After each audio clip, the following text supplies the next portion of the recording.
Allez, on vous souhaite bonjour et bienvenue. Welcome to the final day of this FEI World Singles Driving Championship, the cone driving phase today. We have a course here with 20 gates of which 10 are narrow gates. The narrow gates are materialized with the cones with the yellow stripes on them. 10 narrow gates. There are 2 zigzags, 7 and 16. The zigzags are like a combination gates with 4 elements to these zigzags. That's 16, 18, 3 zigzags, and 1 zigzag earlier on in the course. That's 7. So 3 zigzags.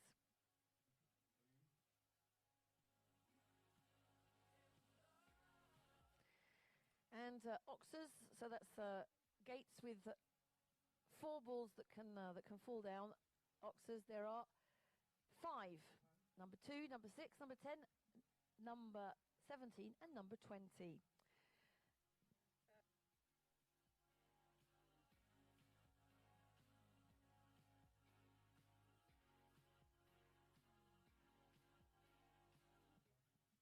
The time allowed for this cone driving course is 161 seconds, 161 seconds, over which the time penalties are incurred. So it's going to be very influential, the time, and of course a ball down is 3 penalties.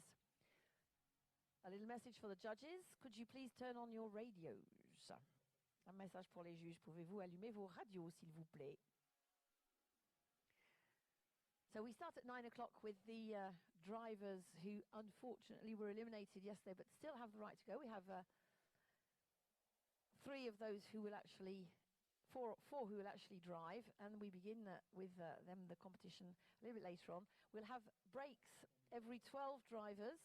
So the first break will be around about 10 o'clock for 10 minutes just to resurface the arena. Voilà, nous aurons des pauses tous les 12 concurrents environ pour pouvoir donc faire un resurfaçage. À l'issue de la journée d'hier, donc pour les résultats, Marion Vigneault est en tête pour la France, mais très serré puisque Mario Gandolfo, qui remportait le marathon, est à la 2e place avec... il n'y a pas une balle entre les deux puisque Mario est à 149,25 et Marion est à 146,76. Ensuite, Stefan Ulrich est également très près puisqu'il est à 151,50 à la 3e place. Voilà pour le podium provisoire. Ensuite, nous avons l'Allemagne. Elle était 2e du marathon hier, 151,61. Donc là, c'est encore vraiment très, très serré. Et 151,72, c'est Marie Schiltz pour le Luxembourg. Donc les 5 premiers sont vraiment hyper, hyper serrés. On peut même dire que c'est serré pour la 2e place, enfin, entre 151 et 154 sur 8 meneurs. Allez, on va aller jusqu'à les 10e places au provisoire. Donc Marie Schiltz qui pour le Luxembourg qui est à 151,72, Werner Ulrich à 152,65. Ensuite, on a 153,35 pour l'américaine Taylor Bradish. Tara Wilkinson est à 154,11. Elle aussi réalisé un bon marathon hier. Clément Deschamps pour la France est 9e. Et Claire Lefort est à la 10e place en 154,80. Voilà pour les 10 premiers.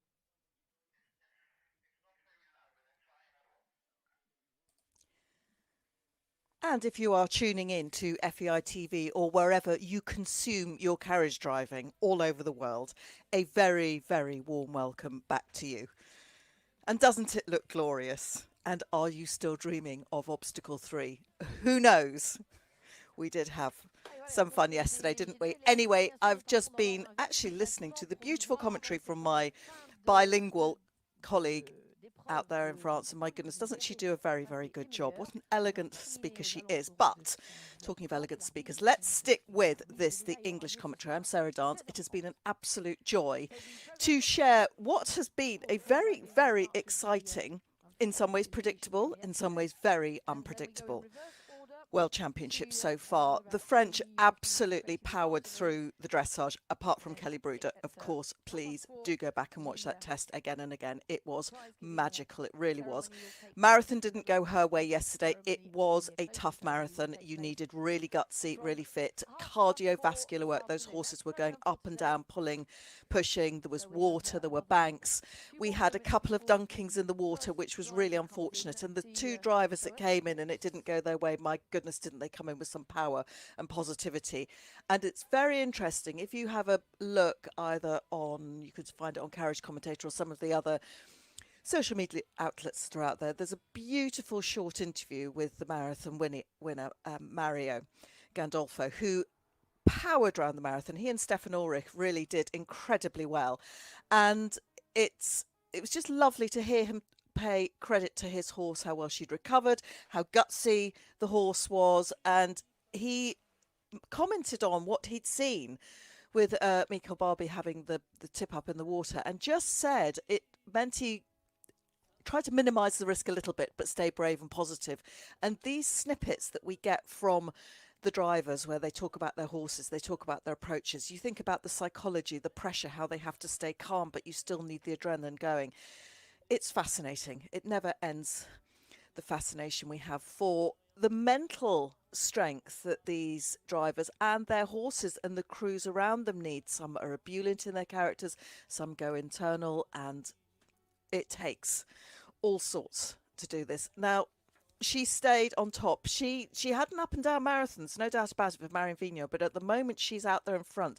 She's got a good cone and a couple of time penalties in hand for France. So Marion Vigneault. And what has happened, though, with the Swiss and the Germans really, really keeping the pressure on during some great marathons, and I will shout out to Luxembourg and Great Britain in a moment, because they did incredibly well too. I mean, the British sitting there in fifth, that's one of the best we've had for a long, long time. They, I should say. But at the top of the team event, there is only 1.2. Hold on to that for the day as we go forward, because I think there's going to be all sorts of chopping and changing for the team. Nothing is a given today. That is how close it all is. Marion has a little bit of room between her, but Mario, Stefan, Chiara Schubert, who gave us that dream of a marathon right at the end yesterday. We couldn't take our eyes off her. Marie Schiltz for Luxembourg. She and her father are doing great work for them, but they've kept the team within shouting distance of a podium place. They're sitting in fourth at the moment. Werner Ulrich. Imagine being a four-in-hand gold medalist and then coming out still at his age and stage and doing quite so well. He's just brilliantly. So he sticks in sixth place at the moment. He's there as an individual. Taylor Bradish for the Americans. And I know lots of you have set your alarm clocks and woken up early. Didn't she do a great job? That really was a towering marathon. And for quite a lot of the time, she was sitting in first place until those speedy Swiss gentlemen came flying round. And for the Brits, keeping them in with a chance as well. Tara Wilkinson, she had a super dressage and really only built on that. And Clément Deschamps for France, for the French team effort, keeping them in touch. Claire Lefort, we know she's always very, very good across a marathon course, and she was yesterday. So although she isn't on the French team, certainly keeps French hopes alive. So that's our top 10. But some pretty big names coming before us today. Johan Jacobs has designed this course. As we would expect, there are challenges, there are oxers, we have a wave and 2 zigzags. Now, how you define them is if the zigzags, if you hold a ruler or a straight line on the inside of the combination, because that's what we'll call it, because each element is different. So they can be very expensive to drive through. Oxers, a little bit of a driver's friend, because even if you knock 1 or 4, you still get the same penalty. They're judged as one, deemed to be one single obstacle. But these combinations, A to D, can be expensive if you don't get the lines quite right. We saw they were quite influential in Hungary a couple of weeks ago, didn't we? So we will get going. We are going pretty much in reverse order, and some of our drivers who unfortunately didn't quite make it to the end and ended up with ELs next to their name, I'm trying to be as elegant about it as possible, on the marathon. They are still, of course, allowed to drive. And you might remember for the four-in-hands a couple of weeks ago, Jerome Woutaz, whose marathon didn't go his way, had an absolutely fantastic cones round to really show us how it was done. So for these drivers to be able to regroup and come out looking smart, calm, low heartbeats, let's hope, from everybody involved. And these will be some interesting pathfinding rounds as we welcome Antonio Rigomotti for Italy. Unfortunately, Italy have taken themselves out of the team event. They had 2 eliminations on the marathon. But Antonio Rigomotti is setting us off over this cones course. And I'll just give you a little bit of information about each of the drivers as they go through. And thank you to Dan and the team, the scorers. I've got my trusty map up here with the green lights, and it just remains to be seen. We learn so much as the event goes on. Where are the sticking points? Is it going to flow? Is it going to be about time? Or are there going to be some real tricky moments on this course? Is it going to be really influential? What's everyone going to be saying about the course builder afterwards? I think Johan and the team, no doubt about it, the crew on the ground doing the building, managing the designs, the timings. They did a fantastic job on the marathon yesterday. It was a true world championship course. And you needed a gutsy, fit horse to get round. Probably one of the most telling points was when we had quite a lot of camera shots on that mound in the second obstacle, the first of the waters, when they were coming around that E-gate, and you could see the horses that were able to keep their rhythm, kept fairly tight in on that point of the triangle. They were the ones that got the good times. Now, so far,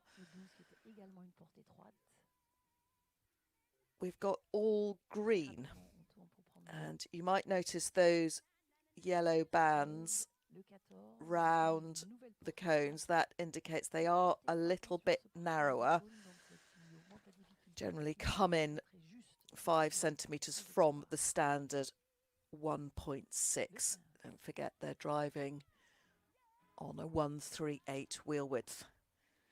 So far, lots of green on the screen. And look at that time. Time allowed is 161. That's the magic moment that everyone will be counting down to. I'm sure a lot of these drivers, if not all of them, have sorted out their split times where they need to be at certain points on the course. It doesn't look like they're able to push on into a canter at any point, having to keep a brisk trot, but that's fine. Keep up the rhythm. And he's making a very, very good job of this. This is what every driver wants to see, the sea of green. And certainly it's a full set of greens, but that time, and that's the gamble you take. Do you stay fairly steady? Do you stay steady and keep all those balls on top? And I'm sure everybody will have been watching that. So just to confirm, that's a lovely first place at the moment. Let's just make the most of that for Antonio Rigomotti. As we can confirm, the time was 1:82, so 21.13 seconds over. So you can divide those seconds by 0.5 or half them, or however your mind works with your arithmetic, because it's 2 seconds for a point, various configurations. So that's 10.57 on the penalties. So we've seen that the course can be driven clear. It didn't look like there were too many points at which you could really push on and eat up some of that ground. That's what you want to be able to do, is just get as much ground cover as you can on the course. And that's what helps you against the clock. So much easier said than done, isn't it? Now, for the Netherlands, and we've had some beautiful driving from our Dutch drivers, but just as a team, it hasn't quite gone their way, and they do always figure, or they tend to figure in the team events. Of course they do. But I don't think it's going to go their way this year. But let's not jeopardise anything by saying that, because just a few big questions, and not everything went smoothly. We had quite a few penalties and knock balls. There were, if you remember, 168 balls potentially that could roll on that marathon, which called for very precise driving. And Mario, in his interview, whether you could understand his mother tongue or you were reading the subtitles, of course paid tribute to the fact that the design was horse friendly. That's what we really focus on these days. All about the welfare, the safety, the happiness, making it as good as possible for our wonderful equine friends. As coming in for the Netherlands, and don't forget, this score can still count, Pieter Karelse.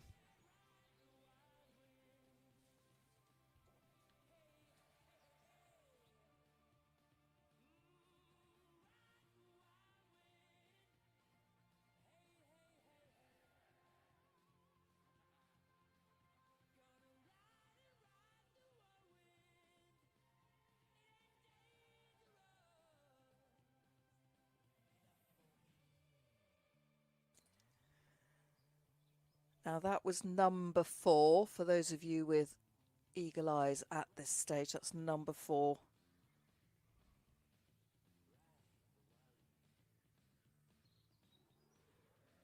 He was 29th after the marathon, after the dressage. I'm looking at the results, A plus B, and thank you.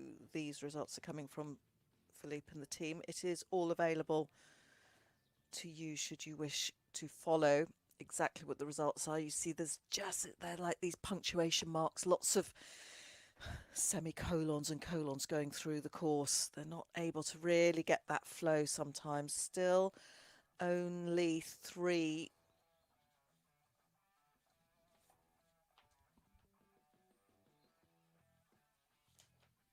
Pieter, who coming into the event was ranked 29th.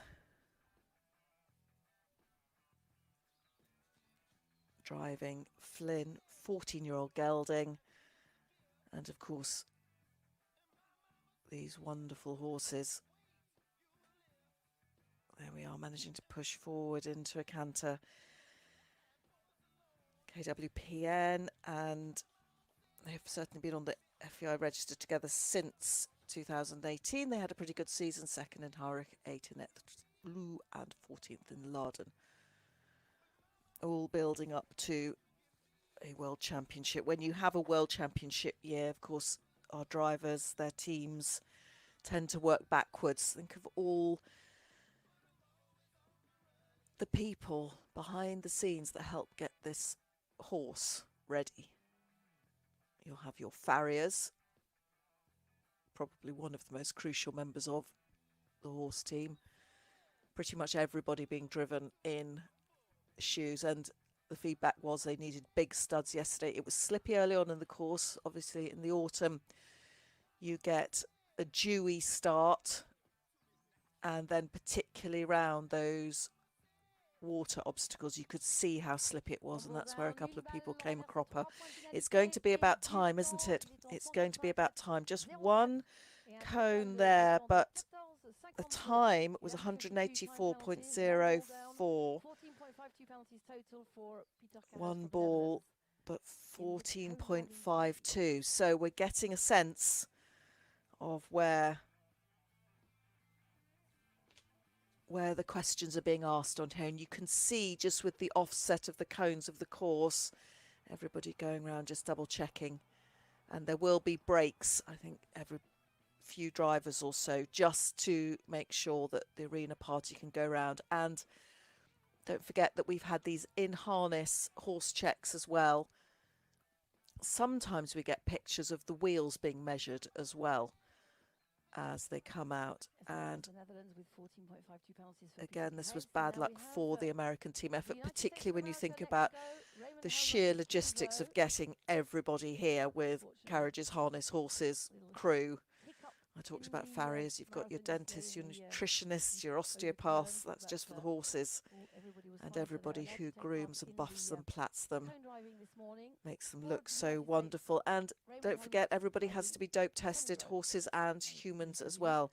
It's very much a big part of what we do, certainly after our press conferences at big finals. All our drivers have to disappear off, the medal winners, and they have to go and submit urine samples, actually. There's no beating around the bush, they have to be tested. I have stood in odd situations with world champions who are trying to celebrate and they're told they can't drink any more champagne because they have to go and be tested. And that happens for everybody. It's about keeping the playing field as very, very level as possible. Let's get going. And for our American friends, Raymond Helmuth had such a good dressage on 54.44, really put the Americans in with a shout for team placings.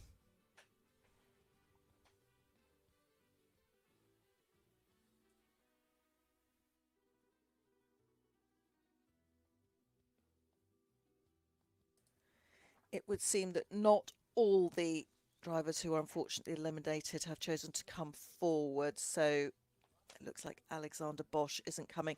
And there can be all sorts of reasons why eliminations happen. We saw two quite clear tip-ups. So when the carriage goes over, that's a straight one. But it could be people had to pull up, maybe a horse tweaked something going round, all sorts of reasons that people might not be able to get to the end of the marathon. But if you've travelled all this way with the lovely Kendro and everything's still fine, then of course you would want to get out there and drive the cones.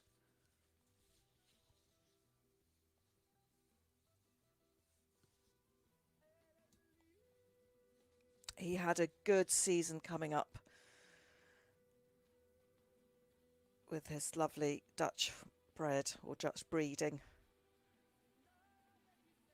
And the horse first at Millspring in Tryon and at the two Akala events, Live Oak and at the Horse Park. Raymond originally from Iowa. There's a lot of places you can come from in America.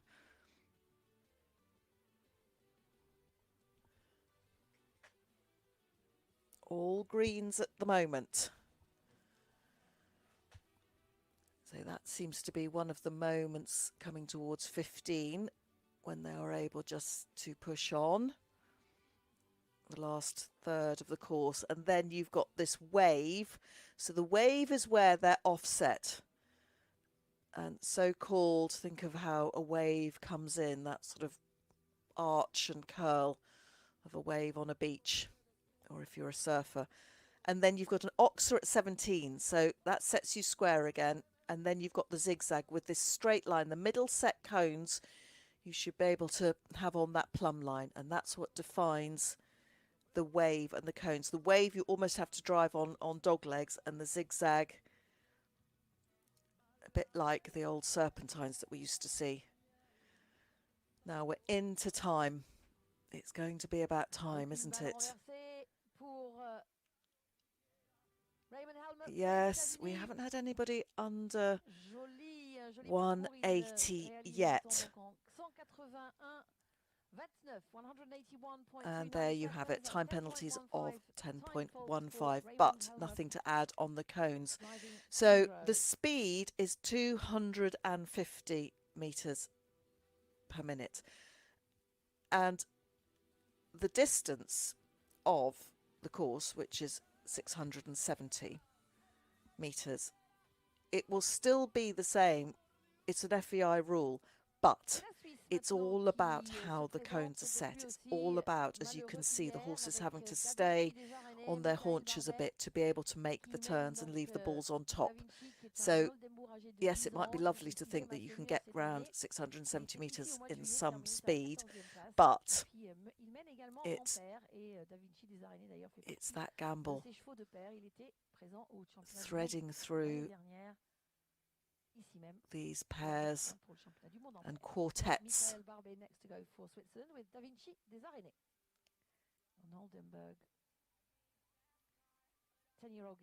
As we welcome in for Switzerland, Michel Barbet, and he's somebody that's been competing for a long time. We've got records of him going back 20 years in World Championships. He did start at quite a tender age with his lovely 10-year-old Oldenburg, and this is one of the breeds that has figured quite strongly. And look at the quality of that trot. Ears still forward, and my goodness, talk about an entrance into that water yesterday. It was absolutely magnificent. The horse looked so fresh and so full of running, and it was just the velocity coming down that hill and just the way the carriage jackknifed. Really bad luck. We saw a couple of drivers getting away with it, but not everybody. Now he's been a member of a medaling Swiss team on quite a number of occasions. Also registered with the FEI for jumping. So it's so handy to have this cross-pollination between the disciplines. If you're able to ride your horse years ago, and the great George Bowman used to say he would never teach his horses to jump again. I think there was an occasion, I can't remember which one of his many teams it was, when the leaders decided to jump an element in an obstacle. And that doesn't end well with a horse for. It is quite a natural instinct for the horses to do it.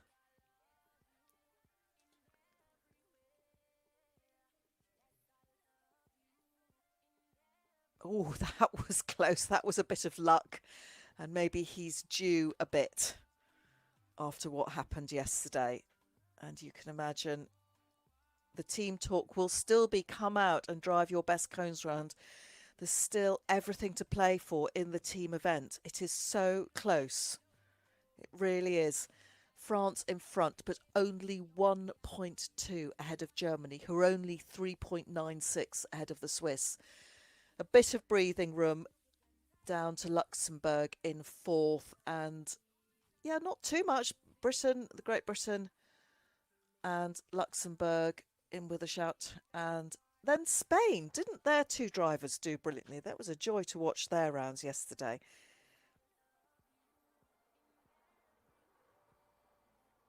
Just getting some great morning updates from the British squad, much appreciated, as our attentions are with Switzerland at the moment, benefiting enormously from the wisdom of the great Cousteronde, who is helping them on the ground and did wonders for them in their pairs World Championship a year ago.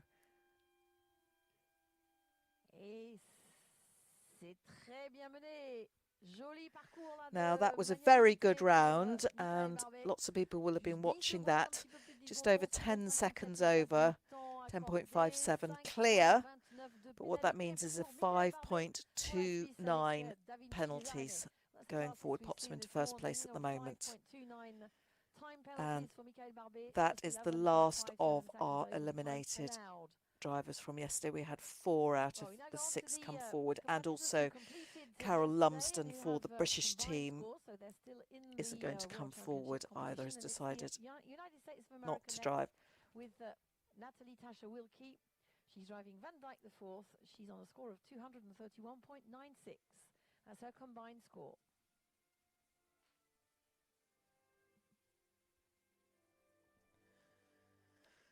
And lovely seeing these scenes and how they dress these arenas. I can see a 2-wheeled vehicle up on its end, French market carts or rally or something. 2023. It's their first World Championship. And they do participation serve for the quite a first time in purpose, the Europe. podiums and the arrangements of flowers, because quite often they're placed just in the middle of a line that you might quite like to drive down. So although they're not part of it all, and look at this, we say ages, no barrier in driving, one of our very best aspects of it all, driving as an individual for the States and for our Canadian and American friends. We are so appreciative of the efforts you go to come over to continental Europe. We know that a lot of the emphasis on our championships and so many of our events are held on the continent, as we say, in Europe. That's one of the reasons why there's such a groundswell of drivers in the Netherlands, Belgium, Germany and France. That's where the majority of the events are held. But don't forget, we've got a big emphasis round about Hungary, Czech, Romania as well, Austria. But certainly distances travelled for the love of the sport and the chance to take part, in a World Championship. Well recovered. A very willing horse locked onto that pair of cones. They can do that. They can lock onto all sorts of things.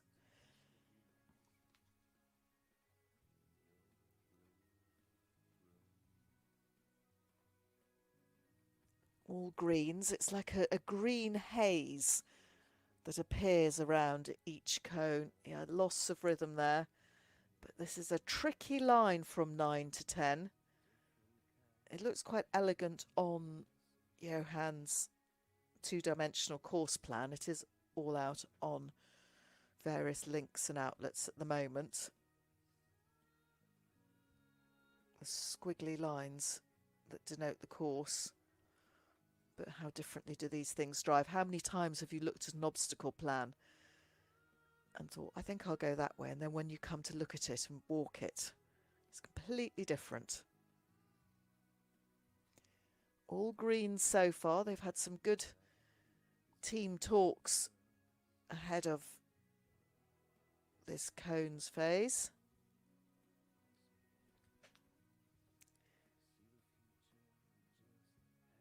Natalie Wilkie for the United States. Here is an individual.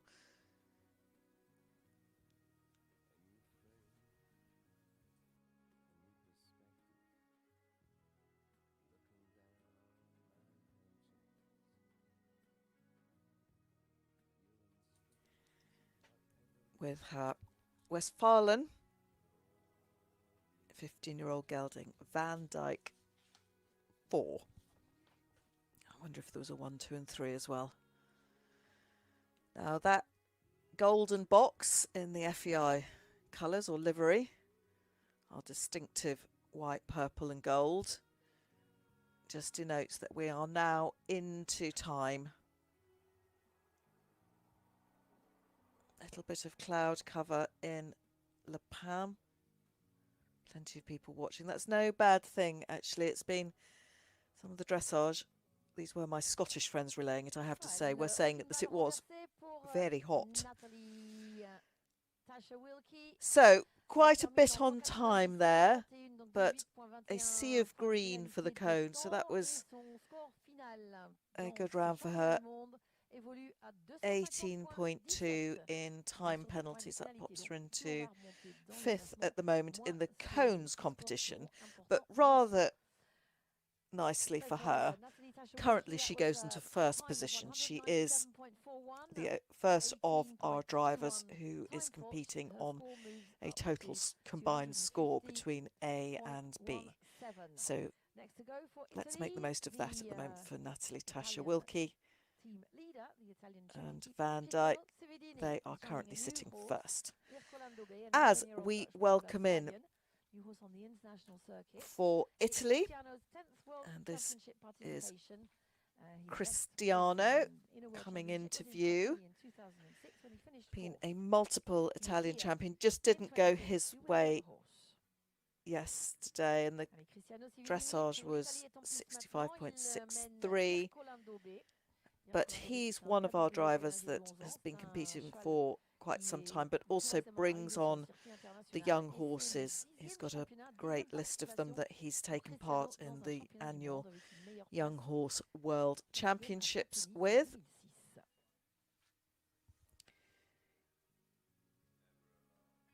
Colando B, an 11-year-old bay stallion, and another one of our KWPN Dutch harness horses. He also drives the grey, the Nico da Figueiras. It's a grey Lusitano.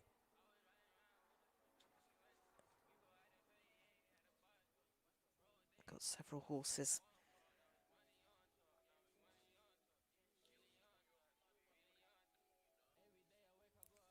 And an early 3, number 2. Quite a sort of double back on yourself from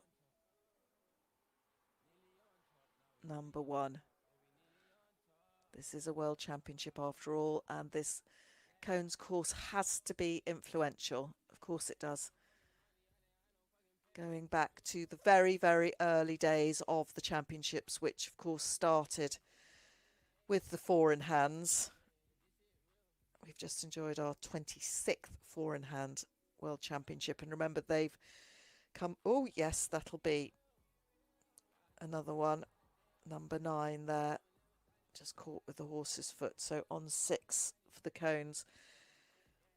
In the very early days of the Cones, they were, well, obstacles, they were made out of triangular wooden structures, which if the horse or the wheels caught it and they broke, quite noisy, had to be replaced. And of course it was the wonderful Prince Philip who came home from one of those early events and thought we ought to be using something that's a bit more sustainable in terms of not breaking every time they get knocked. And so he went along to the police, and even in the FEI rules now, you have weights, dimensions, angles, slopes of what our cones should look like. I can share that with you now. It's quite fascinating. The cone should be made out of plastic, and this is a rule: stable enough for use and indestructible. Height 30 to 50 centimetres, platform, which is the base, 400 by 425 millimetres, still on 2 cones that we're watching at the moment, fluttering there from the flags. The hollow at the top has to have a diameter of 40 millimetres. There is no restriction to the colour of the cones, but this sort of red, orange or yellow. We do sometimes have black cones, silver cones, all sorts that we see. Balls tend to be yellow, orange or white. And it can be a challenge for your commentator, certainly in the World Cups, when if we have similar coloured flowers. That's one of the many things one comes up against, and you can't see them dropping at the speed of a World Cup. So back to what's happened. We've had a time of 190.4. Nobody really has got near the time yet. 20.7 penalty total, but what that does is at the moment with a total of 232.54 put Cristiano Cividini into first place as we await the start of Leonhard Risch coming in and Envol for Switzerland. Back to our cones. The ball is about 200 grams in weight. You certainly don't want them any lighter than that. You want a little bit of weight in there so they don't roll off or get blown off. That's the problem on a windy day as well. They can get blown off. So you need very good judges and officials. Eyes on that. So 58-year-old Leonhard Risch, currently ranked number 92, drives with and for the Swiss stud farm. As you can see, he's got his smart uniform on there. We saw that also in the dressage with Envol. 9-year-old stallion. Another one who takes part in our young horse World Championships. The gender S denotes that. The weight of the cone should be a minimum of 2.5 kilos. Similar comments. The angle of the slope on those cones, 60 degrees. And this goes back directly to the days when, and some of us, and I say us, used to drive marathons with wooden antique vehicles. I know it's impossible to imagine for the next generation.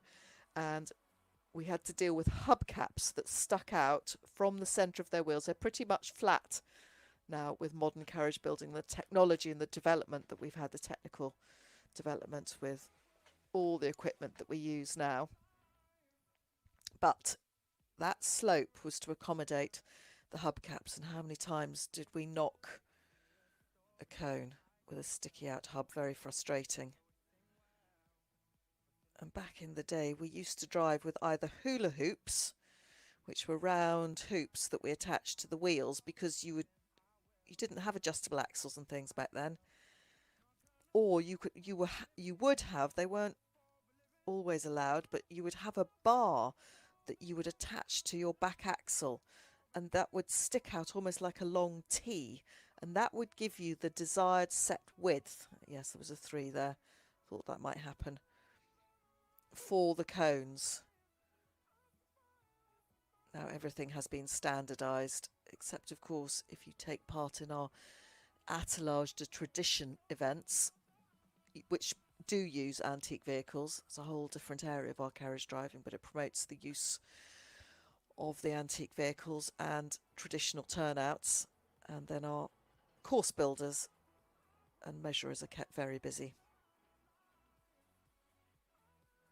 3 to add so far for Leonhard Risch for Switzerland and Envol. Time ticking. It was number 10, that Oxer. On he goes, gaining a little bit against the clock on that line down through the middle.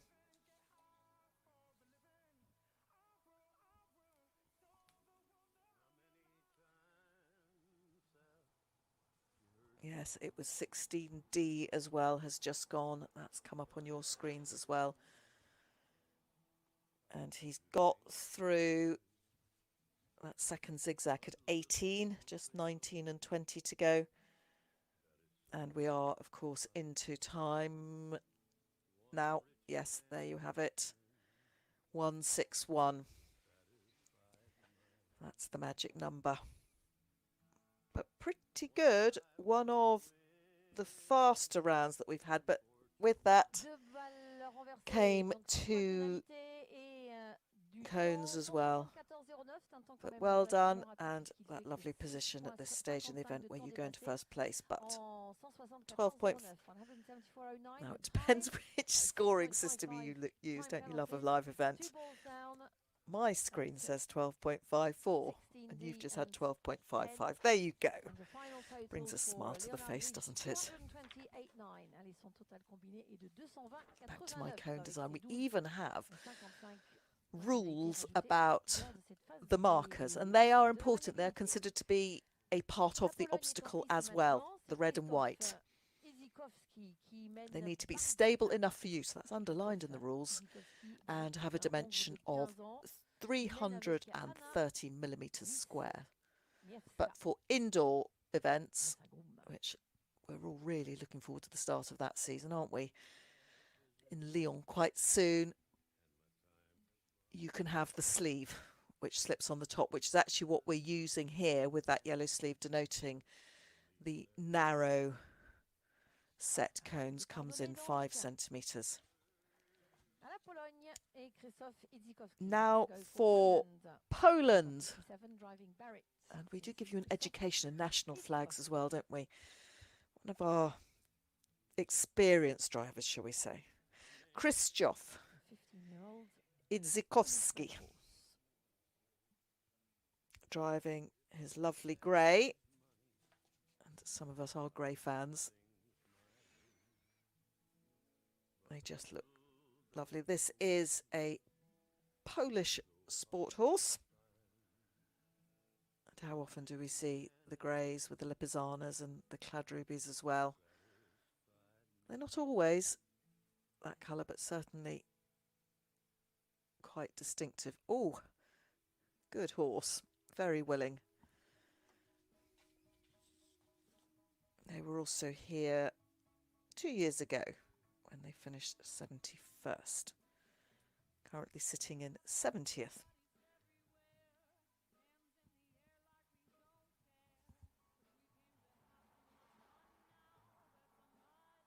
Kwiatek's brother and sister had a good marathon yesterday. That's brought Poland into contention again. They're now sitting in 8th place, the Poles. We'll see them a bit later on in the running order. But absolutely nothing between the Poles and the Americans for 8th place. Where are we? Still clear as we go through 9.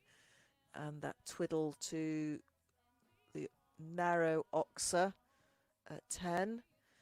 So looking at the mid-order in the teams, Poland are sitting in 8th on the moment on 329.32. The Americans sitting in 9th, 329.96. A bit of distance between them and Sweden, but Belgium just in front in 7th, 326.21. This, as it should be, cone section is going to be very influential.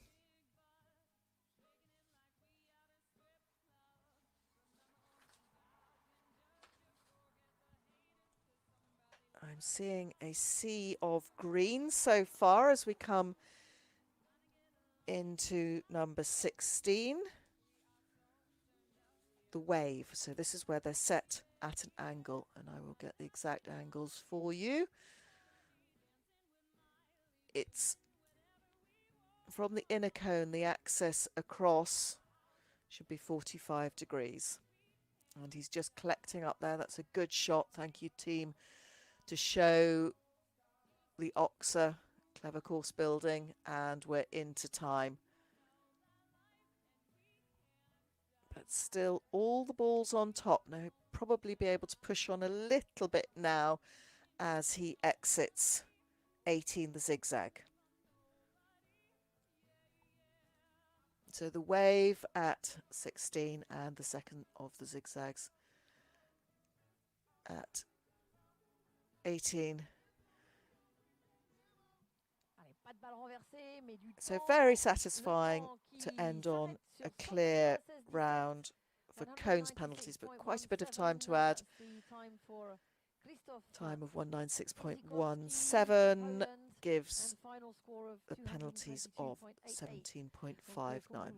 But currently, and quite satisfyingly, puts him into second place. Leonhard Risch still sitting in front at the moment. There are, if you are following the scores, there are various ways to marry up what I'm saying with the actual live scoring.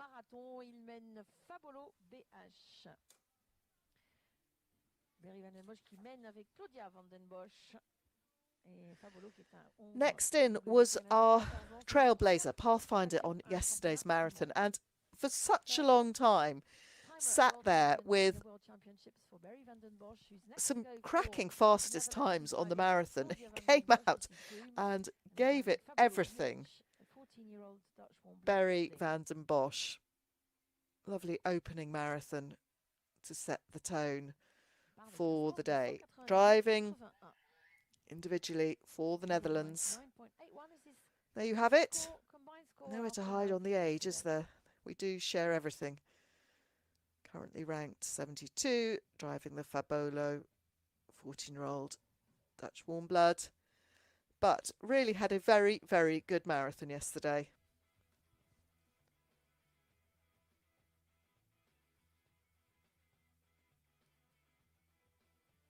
to open up. But yes, had the lovely position of having all those fastest times as the first driver. Of course, was it number 2 he held on to for ages as the fastest water. And an early cone there on number 2. That's caught out a couple of people so far.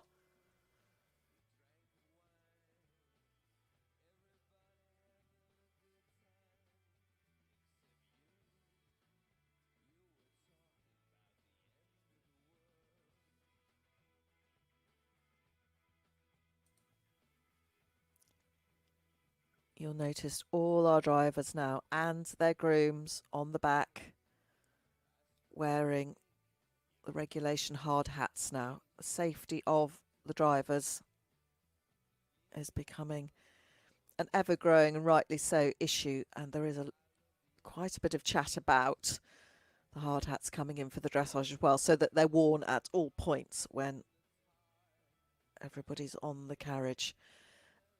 Still on 3, he's passed through 11 now. And that's a long run across the middle, down the length of the middle to 12. And then you've got to double back on yourself to get 13. Great shot there of that. So 13, 14, fine.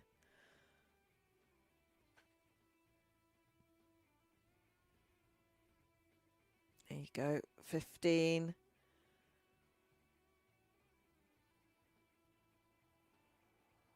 Still on the 1 cone and a loop back round on himself to get through 16. Yes, and then of course you just have to keep your rhythm, keep the flow.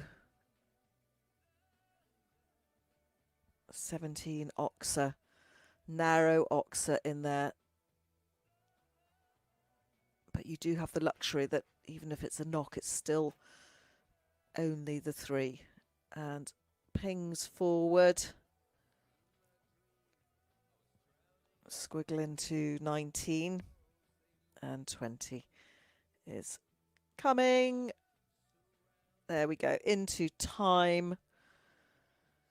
Still pretty good against the clock. That's just over 13 seconds over.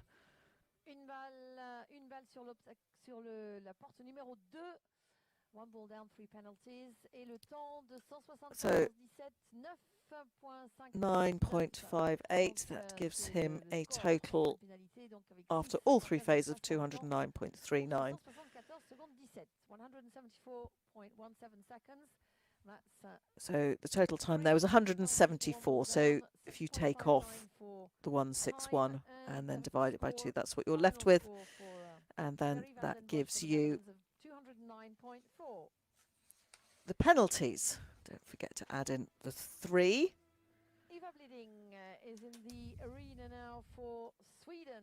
She's driving Companero. And we will have a short break after this driver. This is Eva Bliding for Sweden as an individual. She was 6th earlier in the year in Exlu.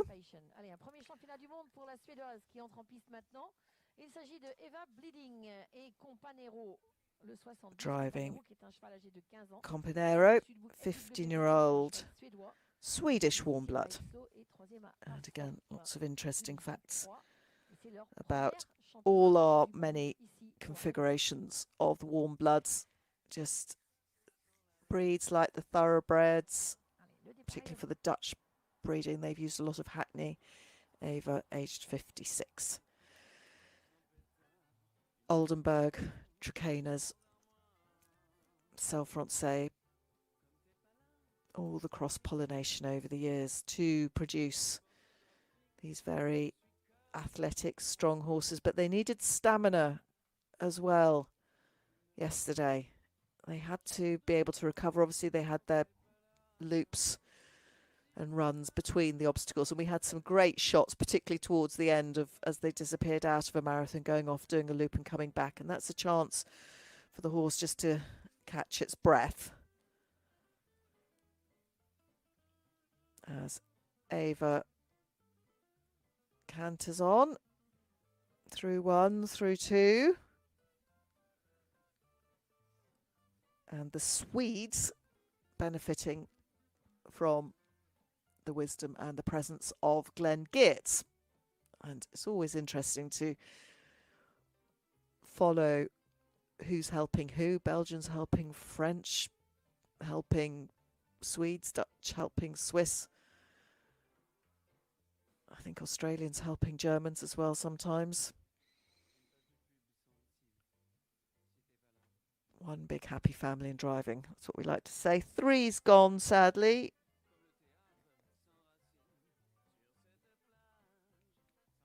Four. There's another one you have to...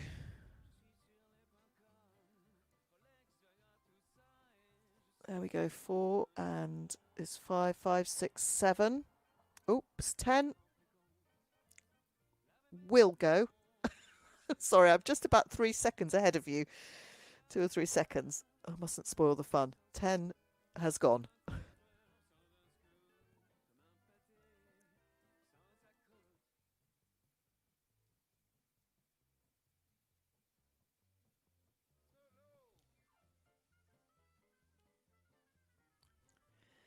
So 3 and 10. I've had a few, not 10. It's just that Oxer that is not easy to get to after 9. It's a real squiggle between them.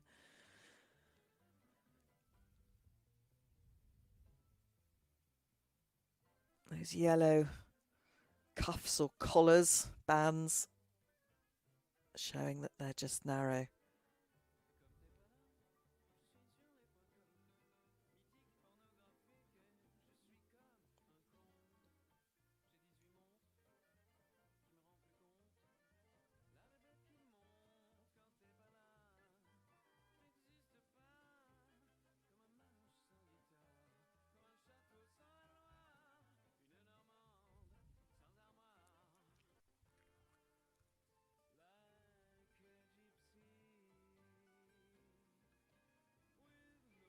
Still on 6 for the cones.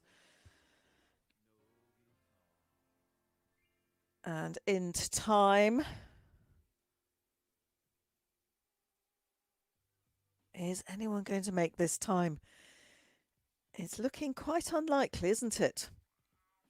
But don't forget, as we get further through the day towards our leading drivers, and that's a good opener to end on, but 188.84 is the time, which translates as 13.92 time penalties, a total of 19.92.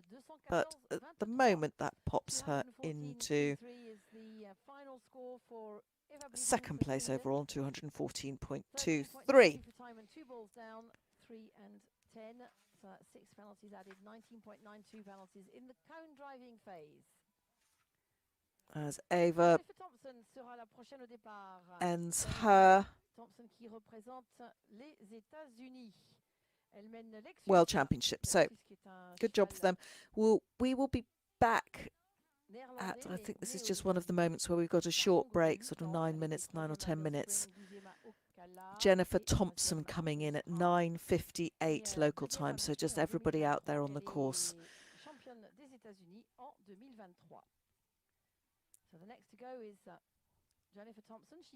So there you have it, confirmation on your screens of just the time. So we're having these short breaks through the running order. First in for the Brits, Ian Bertram.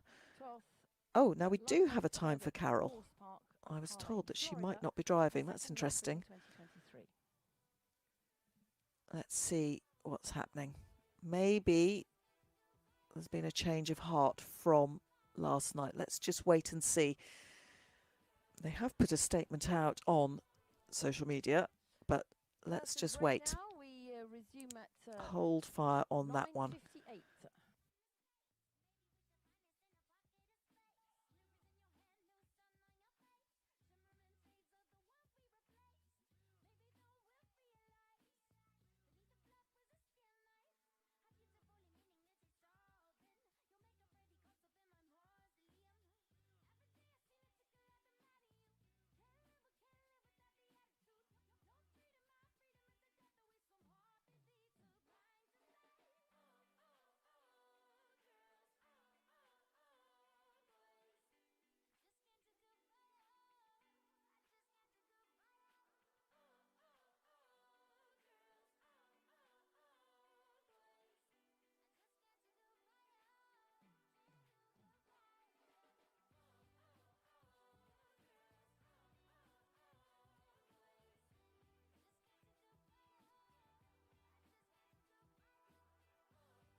Et donc voilà, le resurfaçage est fait et on remercie toute l'équipe du PIS qui entretient et qui permet à ces compétitions de se dérouler dans les meilleures conditions. Donc ce sont bien du coup les États-Unis que nous allons accueillir maintenant. So next to go, the United States. I presented her just before the tractor came in. Jennifer Thompson is next with Lexus, a Dutch harness horse bred in the United States, and she was the national champion in 2023 in the United States.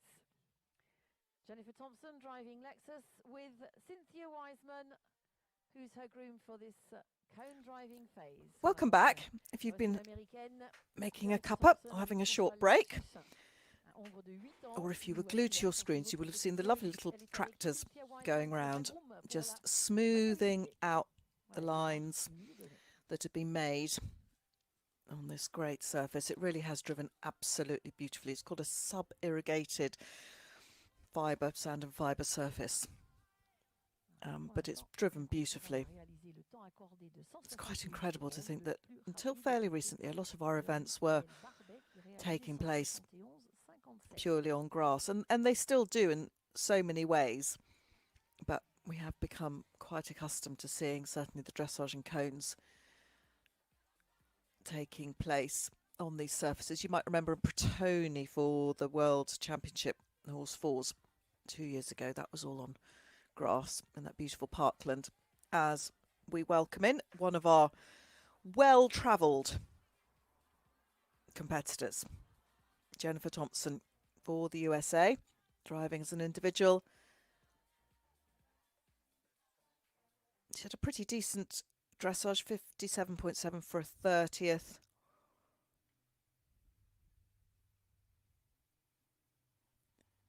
And greens so far. We've watched sometimes number 3, sometimes number 10. The waves and the zigzags not too bad at the moment, but it's the time. It's all about the time that seems to be really challenging people.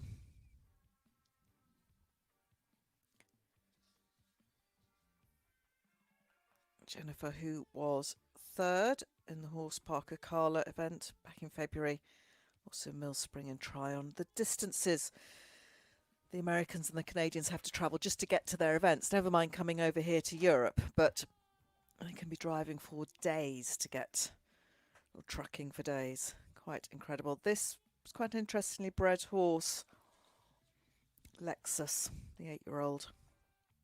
A bit of Manu in there as well. Americans driving these cones courses well. They have been suitably briefed by their training crew behind the scenes.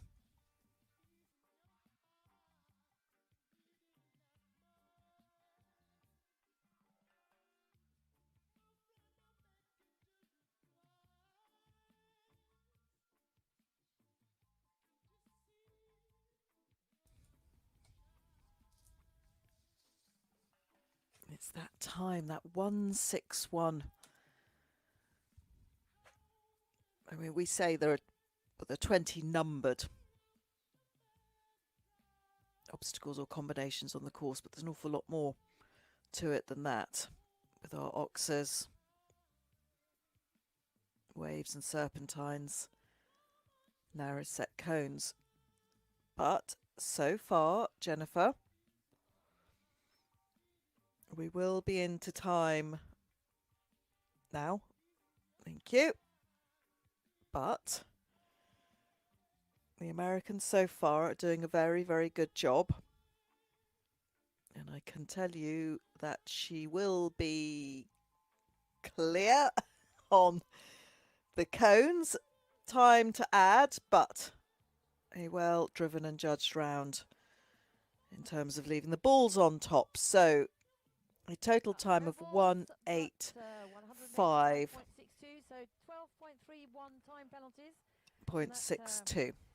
It's quite handy to have a little calculator with you just to confirm this. Time penalties of 12.31. So remember, it is the time minus Gives her a score of 204.07.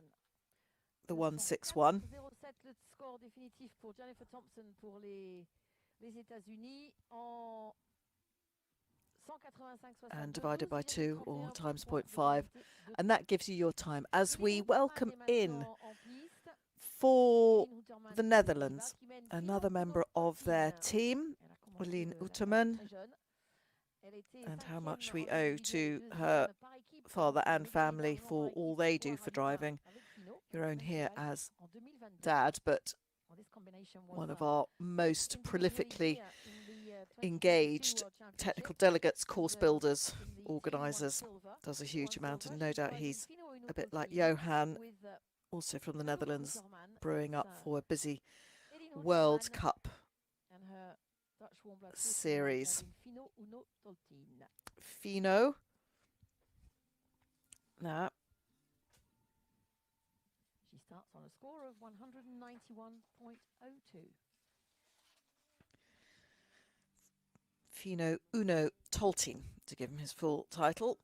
Naturally, KWPN 14 tends to be the age most of these horses are competing at this level. We've had a smattering of younger animals as well, but just to have the match practice, the maturity to cope with the travel and the being in a stable and all the unfamiliar becoming familiar, to have a horse in its teens like this, to keep them safe and sound and working well, all part of it. Different horses, different breeds and types, they mature differently.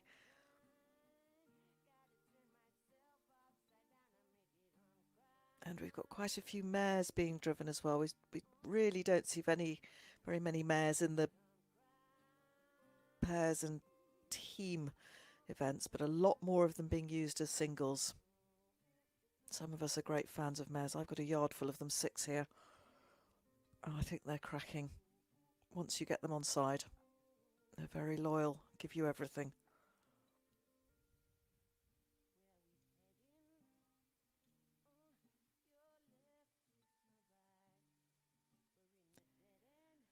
And that was one of the better lines through 11. We've seen a few of those outside wheels almost clipping the left hand 11, but she's done well there. Made good progress down the centre or across, depending on your angle.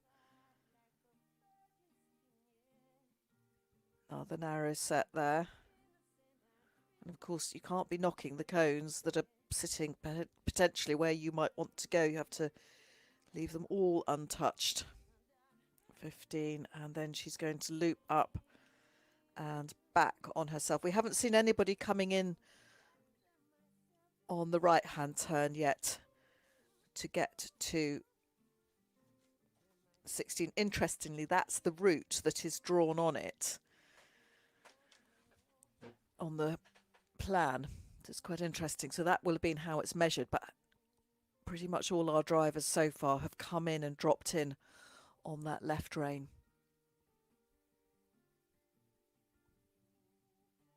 Around the flowers for Eline Houterman for the Netherlands. A finely judged round, and how did she make that look so smooth and cool against the clock? That was remarkable. Congratulations to her, pointing to a horse. Rightly so.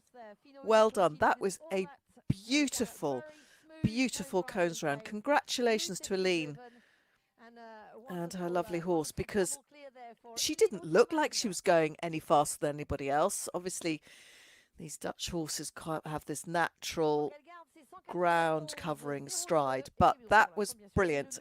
And by some way, that puts her ahead in the cones, 157.87. Remember, it's 161. That was really judged very, very, very well. Mind you, when you've got a dad who's one of the most experienced course builders in the world. Things like judging cone rounds. Maybe it's in the DNA as we welcome in. And he's been championed not just by the British crew, but by the Scottish carriage drivers as well. Ian Bertram, 73, his 5th World Championship. And he's absolutely held himself and his lovely horse and everyone so high. He's known Gerbrandy there, a 13-year-old, had so much success with his Helmuth Longer horse. And Ian just living the dream here. He's been driving for quite some time, but also put a lot back into driving in the British Isles. Was one of the early members of the Scottish Carriage Driving Association when it was formed. And look at that horse bowling along, ears forward. I wonder if Ian knows, or anyone knows, how many cones rounds he's actually driven. Katrina, his wife, who's been with him through all his World Championship forays. Over 21 years they've been doing it together. Trained alongside Jan de Boer, who does actually quite a lot of training in Scotland. And he was a member of that gold medal winning British team. It's not often we get to say that, in Protoni in Italy. We also had an individual gold medalist with Paul Sidwell, who was actually driving a Hackney that day. And a lot of our drivers, one of the reasons they did so very well is they come from quite a tough Lowther back in the day. That was the main event. Go on, Ian. Whoops. Watch the back of that carriage. He's getting up a bit of speed there. Go on, Ian. That was brilliant. He's determined to make the time. Oh, good horse. So willing. Saying, which way, Dad? Which way? Which way? But Lowther was the one that we all used to love in Cumbria. Bowman country, we call it. And it was a tough marathon back in the 5-phase days. And it had been a particularly wet Lowther, and it is often a wet event, even if it was in August. It was one of the very first events that we held in the British Isles when it became a fixture in our horse sport calendar. It was a big country fair as well there. It really was magnificent. I hark back to this golden age, but it helped the British drivers because their horses went on to Protoni from what had been a tough Lowther, and they dealt with a very muddy marathon. It was a wet Protoni, and that volcanic mud and dust. We're into time now with Ian. You wouldn't think it with the way he's been pushing on. And those horses were really match fit and thrived. A lot of them Hackneys that were being used by the Brits. And that did them no harm for the conditioning of the horses to deal with the weather in Rome. One ball down for Ian And Gerbrandy. a late ball, well, relatively late, 16D. But it doesn't matter because to see Ian out driving, and a pretty good time, 178.76, if we disregard what we've just seen Eline Houterman do. But that's a great World Championship for Ian. Will there be another one? Who knows? I'm sure he has absolutely no intentions of there not being another World Championship. Good for Ian. And that will all be fed back to the troops in the British camp, who are really having a great event so far. The team of Harriet Bradford, Mike Hodgson and Tara Wilkinson currently sitting in 5th. Not too far behind Luxembourg. But they've had a cracking event so far. As we move to Canada.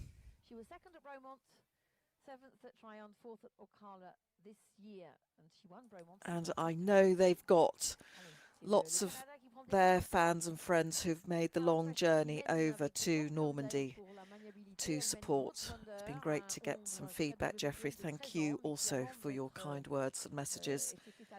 It is lovely when one's chained to the studio to get the feedback from those of you who are watching and consuming it all. Coats are on. Does look much cooler out there than it has been, as Carole Precious comes out for her cones. This smart horse with his markings, I have been told, since wondering if he has been used as a show horse, that yes, he has. He's just got that look about him, hasn't he? Just get round the flowers from Ontario. Cambridge, Ontario. Lots of Cambridges around. I think there was a Cambridge, Iowa that one of our other drivers came from. And Carole has been somebody who, in her prep for this, stayed with Kelly Bruder, who we'll be seeing a little later on.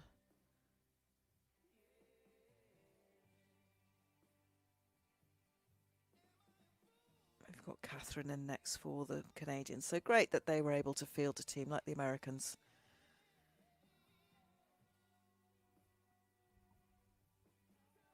One down at number 6 at an Oxer, but she's now 9. Then this tricky line. Is she through there? Yes, she is. Well done. Carole Precious. And Groot Wonder.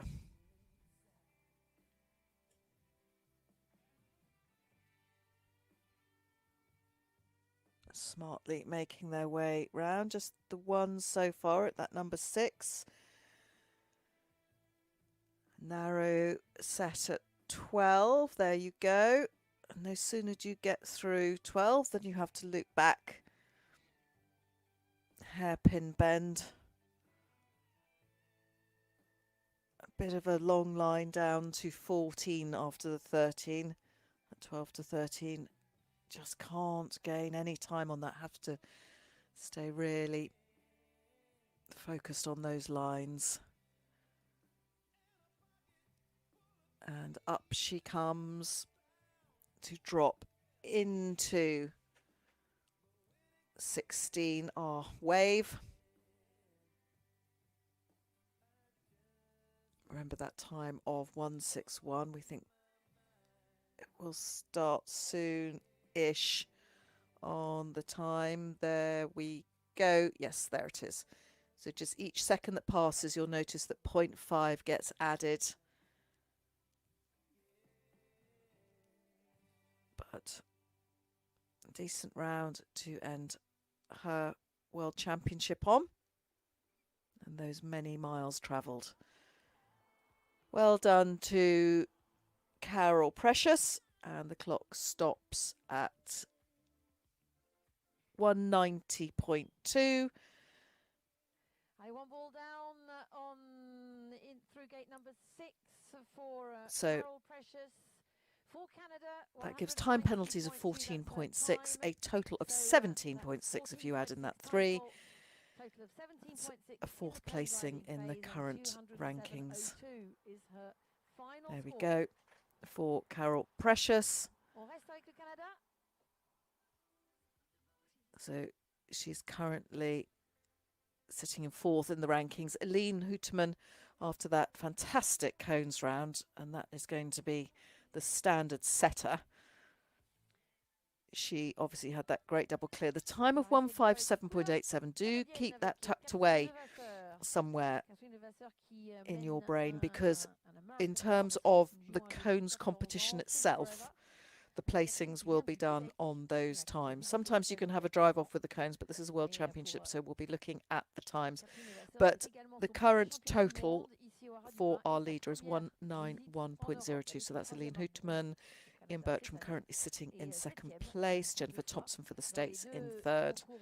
And Carole, that we've just seen as her teammate, Catherine Levasseur, enters, and she, as her surname would indicate, comes from the French-speaking area from Quebec.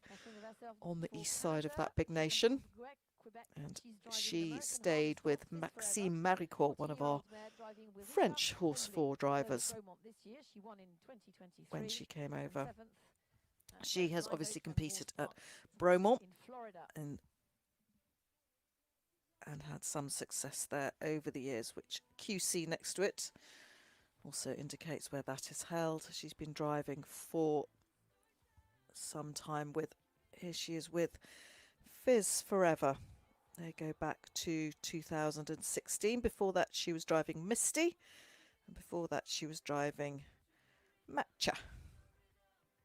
Misty and Matcha. I wonder if they ever went out as a pair.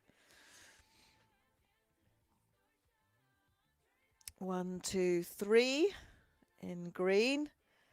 Long run down to 4, but it's narrow, so you have to keep your focus, and that's exactly what it's all about in these cones.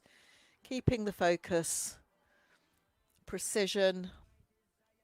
It really is quite a lot of pressure. It's just, a ball is expensive. It's 3 to add. So don't forget that there are also lots of reasons you can get eliminated in penalties. So elimination would be starting the cones course without your headgear, grooms and athletes. And if your headgear isn't fastened and you're not wearing your jacket, gloves or apron. So the gloves and the apron are important.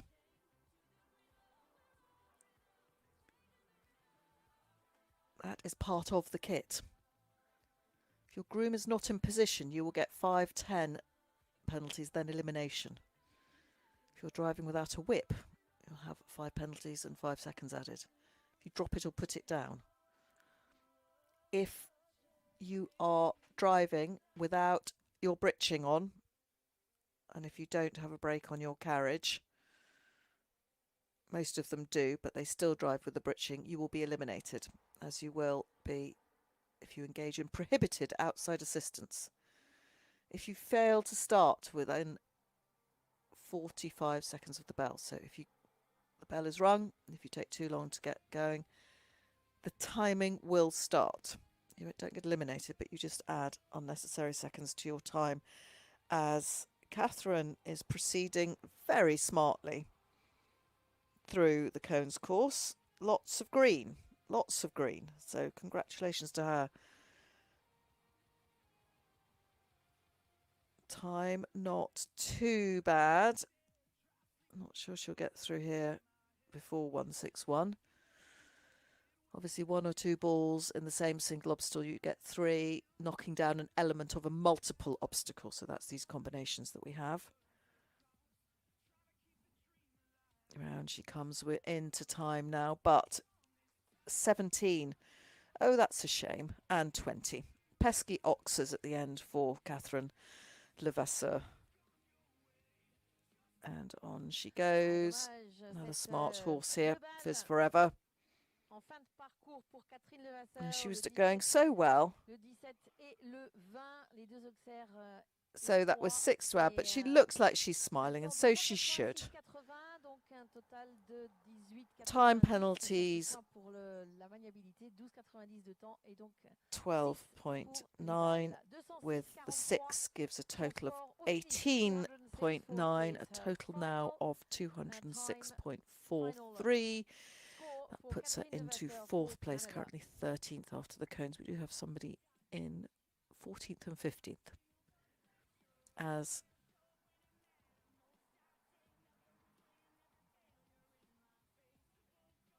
yes, we're not going to have Carole in. She is down on the running order, but there was a statement put out that they have withdrawn. Et donc c'est son 4e concours international de cette année, mais sa première participation à un championnat du monde. And Christina Pedersen for Denmark is next to go. She's driving an 8-year-old Dutch warm-blood mare, Lisa Nova. It's her first time here in Aradupin, her first participation in a World Championship, with 4 CAI participations this year, mostly in the Netherlands, with the best placing in Harwich.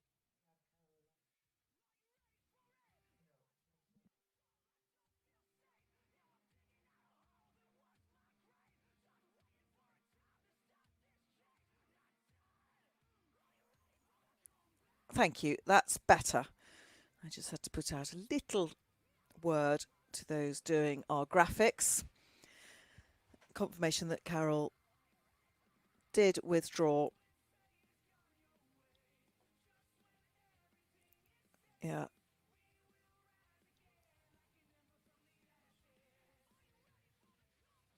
And Christina Pedersen. That's better. We're back where we were. And Christina Pedersen with her grey mare. There she is. And a warm blood. They can be grey. We don't see quite so many grey, certainly in driven competition. But here she is. Lisa Nova. And this is for Denmark, but as an individual. Had a pretty good marathon. She was 55th after that. 118.7.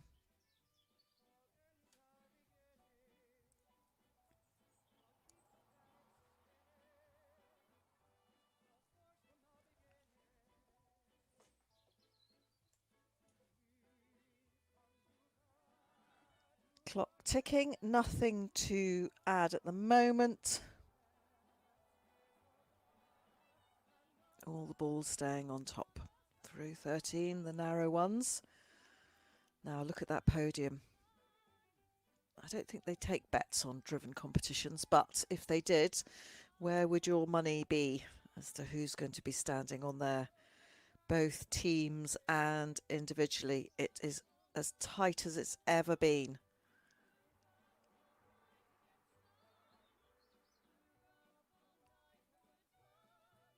That left turn into 16.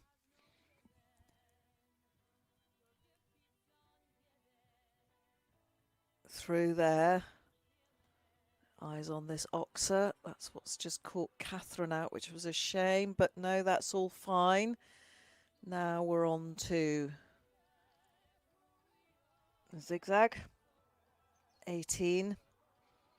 Still all green. Well done to Anne Christina. 19, fine. Bit of time, but it's pretty good. Come on, she's determined to leave these all on top, but we're into time.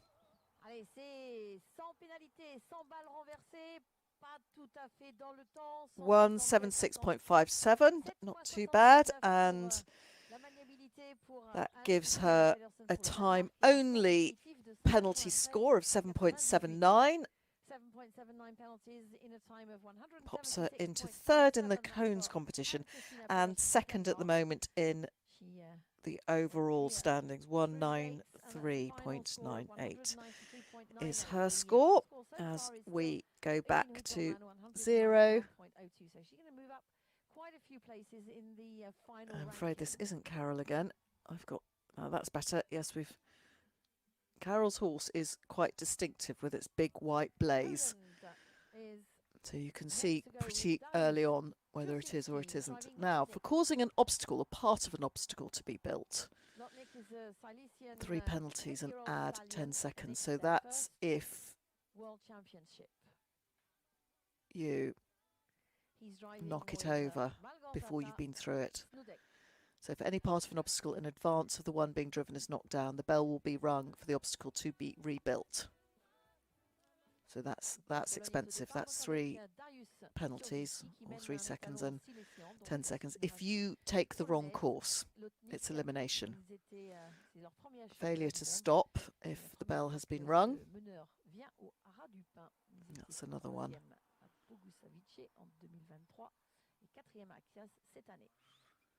Oh, it's a long list that you have to remember. If the groom leads a horse through some obstacles, that's 25 penalties. Disobedience, 5, 10, then elimination. Exceeding the time allowed. It's right at the end of this long list, but it is actually quite important. So exceeding the time, so that block of seconds over for us today, 161, you multiply by 0.5 or you halve it. As we turn our attention 2. Dariusz for Poland. Dariusz Turzynski. He had a good marathon. 33rd on 109.79. So that's out of the 79 starters. That's pretty good. This 8-year-old stallion, so one of our youngsters, Lotnik. And I spoke about, well, they've obviously got lots of lovely Polish warm bloods as well, but the importance of the Silesian horses and their heritage and connection to certain the stallion studs, the breeding centres, castles, properties. Again, another one with a rich and very interesting history. So we've got 6 to add. It's been number 4 and then number 10. He's not the first to be caught up by number 10. The narrow oxer on that tight line after 9, obviously.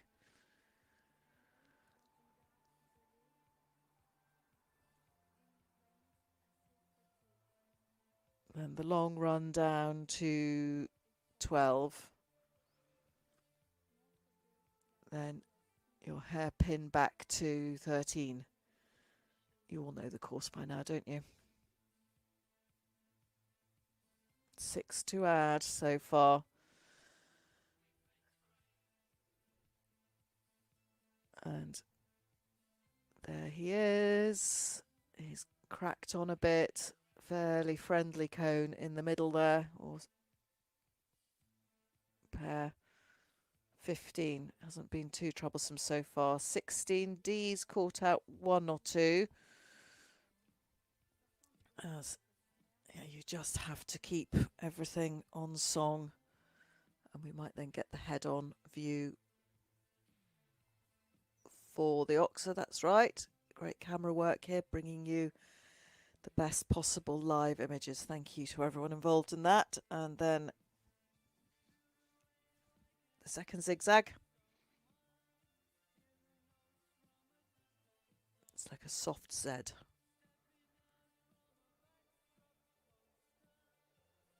19, fine, just one more to go, which causes no problems, but time quite hefty on that. So 2 cones down, we'll just get that up on your screen. So 6 to add to that 20.98. So 41, nearly 42 seconds over there.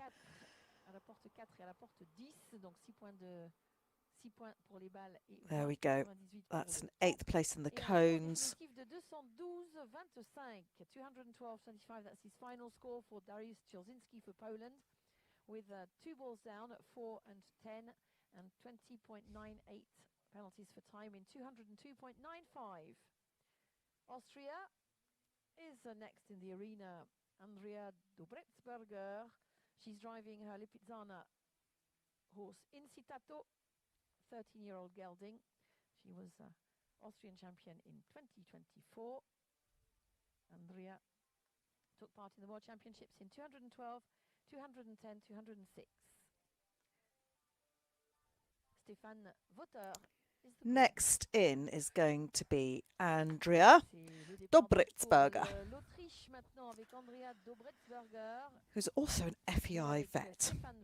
How lovely to have either that profession behind you or certainly a vet and a farrier in the family. That's what we all want for those of us that have our horses, a vet and a farrier. Incitato. I think that speaks volumes, doesn't it? And that lovely slight Roman nose, which I'm a fan of, particularly with those beautiful Kladrubas. Not being spoilt with any of them this time, but it gives them such an air of distinction, the Lippies and the Kladrubas. And we owe so much to this breed and their bloodlines for the development of our driving sport. Andrew, who's wearing very natty, they look like sort of thing Lewis Hamilton might wear, these helmets. A bit Formula One or a skydiver.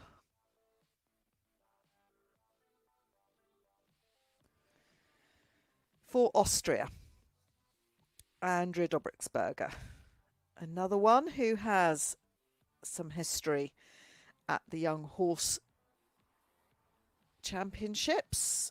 With this one, they were 5th in Hungary, Mezuhedzis, in the 7-year-old division in 2018. She had another horse called Westminster. We've had a Kensington, who's done very well at this championship so far, and now we've got a Westminster. Very, very British, or should I say, London-based names.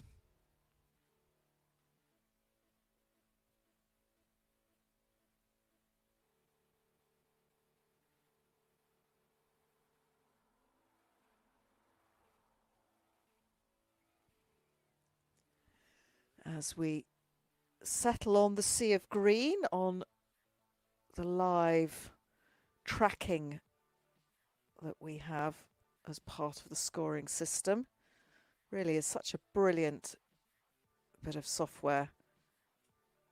It helps all of us just to see instantly how things are going. The red and the green, such universal languages.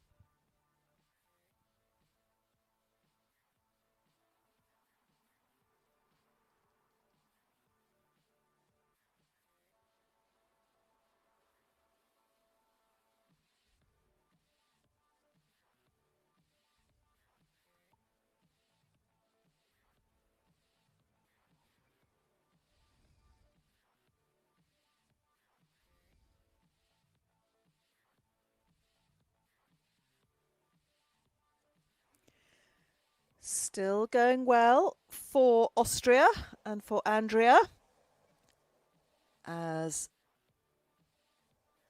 she passes through 19 and then 20. Got some time on there, but otherwise a smart round. That puts her into 2nd place overall. We'll just confirm those time-only penalties. There you have it, 9.61. So 19 or so seconds over, divided by 2, but looks very pleased with what she's done, and so she should. The horse trotting out there still with plenty of running, and that gives her a current ranking of 2nd. Overall, 193. Eline Houterman still keeping herself way out in front after a very good round. But it is going to get closer and closer. The margins are getting narrower. So Eline is sitting in 1st place at the moment on 191.02. And of course, she will be climbing our overall leaderboard. And Andrea sitting in 2nd on 193.86. But we come now to, we're sticking with Scandinavia, and we are going to Sweden.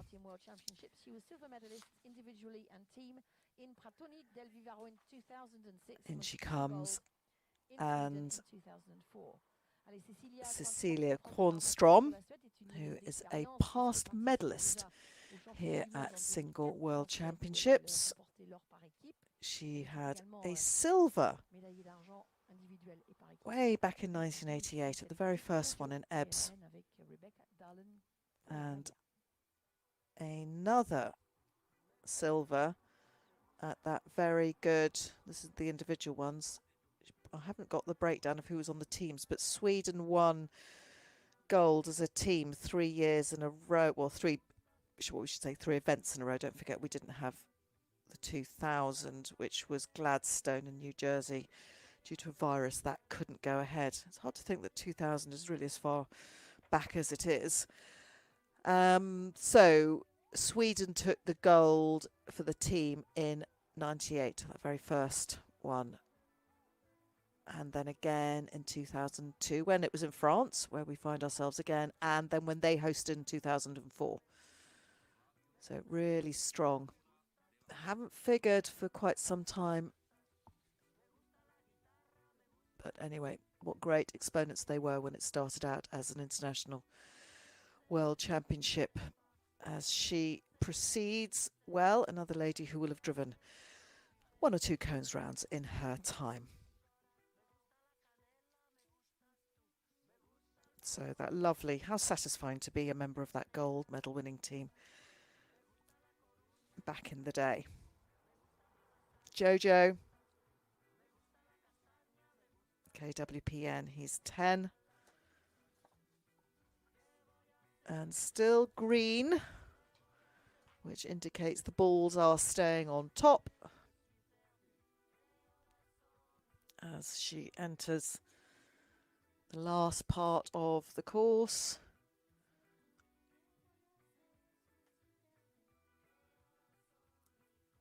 Time not looking too bad. We've seen that it can be done, and it'll be lovely to be able to watch back Eline's round. Now, that's interesting. That's the first one that's come in on the right rein like that. And that's how it's been measured, because that's how it appears on all our screens and the plans. Now, will that make a difference to the time? She's got 20 seconds just under from that point. Are they all now having a playback on Eline Houterman's round? 10 seconds to go. Yeah. Go on. No, she won't do it, but she's going to be pretty close. That's it, into time. But you saw there that that was the first one that's come in on that right-hand loop to number 16. So quite a well-judged round there, apart from the last one going. I've just turned back to my screen, and that's a shame, because actually on time, that was pretty good. So 3 to add for the cones plus her time equals 9.64, 6.64 in time. That puts her into second place at the moment. Eline's just keeping in front. So it was number 20 she got down, and a total of 9.65. But that gives her a second place at the moment of 193.46. And don't forget, Eline is on 191.02. She won't stay on top for too much longer, but she's doing a good job of it at the moment. We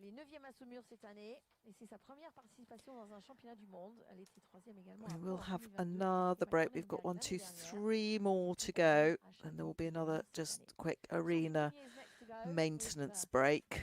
Participation in the World Championships. She's driving individually. She's driving her 11-year-old mare Desri de Valcastel. Sort of every 11 or so, it seems to be, as we welcome in for France. And on balance, they're actually having a pretty good championship. Certainly Marion, what's she doing at the moment? Hopefully just having a nice coffee and a relax, because she and First Quality have got quite a long wait. Now Sophie's coming out here, Sophie Pougnet, 34-year-old lady who was third here at the test event. Let me grab my bit of paper with all that on there. Many trees sacrifice for not just the building of the obstacles, but for the printing off of the hundreds of sheets of paper that come into keeping you and myself informed.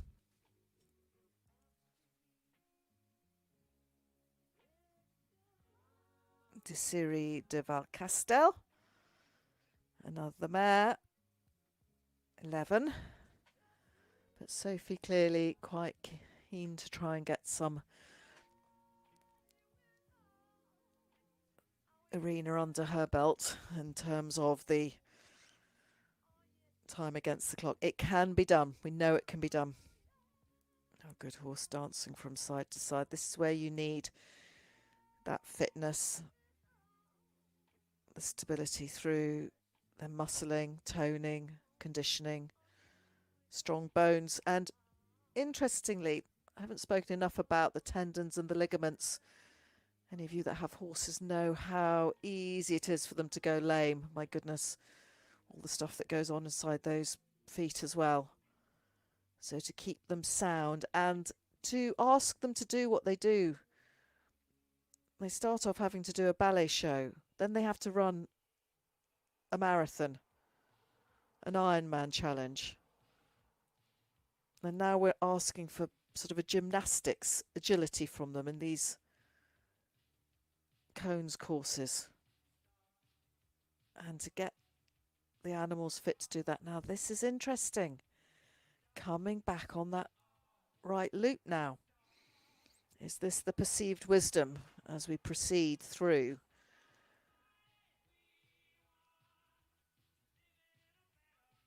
I mean, there's so much more kit out there these days. You get the cold boots, the ice boots. And some of these horses, I know they do it certainly with the top ridden event horses. They ice those legs sometimes all through the night after one of the big cross countries, and it's just to keep the blood vessels down. Interestingly, someone very close to me is having a lot of heat to keep the blood vessels open. You know who you are, but for these horses, it's to just keep everything cool, stop too much of expansion among their soft tissue. So that's one of the reasons why these legs are kept so cool afterwards, and the horses. We see it so much in racing, don't we? 17 there, that's unfortunate. She's not the first to knock that oxer between the combinations, but pretty good on that time, 172.08. 3 for the cones. And Eline stays out in front. Good for her. So, but they're getting ever closer. So that was a 4th placed cones round for Sophie Pougnet for France. Individually, she's driving, and 2nd place overall 191.5. But they get ever closer to that 191.02 before too long. I'm sure we will have a new running leader, but it'll be such a dynamic situation. All change, all change.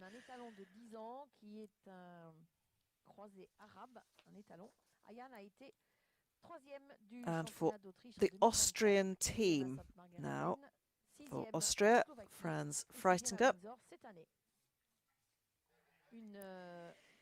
He was one of the drivers that, with some gratitude, we were able to witness at the Royal Windsor Horse Show. And if any of you are driving and general horse fans, please do try and come to Windsor in May. The setting of the show, it really is on the British Isles, certainly on British soil. I know you guys have Aachen and all sorts of things on the continent, but for us in the United Kingdom, it's absolutely our top outdoor show for driving. And the same team are involved in the London International Horse Show just before Christmas. I know many of you do come to those events, but if you haven't been to either of them before, certainly mark those dates, Windsor, in your diary. Andrew Council, who is our president of the jury here, the grand jury, he's our chief judge. He's in charge of all that side of things. He's also the director of driving for the FEI side. I run all the traditional driving classes, and we have a very big crew behind us giving everybody some great driving. And in fact, there's a lovely film on the FEI TV Ride series at the moment, which was shot from Windsor this year during the Sunday Concours d'Elegance drive. That was really special, and it really is beautiful, and it highlights the beating heart of driving, which is the inclusivity of it. We feature one of our gentleman drivers who, he says quite openly, has a disability down his left side. That's Andrew Collins. And young Molly Turner, whose mum Claire talks quite candidly about her developmental problems, let's say. She had a few issues when she was young, developmental, that's what I was trying to say. And Claire just says how driving saved them as a family and has given Molly a sense of purpose. So driving, so much more than just World Championships. It really is such an all-inclusive pastime sport for the people. Don't forget, we've got our Para World Championships, and there are no barriers in driving. Now, coming back in on the left loop there. Oh, wouldn't it be interesting to find out what they're all saying to each other, the team talks, the managers, to themselves. Quite a lot of inner dialogue goes on during these events, doesn't it?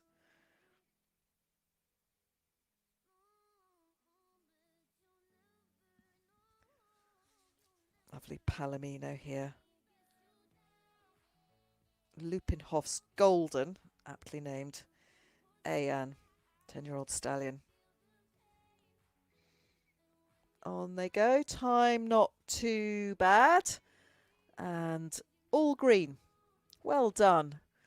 Lovely cones round there, and that does enough to, I'm afraid, topple Eline off her current top spot. That's only 3.92, very well judged round there. Obviously a bit of a miserly day outside. Confirmation that he has now gone into first place overall with that well judged round, 3.92 just on the time, no balls rolling, and that puts him into second place on the cones competition, but by some way 184.71 he sits in first place at the moment. As we have one more driver in before we have another short break.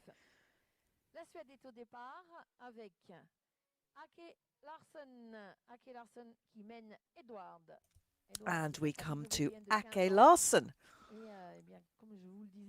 And you might well get Aki's age up there. Now look at that. Just illustrates everything that I've just spoken about. He's 78, competing at a world championship. Even makes Ian Bertram look like a young man. Driving Edward. And an upstanding chap is Edward, and he's KWPN, age 15. The G denotes he's a gelding, and Aki Larsson, great to have you here. Will you be back in 2 years' time? Let's wait and see.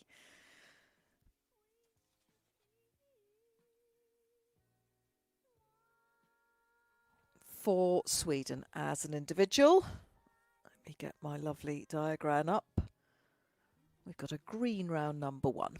That's a nice start, isn't it? And number 2, which is that oxer.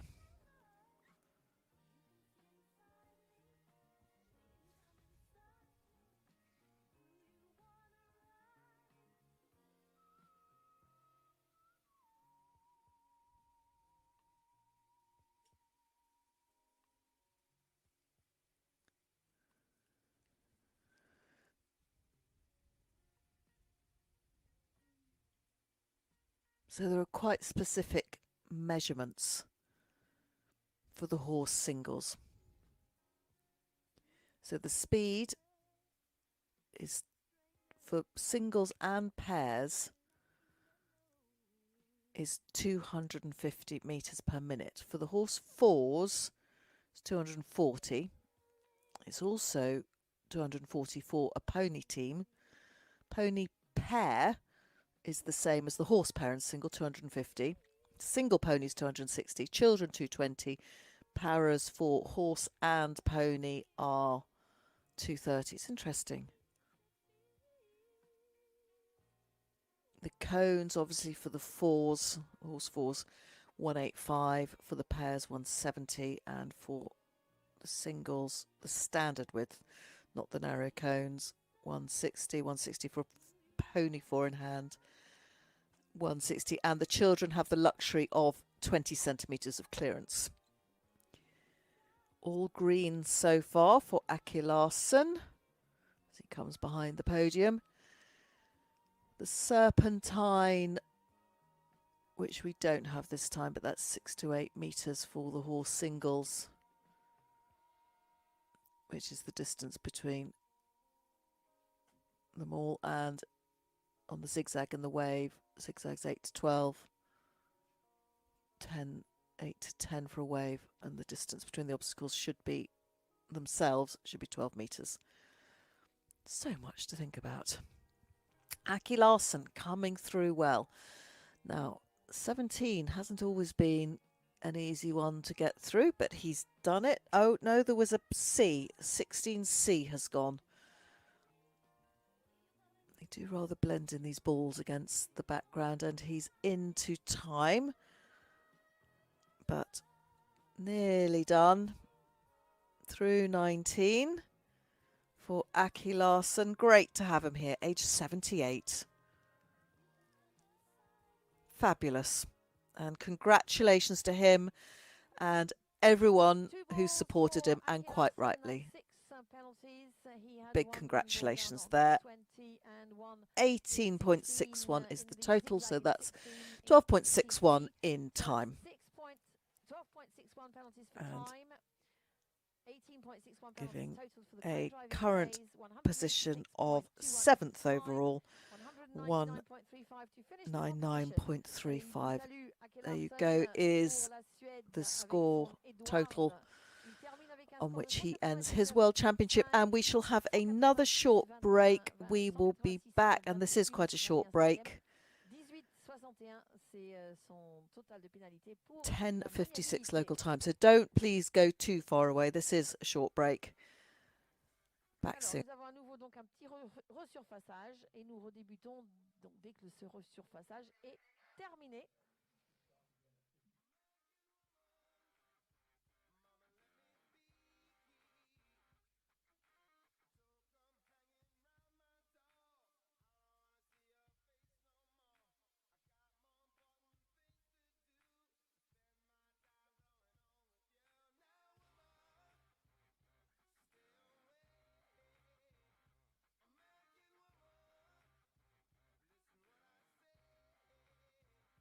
There you have confirmation on your screens of the cones results so far, and Eline Houterman, obviously, with that fantastic double clear, sitting there in first place, all those zeros next to her name. How satisfying is that? And Franz with his well-judged round.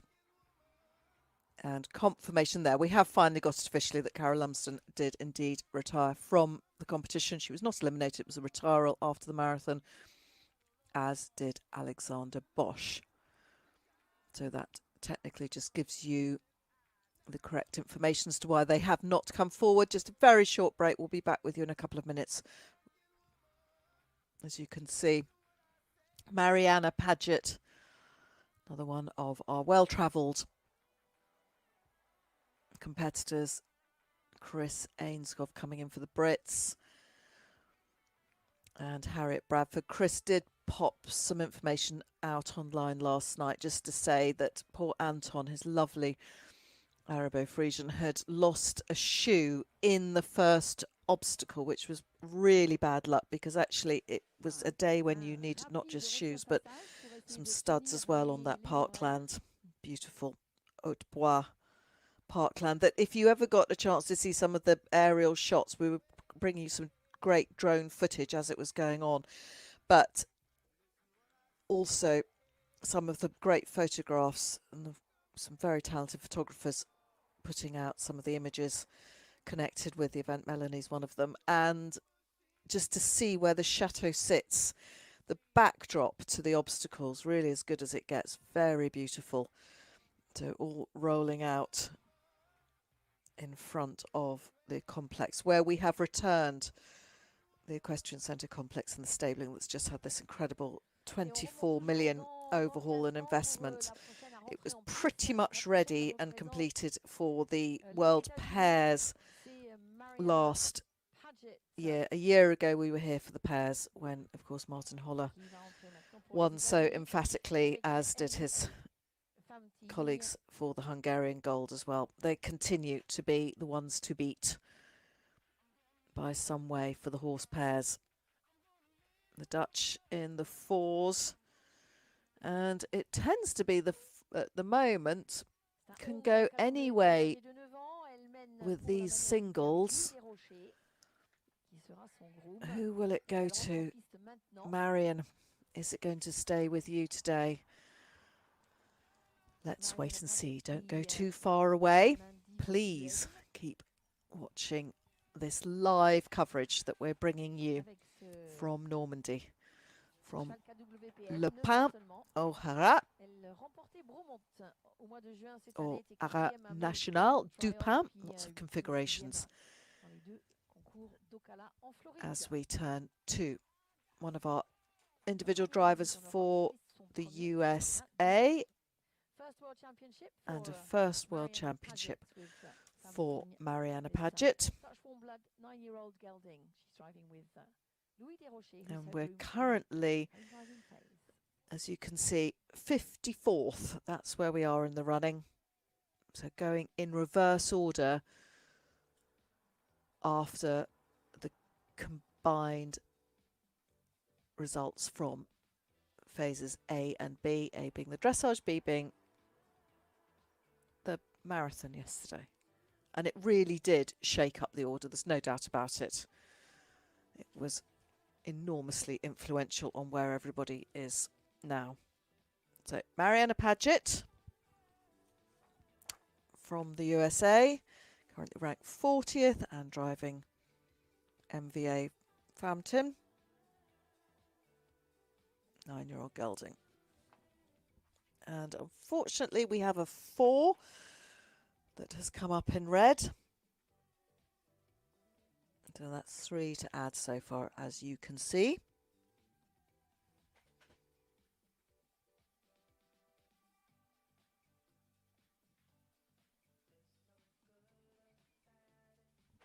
The cones competition, and I am referring to article 970 in the rulebook, is to test the fitness, obedience and suppleness of the horse or horses and the skill and competence of the athletes.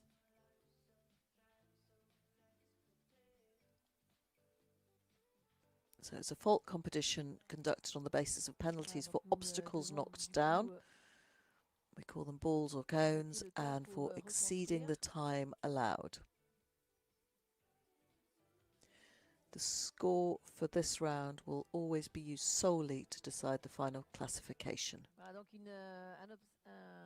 There may be a drive-off between the athletes with 0 penalties or on equal penalties to determine the winner of the cones, but that doesn't happen very often. Although we did have 2 of our French team on that incredible identical score for the dressage. Number 10, that ox has gone. That's one of the ones that is not. And she's just disappeared off site. We're still giving you a bit of an overview. You didn't drive number 10. Oh, no. You knocked it down on the outside, not from the inside, so you didn't drive number 10. Let me just see if I can find out what's happened here.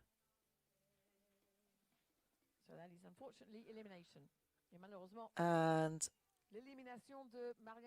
it sounds like she didn't get to 10 in the right way.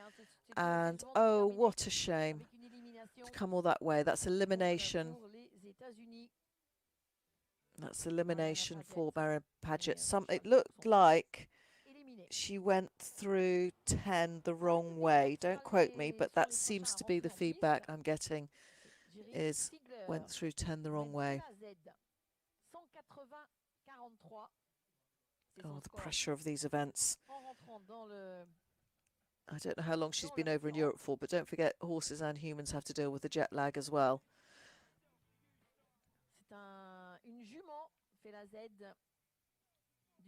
So sadly for Mariana Padedet there will have been elimination, and that is probably for an error of course.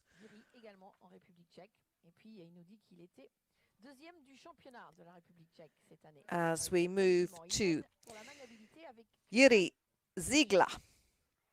Next to go for the Czech Republic, Jiri Ziegler. The R in Czech almost sounds like a Z, Jiri. A lot of emphasis on it. I was being coached in Hungary by my Czech and Hungarian colleagues. Jiri Ziegler. Another one had a pretty good marathon. 113.74, 44th. Do you know, if you make a mistake at an event like this, you make it once and once only, don't you? You never do it again. Hard way to learn or remember. And this gentleman originally from Prague and one of our finest European cities. It is glorious. Was inspired to drive by another Jiri Ziegler, senior. His talented sons also drive, and he was third. The Kladruby event, which is one of the early ones in the season. That's in April. And fifth, Pisen Nadij Diet.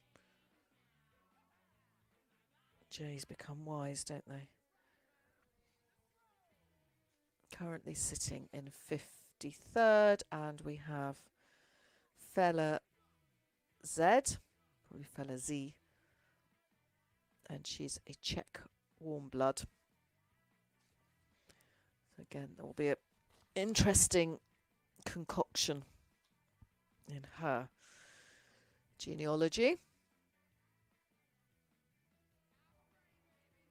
All green so far as he comes through 14. There he is. That's fine. Bit of ground gaining towards 15. And he's one that's dropping in on that left loop. And he's pushing on, isn't he? Most of them staying in a forward trot, but no. Jiri has put the foot down.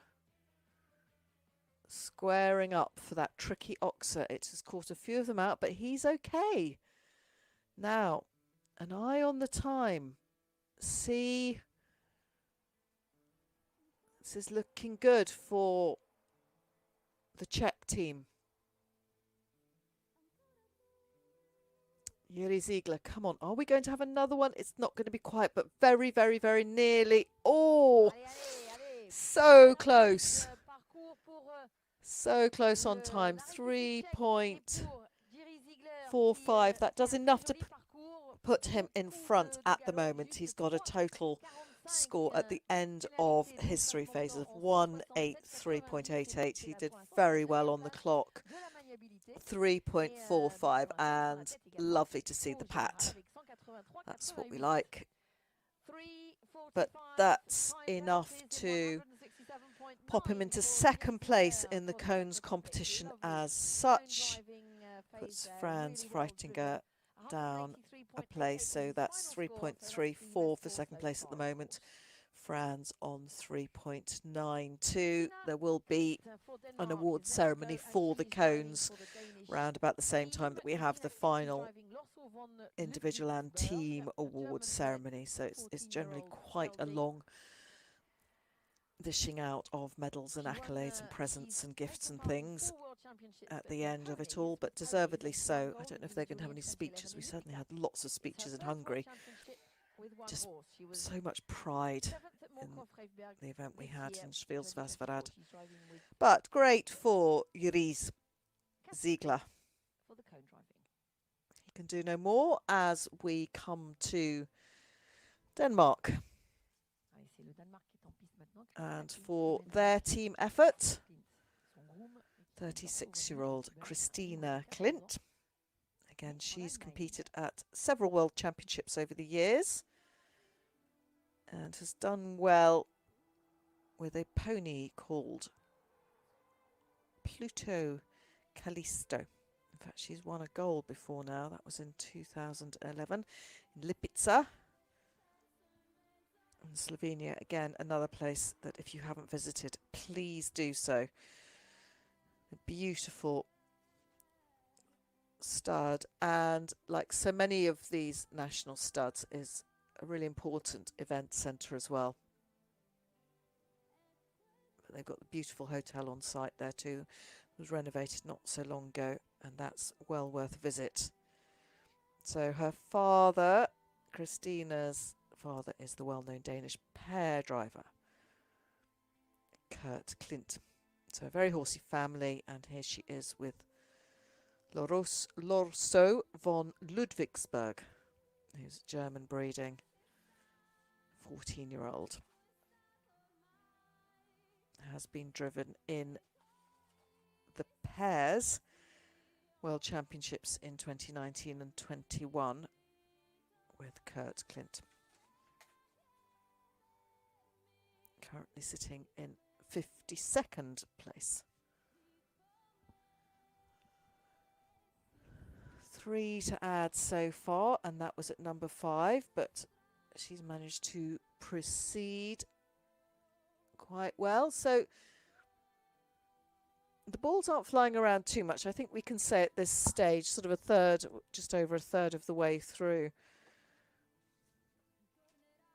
the cones competition.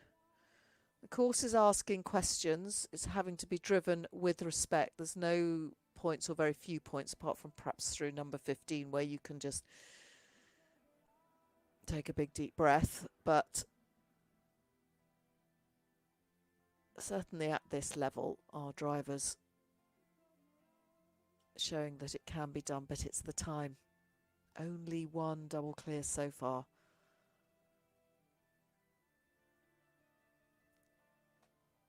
As she's certainly very good on time, but with that you then get the 6 to add, and that's a great shame that last one's gone, because it was good. She's big smile there, and that's what it's all about. Well done, Christina Klindt, because that was so nearly a very beautifully judged round for the time. Look at that, 1:53. She had plenty in hand. That's by far the fastest we've seen, but with speed therefore comes perhaps a little bit of loss in those precision lines as she waits for Chris to come in. And that is the end of her World Championship as Chris with Anton comes in. But their confirmation, that's enough to pop her into third place at the moment. But no doubt a driver that we will see lots more of in the future. La Grande-Bretagne est en piste maintenant. Chris Ainscough avec son cheval arabo frison. Anton, un étalon de 16 ans. So Chris has got Il a participé à des championnats du monde en poney Kazenko, en 2019. Mrs. A on the back there. Les compétitions avec Anton cette année. Il était au Pin en juillet et terminé 22e. Tara's going to have her mum Leslie.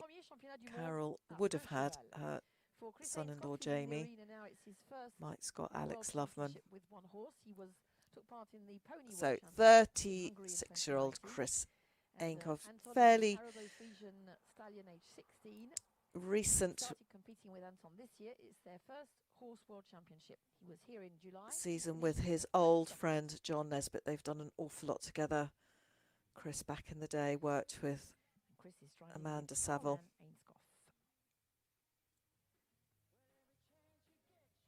As Anton just didn't have the best of luck on the marathon with that lost shoe, and Chris really had to nurse him round the end of it. But he's a very good, quiet horseman, Chris. Instinctive horseman, does a lot of training. This is what he does full time from his base in Lancashire. Oh, well judged round there.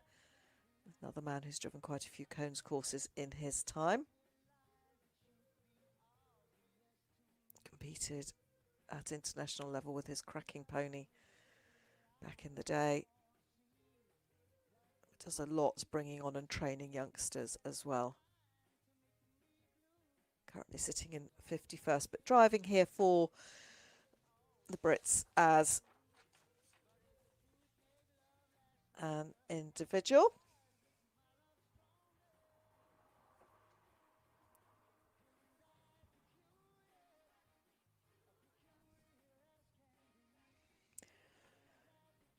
All greens so far as he pushes on down towards 12.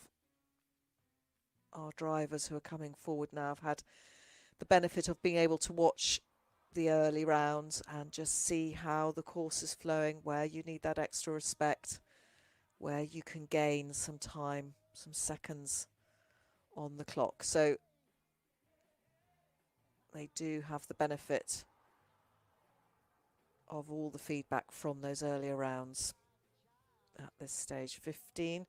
Now, which way is he going to go into 16? Yep, he's one that's coming round on the right, but he's really pushing on. Chris means business, and Anton responding beautifully.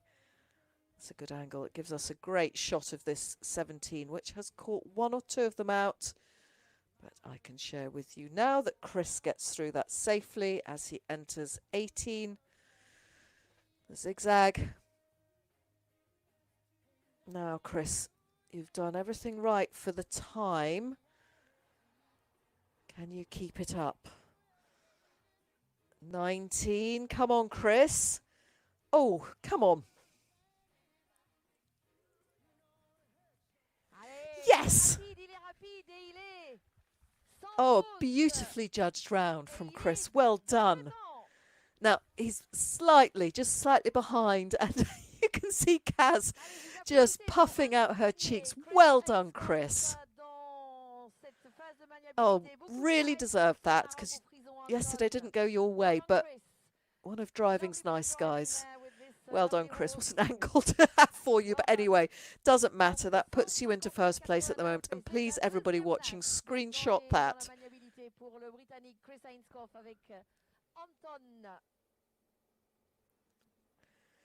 Well done, Anton. He was so honest going around there, wasn't he?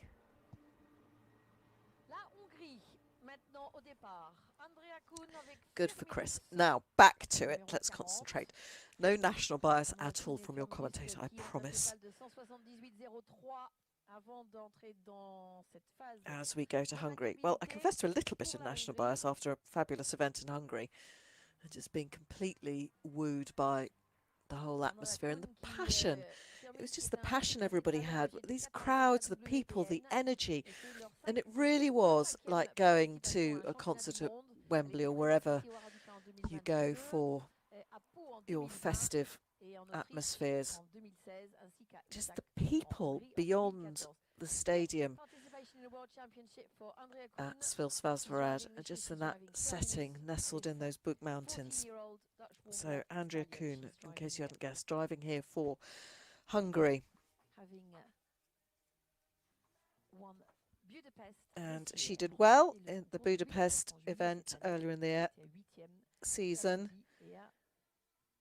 Kingston Park, she was first then. She's been competing for some time at World Championships with first Armani, then Firminus, who she's got here now. This is her third World Championship. And of course France, who really pulled everything out of the bag to be able to host the singles championship. Don't forget, we were not able, we didn't forget anything. We very much remember the fact that we thought we were going to be able to have a horse fours world championship in Valkenswaard, but that just didn't come off. Just too tough to make it happen in that COVID year of 2020. We didn't even have an Olympics. Don't forget, we had that rather stilted Olympics in Tokyo. No crowds, no families, nothing.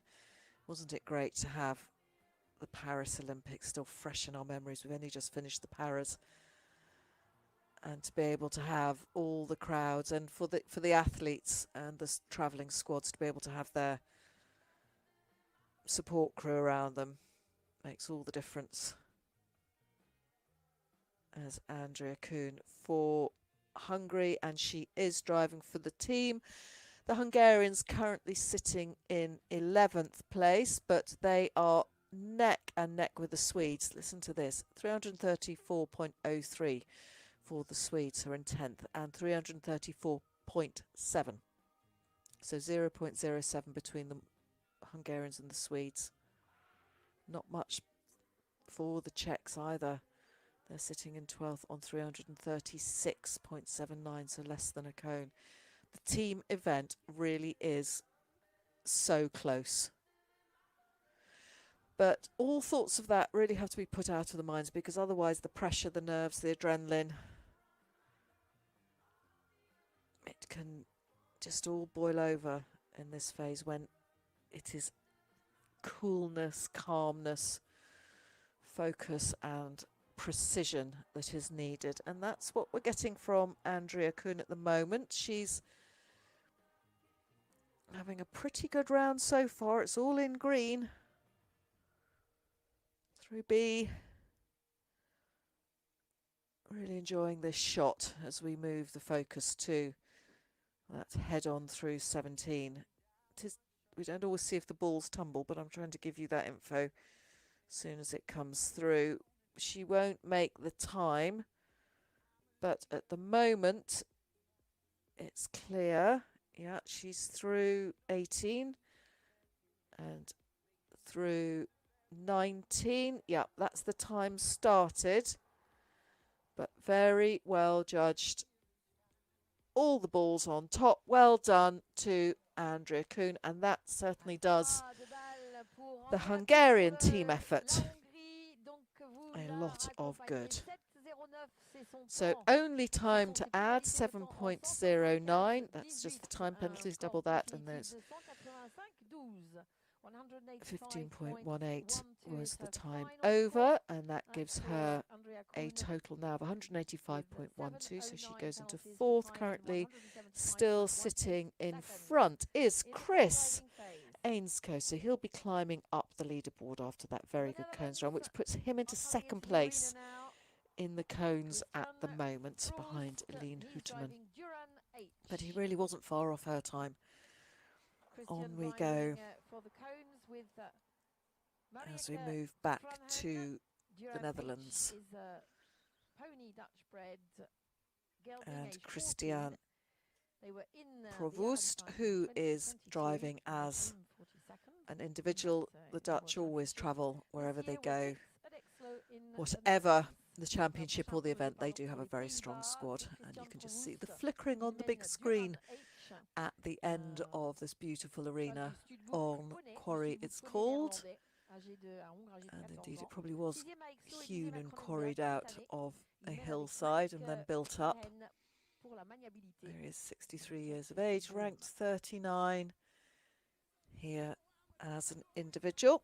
He was 6th back in March in Exlu. He also took part 20 years ago in that Swedish World Championship in Astrup.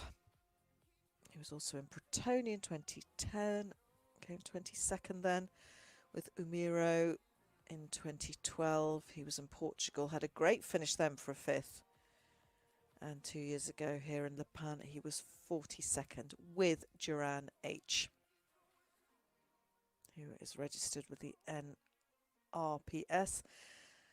Netherlands, Reach Pardon in Pony Stambuk. So that's quite an open, they do say it's quite an open sporting horse and pony stud book. That's the other main one in the Netherlands. Currently in 49th place.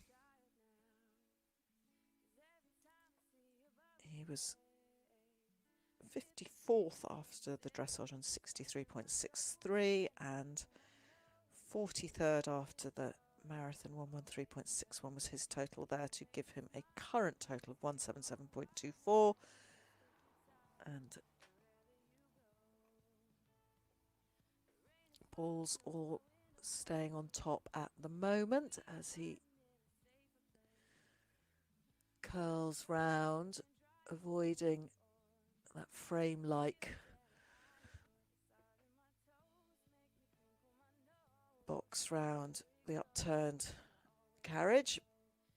There we have them dressing the arena. They always look great.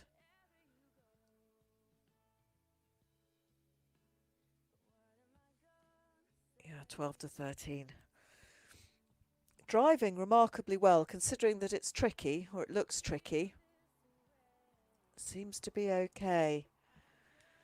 Bit of a stretch down to 14, then to 15. This is where they can get up a bit of speed, increase the pace. But don't want to over egg the pudding, because obviously if you push the horses on too much, obviously at this level they're pretty seasoned competition horses. We would expect that. They've all had to qualify for it. But if you just lose your head and the red mist comes down, it can just boil over, and then to try and get them back into their rhythm of a nice canter like that, or the trot, Depends on their temperament as well, and yours. It can be pretty nerve-wracking. We all deal with pressure and nerves differently. So safely through 18 will be time, but a clean round on the cone course. Clock is going to stop at 176.11, so subtract that 161 divided by 2, and that gives you a penalty on time only of 177.55. That puts him into 8th place in terms of the cones competition as such, and then 184.79, that's a 4th place for Christiaan Provoost, and he exits with Duran H at the end of their World Championship. Le Danemark est au départ. Il s'agit de Brit Schinnesberg. And we turn to Norway, and another competitor who's clocked up some miles to get there. We could do some searches on the distances travelled by some of our competitors, and they do stretch into thousands of kilometres or miles, depending where you're coming from or looking. And Brit Schinnesberg for Norway, she was competing also last year with this same horse, who's now 8. I'm not going to share Brit's age with you. She's a lady. There we go. Enough said on the screen. And this 8-year-old KWPN, Leopold de van Altrido, who is certainly at the early end of the driving career and doing very well to compete at the senior championships, having been at the young horses last year where they came 5th in the 7-year-old division. So congratulations to them. That was held in La Motte-Brevon in France. And they are great hosts of events, the French. They do have a particular way and style of doing it, and it is stylish. Now, just a cloudy day, but look at the terrace there. What a great viewing platform that gives, and the judges' box there. And I think that was a reaction to 6 being knocked. Did you see their arms flung up in the air from one of our officials? I couldn't see who it was, but that was quite a funny reaction.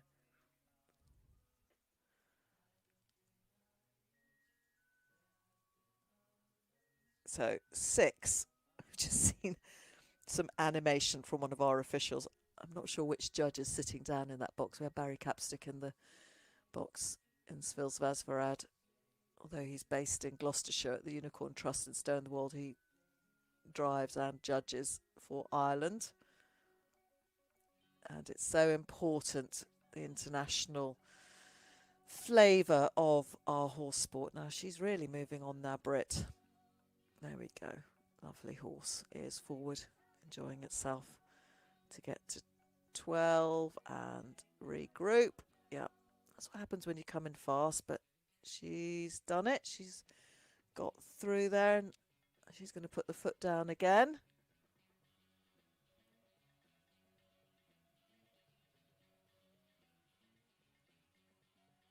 Just a bit of sheepskin or fluffy, like a numnut under that pad there. Round they come. Yeah, it just has to collect up there. Quite noticeable after that push down. That longer stretch.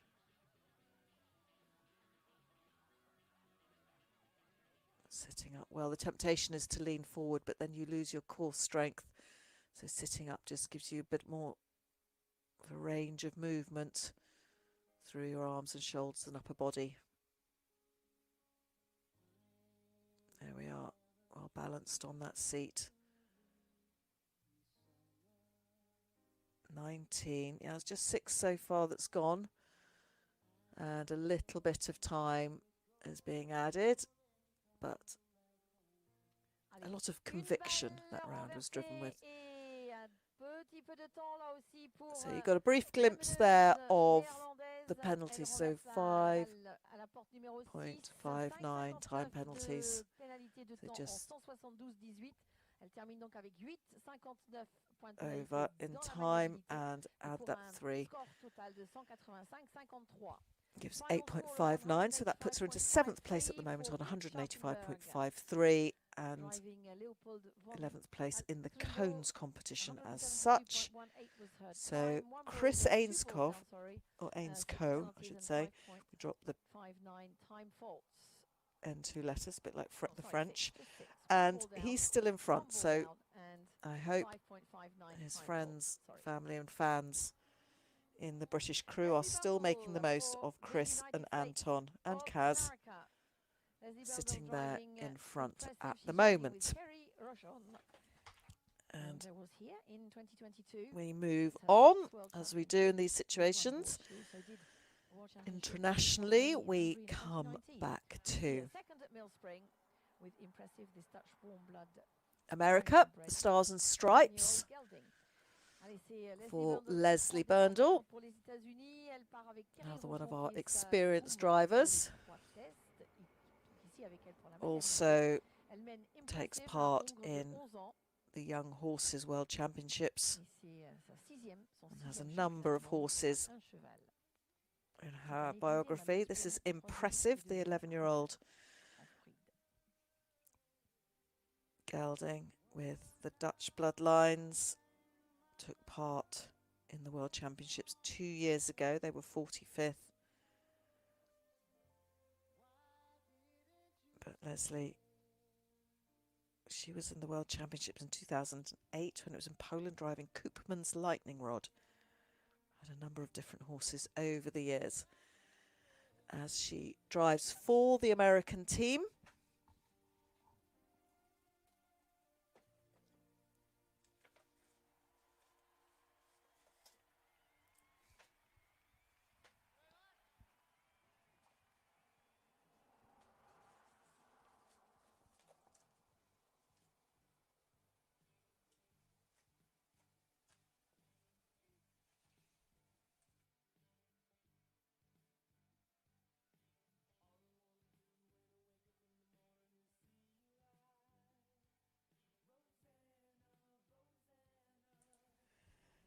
So far, so good for Leslie.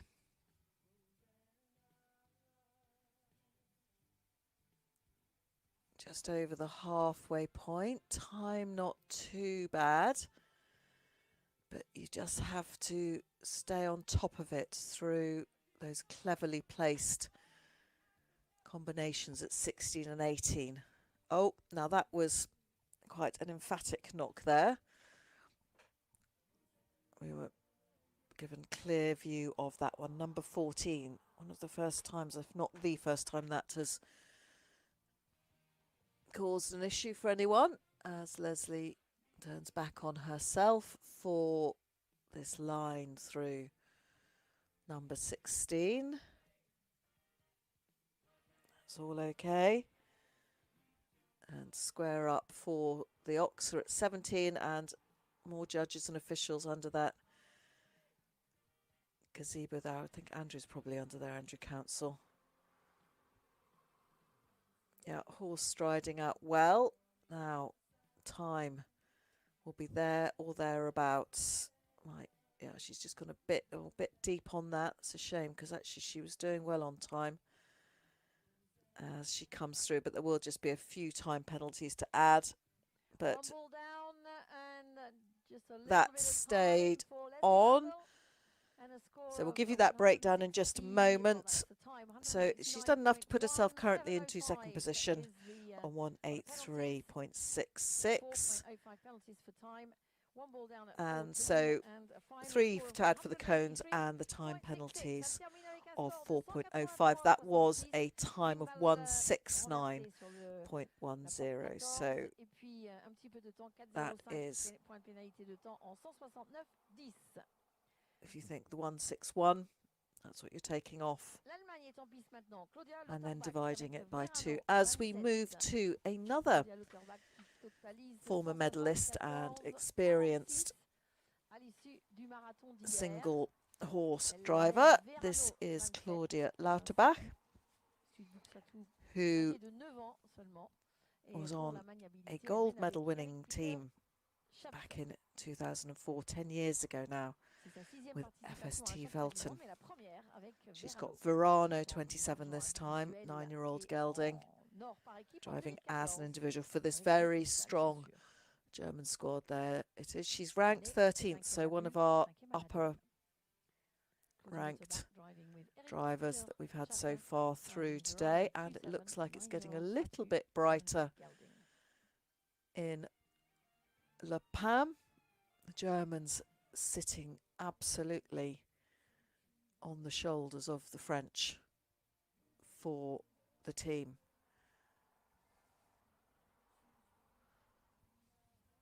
There's very, very little in it. There's a big block if you look through where the past winners have been. The Germans were very dominant as a team from Protoni in 2010 until 2016. 4 team golds in a row. That was up to Piber in Austria. And Claudia won silver individually in 2014. And Dieter Lauterbach, he won gold in 2016. So he's been driving for some time. He was even a bronze medalist in 2006 in Protoni. How's she doing? All fine so far.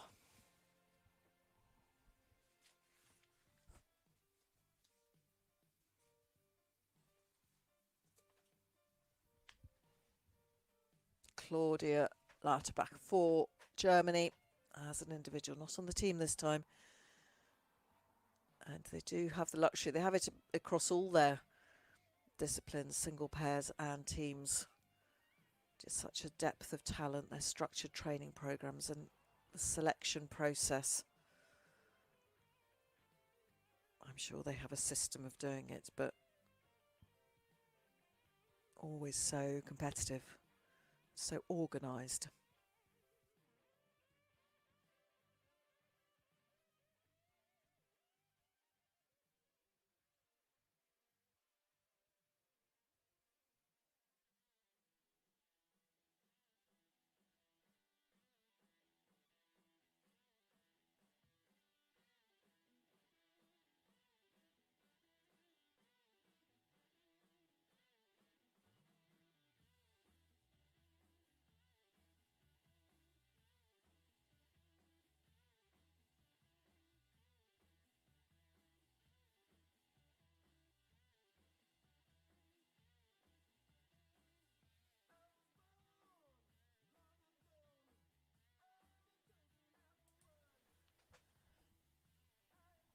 As Claudia Lauterbach pushes forward to get through the finish just over the time, 166.20, nothing to add for the cones, only 2.6 time penalties. That's enough to put her into 3rd position in the cones competition at the moment, and it puts her into 2nd place overall on 179.06. So that's still good news. Chris Ainscough for the British. He's an individual. It's not going to make any difference to the team placing, but he's quietly climbing up the leaderboard. Good for Chris. As we welcome in, talking of the British team, Harriet Bradford. Now she is driving for the team with Chippendale's Rock or Rocky. She's got her other pony out there. She's got a ranking of actually 68 with the ponies, with Stormzy. He looks like quite a character. So, looks like the sunshine is breaking over our beautiful cones course, and the team there just making sure all the balls are on top, all the distances are correct. We have to keep it 100% fair for everybody.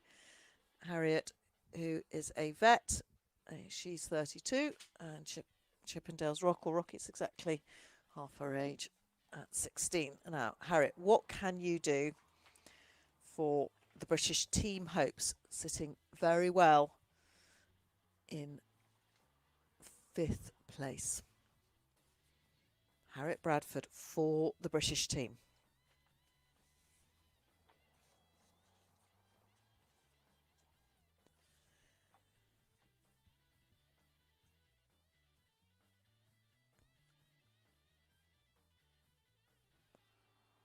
Through 1 to 4.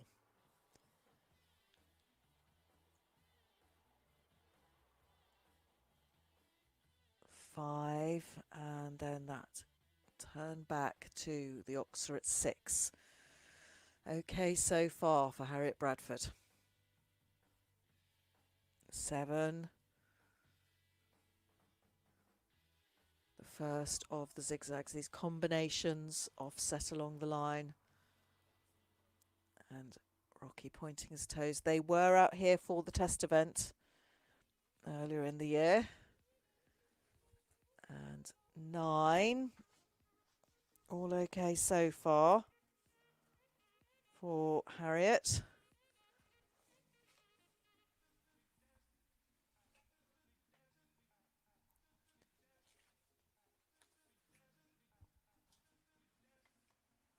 I'm sure there's lots of people glued to this at the moment. Lots of support from the Brits. 11, 12, 13, okay. There we have it. Yep. Round she comes, behind the podium.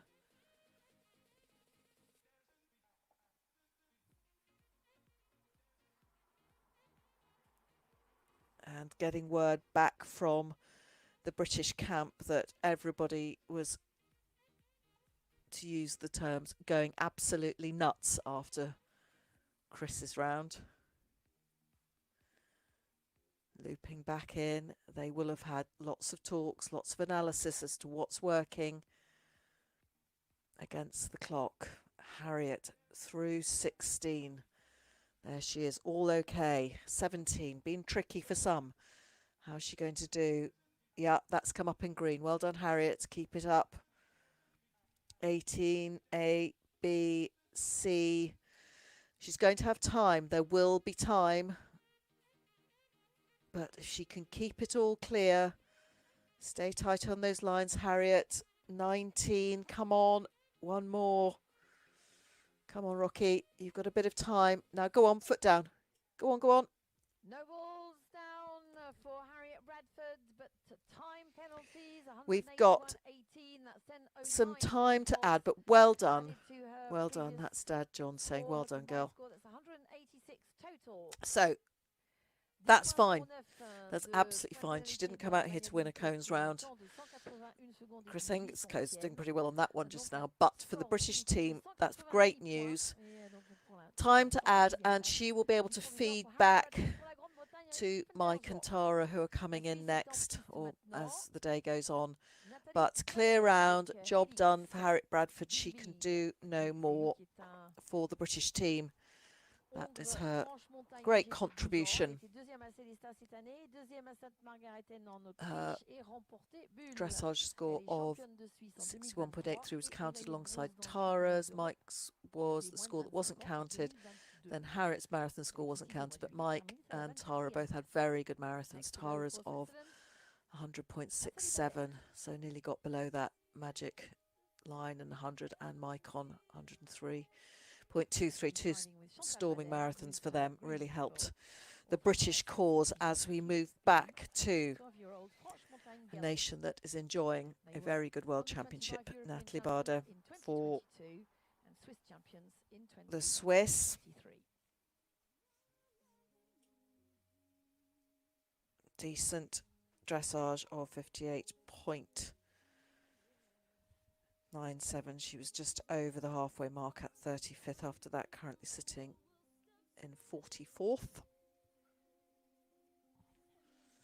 So I'm sure the Brits will be having a few more celebrations as the day goes on, and we turn our attention to Switzerland.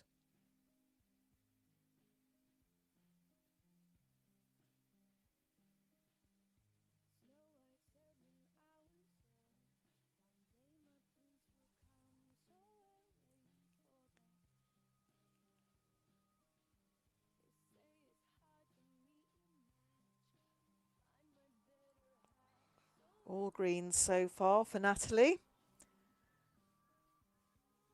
This is her first World Championship with Helix BB, who is a 12-year-old bay gelding. It looks to be his first one as well. We don't have any data on what they call major results on the FEI. It's all out there. Ranked 70 coming into this. That'll be on results achieved so far during the season.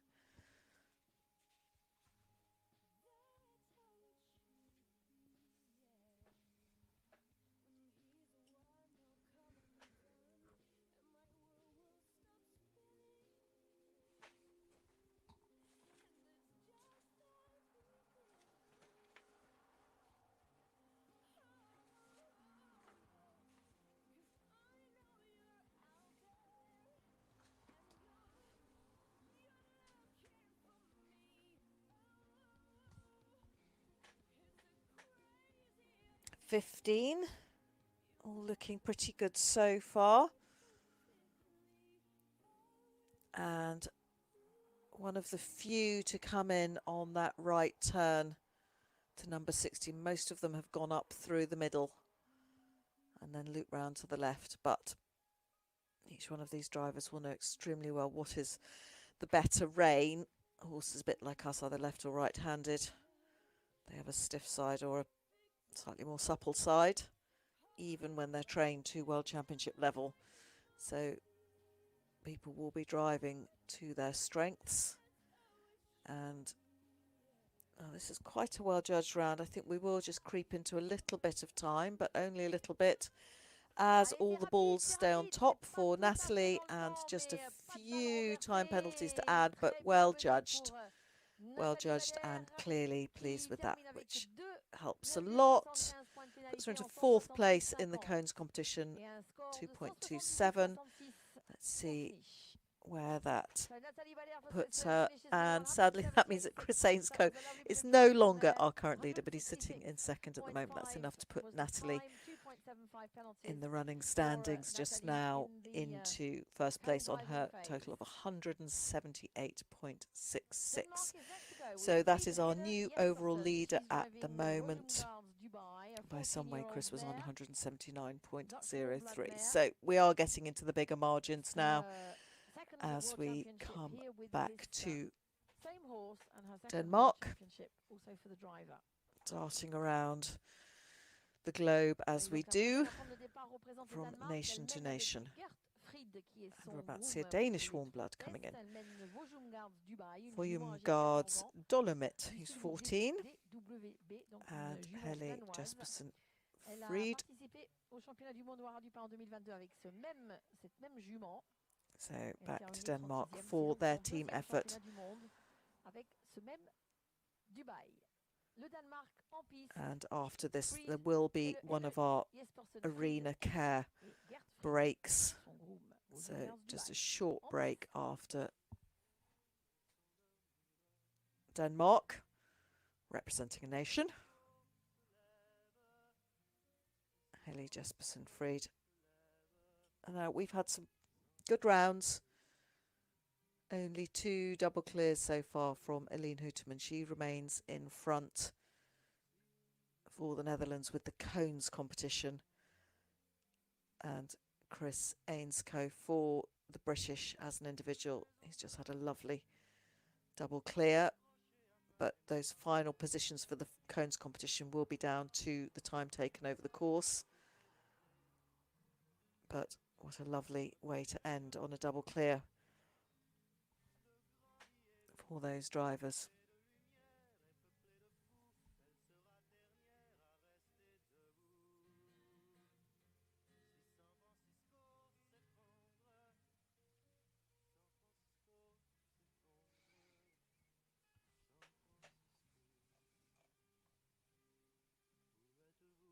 Number 9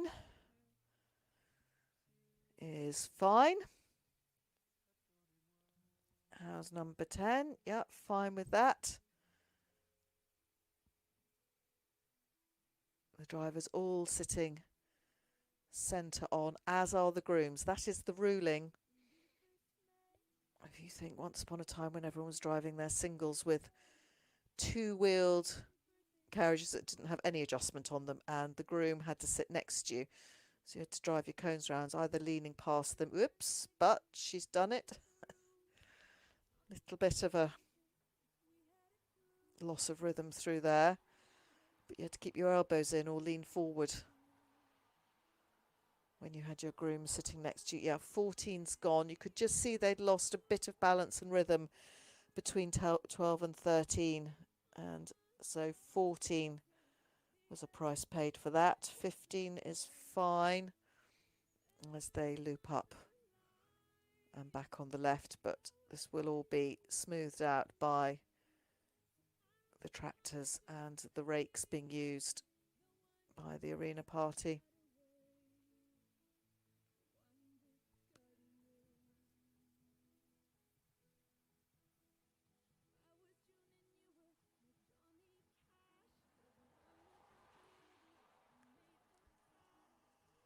Through 16 safely, 17 now, 18, that's all fine. I think only one or two have caught 14 so far. And out through 20 with a bit of time to add as well. So currently sitting in 43rd. We'll obviously go quite high up in the rankings at the moment with the running totals. And so 3 to add with the cones from that knock at 14. 6.29 in time penalties gives a total of 9.29. That's the 15th placing in the cones. Currently a 183.95 gives them a 6th place. So short break, I'm sure you'll have on your screens in just a moment, either the next few that are coming through or where we are after the cones course. There we have it. So that's good news for the Dutch and the British, and the Germans sitting 1, 2, 3 after the cones. And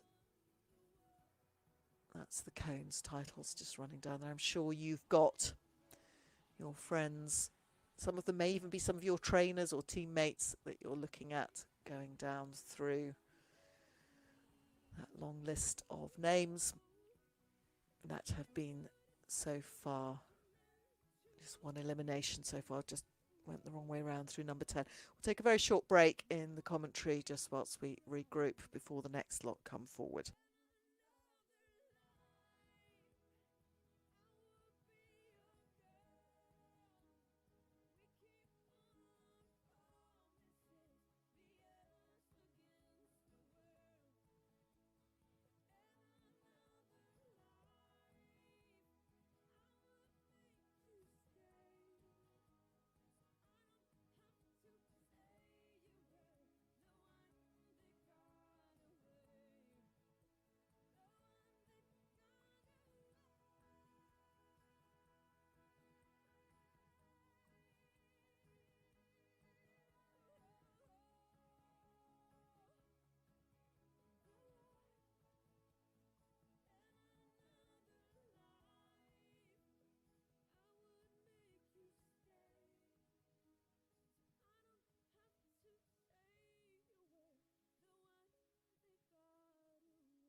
C'est sous les couleurs hongroises que nous allons accueillir maintenant. C'est Dávid Pösta. Dávid Pösta qui mène un lipizzan de 12 ans, un étalon. Et c'est sa première participation au championnat du monde. Bienvenue, bienvenue à Dávid Pösta. So next to go for Hungary is Dávid Pösta driving Favori Primas, Lipizzana. And a warm welcome back to you if you are joining us during this live coverage. If you are watching it afterwards, well, we very much hope you have had a chance to take this all in, because it really is very special indeed. As we bring you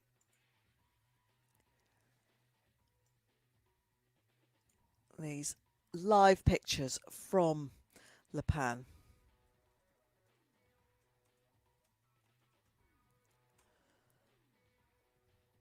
And we turn to Dávid Pösta, who is here for the Hungarians, member of their team, and driving a Favori horse. He's had a good season so far in the run-up to this. First in Orăș in Romania in April, and Plătnica in Croatia. This is a 12-year-old Favori Primas, so that will be a Lipizzana. And they are quite distinctive, aren't they? But they are lovely driving horses. Don't forget, we'll be seeing plenty of Lipizzanas during our World Cup Lyon, that first weekend in November. I think we're on a Saturday night and a Sunday lunchtime. It varies depending on the programme of each of these enormous indoor shows that we travel around on that circuit. And no doubt all those drivers will be probably resting the horses they had at the World Championships, because they will be, just about all of them have a separate indoor team. Not all of them, but most of them do. And they certainly favour the Lipizzanas with their quick thinking, their pony-like attitudes, that's what they say. And they're big characters, some of them, particularly those ones we see in the Chardon teams. Absolutely brilliant at the Indoor World Cup. Can't wait for that to start, as Dávid Pösta is doing all sorts of wonderful things for the Hungarian team effort. Don't forget that there is very little between them and the Swedes and the Czechs. 10th, 11th, 12th at the moment. Not too far off from the Americans and the Poles either, or the Belgians. Very close for the Nations competition as well. Doesn't it seem like a long time ago how time does funny things with time travel through our events? Those dressage tests on the Thursday and the Friday, the Nations Night, the opening ceremonies on the Wednesday after the trot up.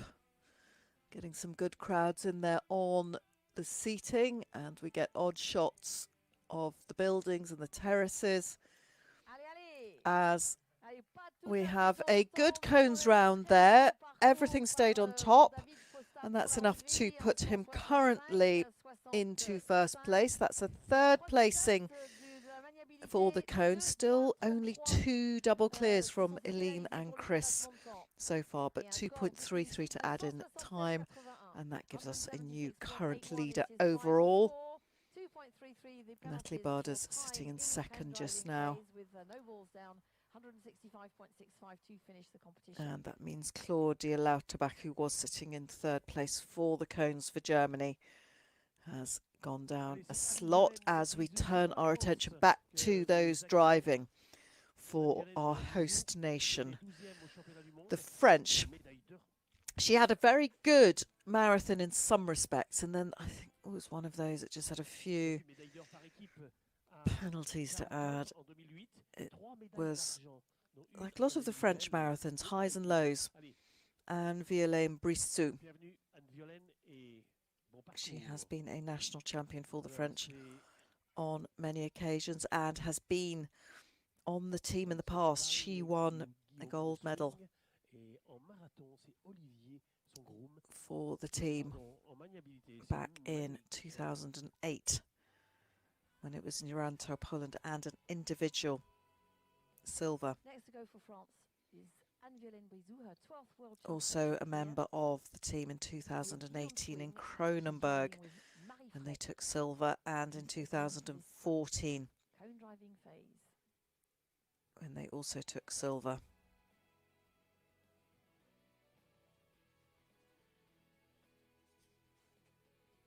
Guillaume Swing is the horse she's driving here. She's also been driving Nardus, with which she won the 6-year-old class in Samoa, and she was 5th in the 5-year-old division of the World Championships in France last year. 5th with this one in Chablis. So here she is, and another experienced French driver, Anne-Violaine Brisou. No cones to add at the moment, no balls rolling. As I refer back to the diagram, as they go through clear, this green misty circle appears round them.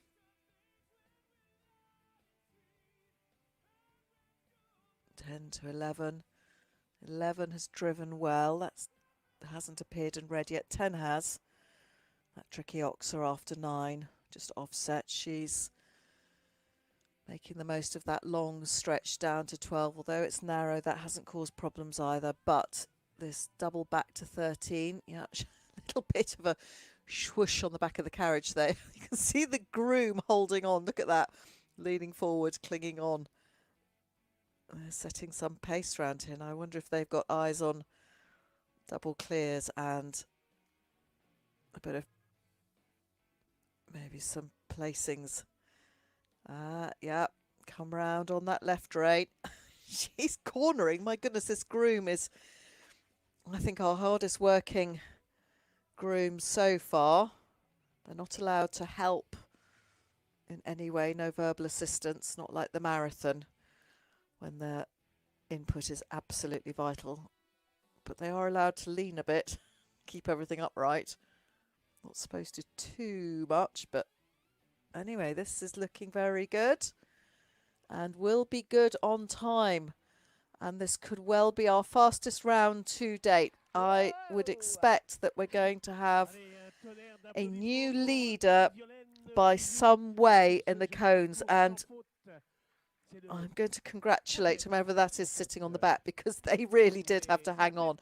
And she came out there, was determined to drive that round, and absolutely delighted. Wonderful to see. Congratulations to Anne-Violaine Brisou for the French by a very long way. Has won that cones, 151, nearly 10 seconds under the time. But that's what it took, and you saw the carriage responding to those tight turns and the speed. I think somebody might need a stiff drink after that, whoever was sitting on the back. Right, that was great. We have a new leader in the cones, and that is going to be some time to have to catch. Is it going to be caught? Now, for the team efforts, we've got Marie Tischer coming in next for the Germans.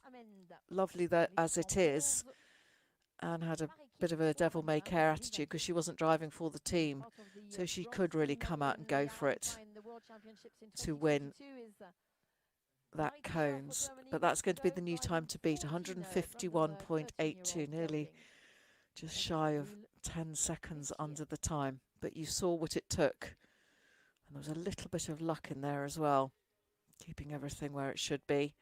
Good horse. As we turn to Germany and their team gold. Now, I'm sure the brief is here, get round as clean a round as possible with as few penalties as possible. No risks to be taken, like we've just seen. That was a bit of a risky round, but she got away with it. But this is for the team, and they will have gold in their sights. 1.2, that's all there is between the French and the Germans. And then only 3.96, that's a cone and a tiny bit of time between them and the Swiss. Bit of distance then for Luxembourg. About 15 points, so quite a buffer between the Swiss in third and Luxembourg in fourth. So 1, 2, 3 could go any way for the team medals. Lovely trot there, good paces.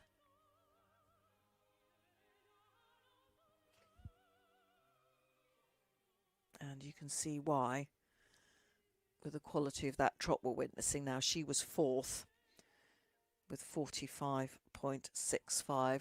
Lots to like about the way this animal moves. Got that lovely sort of natural suspension in its trot. And that's what gains marks in the dressage. On they go. Weren't the fastest in the marathon. You can't have it all, but certainly did. Wonderful work for the team effort. It was indeed, of course, her mark that was counted alongside Chiara Schubert, and Chiara came out and drove a fantastic marathon right at the end of the day, as did Anne. Both ladies under 100.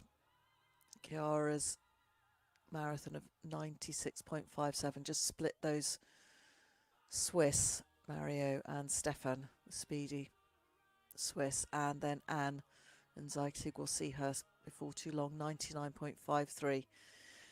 Great marathon driving from them and giving themselves all sorts of medal chances here.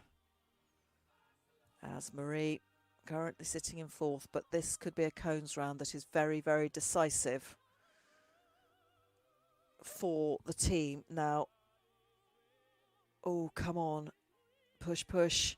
How's the time going to be? Go on, nearly there, on, and oh, just 1.64 to add, but that's fine.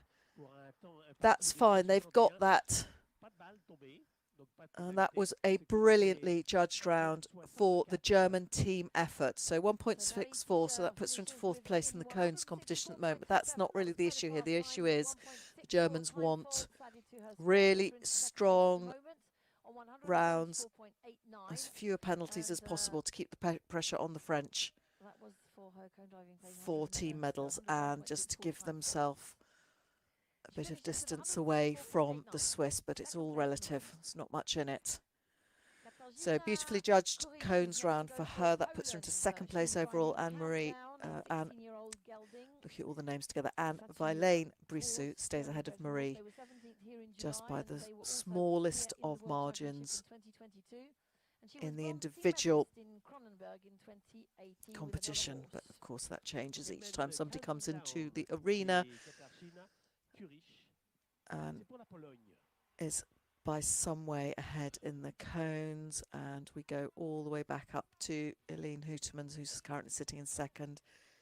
That means that Chris will be third in the cones. This is on the time. They all had double clears. That could well change, but we've now got 3 double clears and we are at the halfway point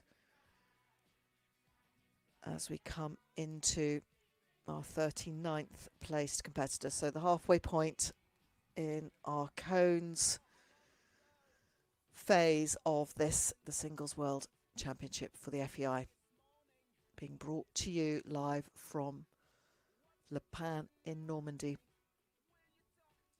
As for Poland, driving for the team, the first of their team members to come through. We've had individuals for them, and the team did all sorts right on the marathon with Bartlemy and Veronica, Kwiatek and Katarzyna. They went up to 8th in the team event. They are former winners, medalists. They've had gold individually. have done very well in the past. Poland also hosted back in 2008. Probably time we went back there again. Katarzyna is a trainer and rider as well. She has worked at the Stallion Stud at Gizaz and was first in Topol Chianti in Slovakia and second in Bogusławski in Poland in May. Driven at World Championships she was on the team in 2018 when they took bronze in Kronenberg, and was also in the team in Piber in Austria in 2016, and she was competing then with Berlando and on the team in 2022 in Le Pin. 14, unfortunately, has got the red zone round it, so one down so far. But otherwise, proceeding through the end part of the course. One ball to add at the moment at 3 in the gold box, as you see.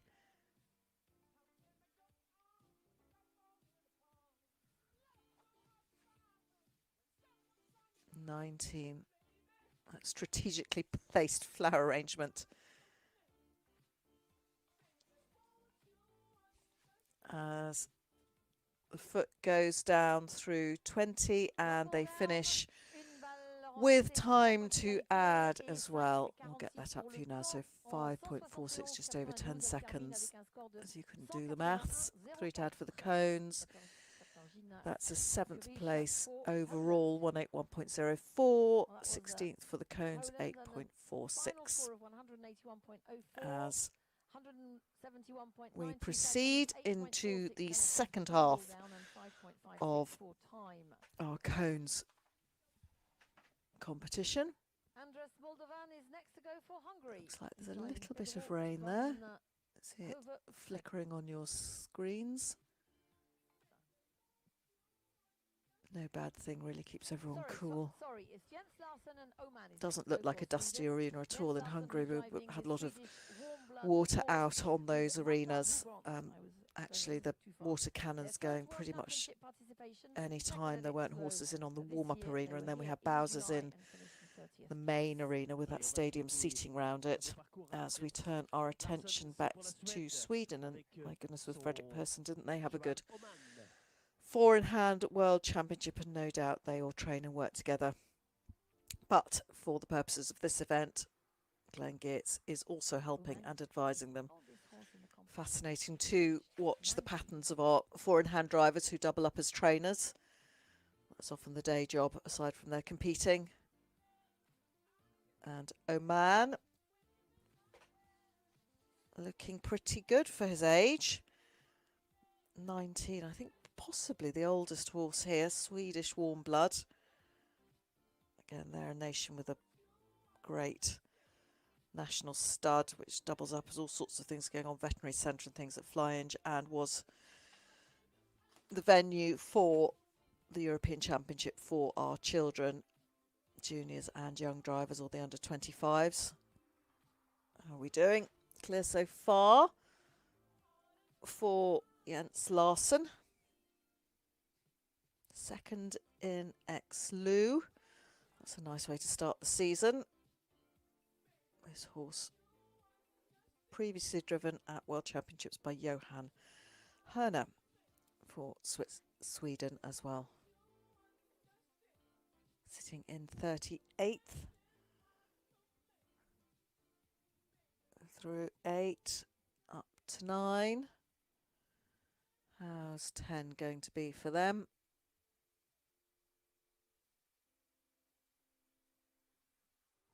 Yeah, that's okay. Stays in green. Round to 11. And, oh, that was close on that inside wheel, but they did it. That's the lovely thing about a surface like this. There's not too much of a roll on it. It's pretty solid, as you can see. It does help with the cones section in particular. All green for this, a team effort for Sweden. I remember they're playing nip and tuck with Hungary and to some extent the Czech Republic as well. That's the way the majority of drivers have gone, isn't it? Into 16. Oh, wave. As we get head-on through the narrow Oxford at 17 and we progress through 18, second zigzag.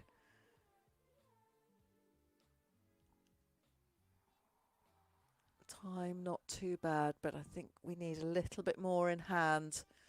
We're beginning to learn what it takes to get in under the clock. It's going to be near. Very near. Oh, they've done it. Well judged. That was a really good late burst of pace. Well done to Jens Larsson. Puts him into third place in the cones round. That was very, very good. I think that probably knocks Chris off his spot and a current first place, 172.46. So nothing to add for the cones. He finishes on his marathon and dressage total. Well done to Jens Larsson, and that keeps the pressure on the Hungarians and applies pressure to the Poles and the Americans, possibly even the Belgians and the Spanish for the team. So that's our current leader on 172.46, and time hasn't been touched. 158.86. That's, it can be done, it can be made that time, but it's not easy. That pushes Chris into fourth and Eline is second. That's a third placing. So this is down to those times as we turn to Luxembourg, and of course you have father and daughter Franz and Marie and Nicolas Candal, who has worked close. Oh, we're not onto them yet. It's changed. Now, let's just make sure we are right on this.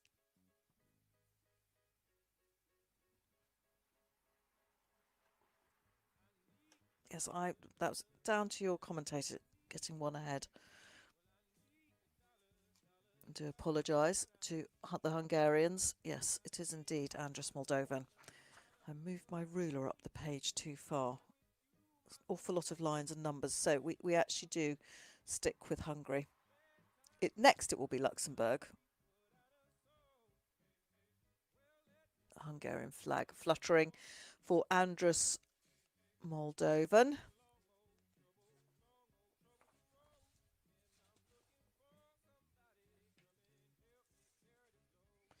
He was competing in 2022, the 6-year-old category with El Pedro van Hove Utrecht.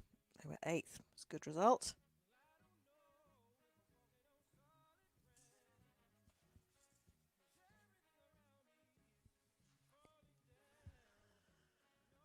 So tight for the teams at this spot in the table.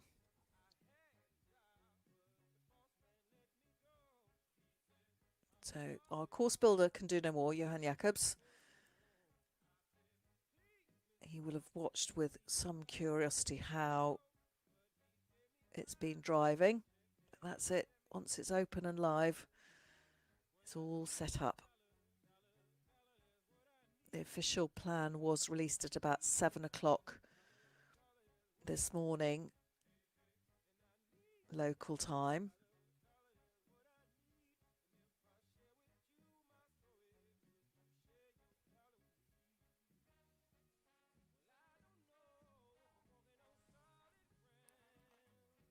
That strategically placed arrangement right in front of number 19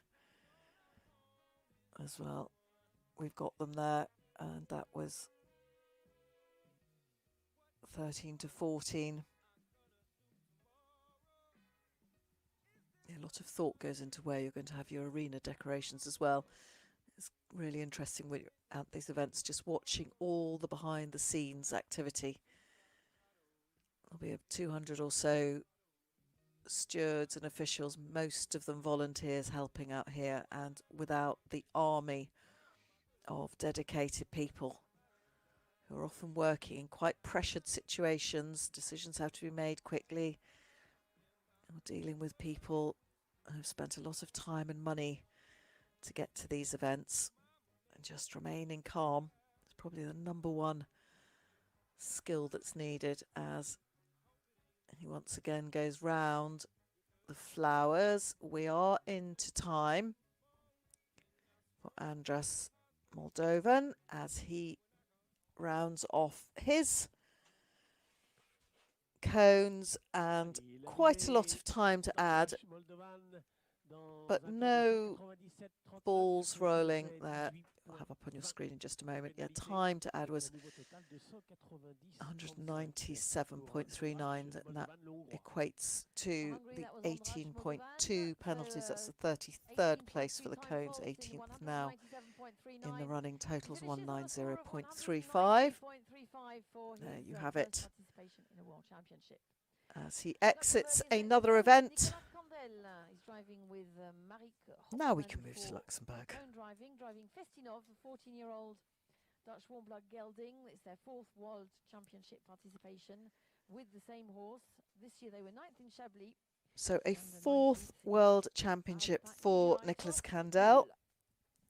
And he's got a pretty solid partnership by the looks of things with Festinov, who is a Dutch warm blood.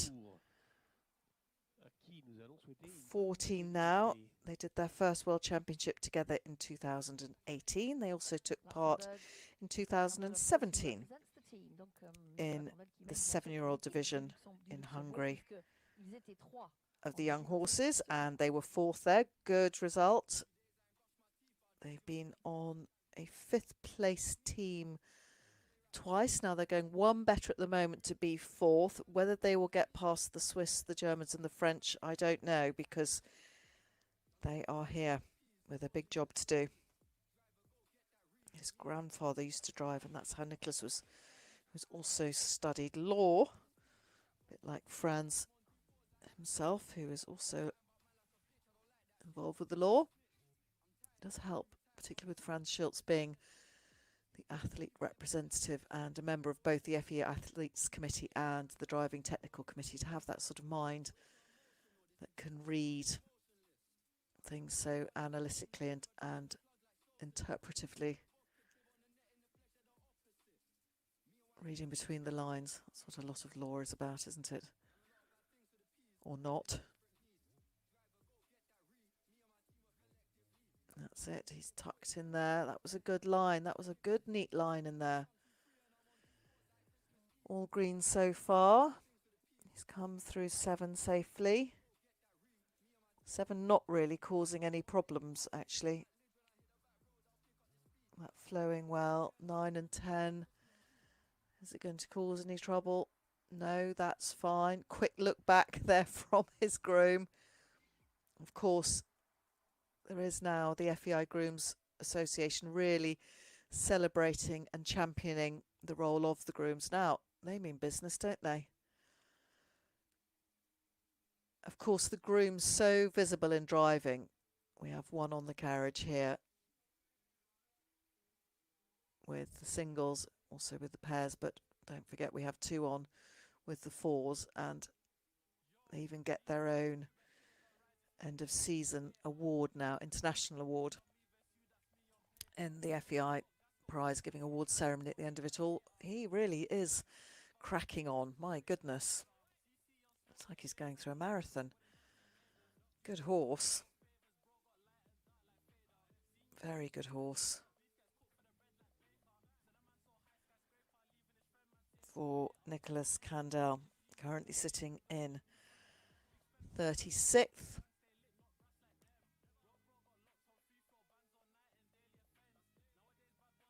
Let's look at that. Now that's what a lot of dressage riders aim to achieve, those beautiful tempi changes in a canter, and that driving horse making it look really effortless. Now this is a good round and also good on time, fantastic on time, really well done to Nicolas. That puts him into first place at the moment, second place in the cones competition. We're getting an increasing number of double clears as we come through the order, and yeah, job done for Luxembourg for the team. He's not going to be an individual medalist, but clearly absolutely delighted. He drove a gutsy cones there, totally committed, and a very, very good horse. You see it, just those flying changes coming through those waves and zigzags. Yeah, all credit to that horse. Brilliant. Next to go for Belgium, driving Intan, a Dutch warm-blood 11-year-old gelding. He's been Belgian champion twice and third in the we move up, Laden. or we move across, shall we say, to Belgium. Move up the order to Pieter Karelse for Belgium. He was here in Arras du Pin last year, came 17th, was present also in July. Confirmation and finished in 29th there. place. All quite relaxed, looking lovely. Driving Intan. Dutch again, aged 11.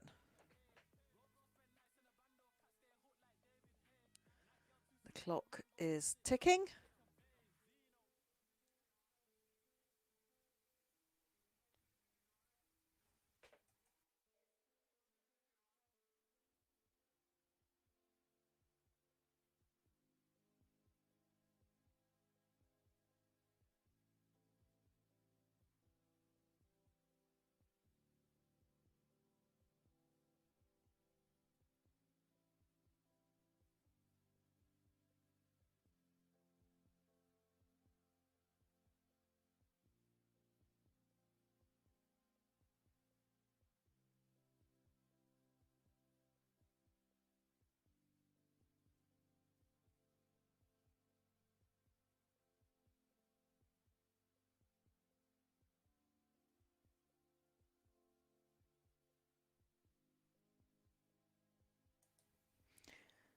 Number 9 is gone. I had that about 2 seconds before you did, and that will have eaten into a bit of time, as there was clearly a bit of hesitation from both horse and driver, thinking, can we get out of this? But that wheel was just too far onto the base of the cone, so that was number 9 for Pieter Jan. You had a pretty good marathon, 107.77, 29th. A dressage of 64.16. His marathon was counted in the team event. The dressage wasn't.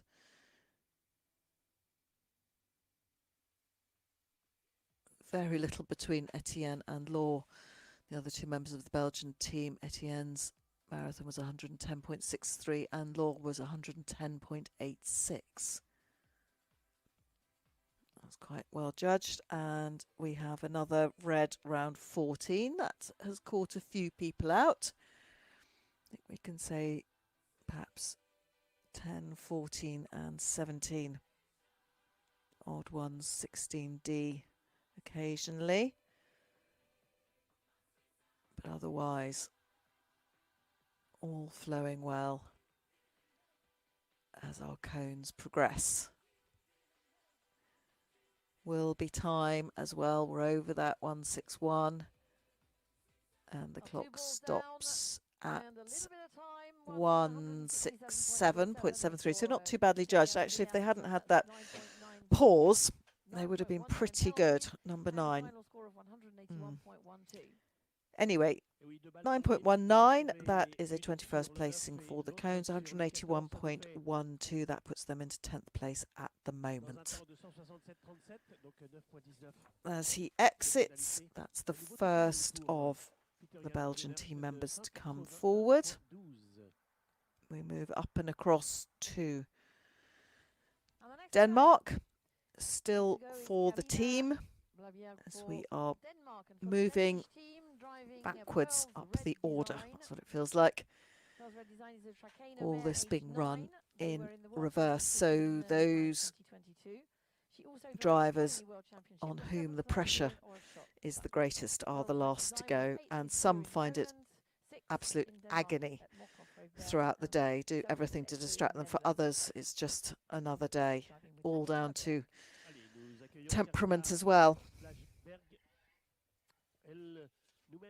of people and the horses. This lovely venue, look at that, all the buildings and everything that happens beyond there.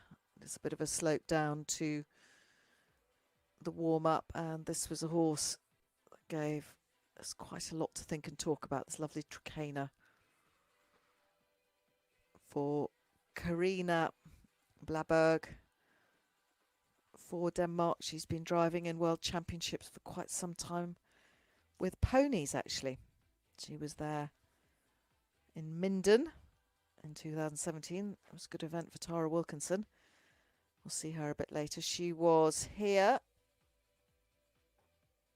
with Pearl's Red Design, who's now 9, 2 years ago. They finished 40th, so already doing a bit better, but let's see how they get on with the cones. 8th in Xaz this year.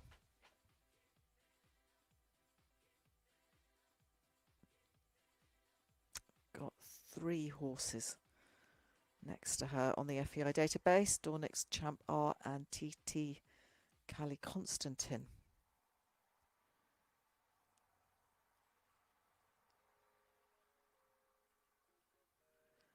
Currently ranked number 1 in the pony singles, so that's interesting. Ranked 21st for the horses, but had a very successful season, obviously, with the pony singles. Congratulations to her. That's not easy to get to number 1. No pony championships this year. Everyone gathering themselves for the next one. Oh, dance, dance. Little bit of a moment there, because Karina was saying, hang on, you can't push on. And that's interesting, because they've just had that push across the arena to 12, and you could see that horse quite clearly wanted to ping on again, but she had to say, no, we've got to turn back on ourselves for 13. And that's all about just making the horse understand that it can't always fly out at top speed from a pair of cones as they go through 16. Oh, lovely shot there. Oh, that's the first time we've had the drone on top. You can just see the lines. Very good. We've kick-started the drone. Had it yesterday.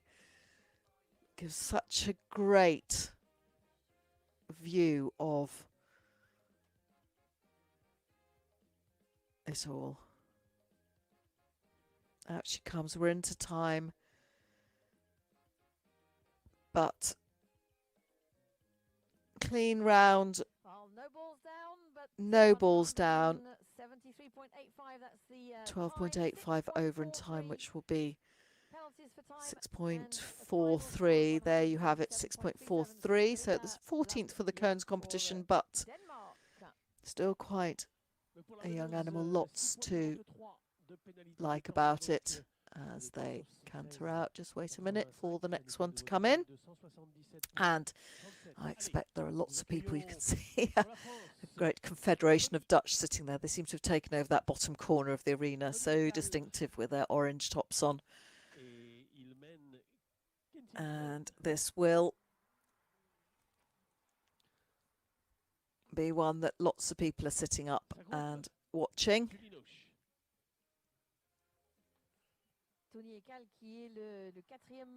because in comes the first of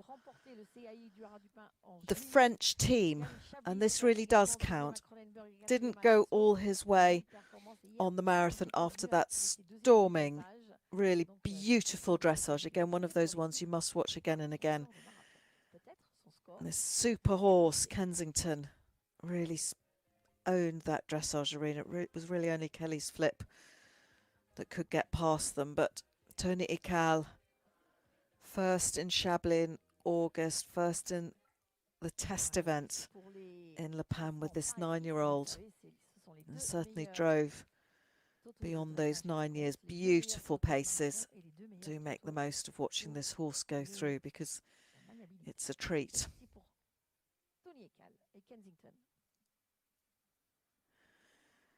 Was in joint second after that beautiful dressage test. Didn't have the greatest day on the marathon, a bit up and down and some expensive penalties, but there will have been a huge amount of team talk coming into this, saying, come on, we need to keep those Germans and Swiss at bay. This is a home event, we're the hosts. Very smoothly through there. Love to get these shots for you. He was second at Kronenberg and fourth in Exelou. So came into this as our 4th ranked driver. Had a cracking season ahead of the World Championships, but that winner, of course, at the test event at the end of June. Ball's on top so far. He's going to push down.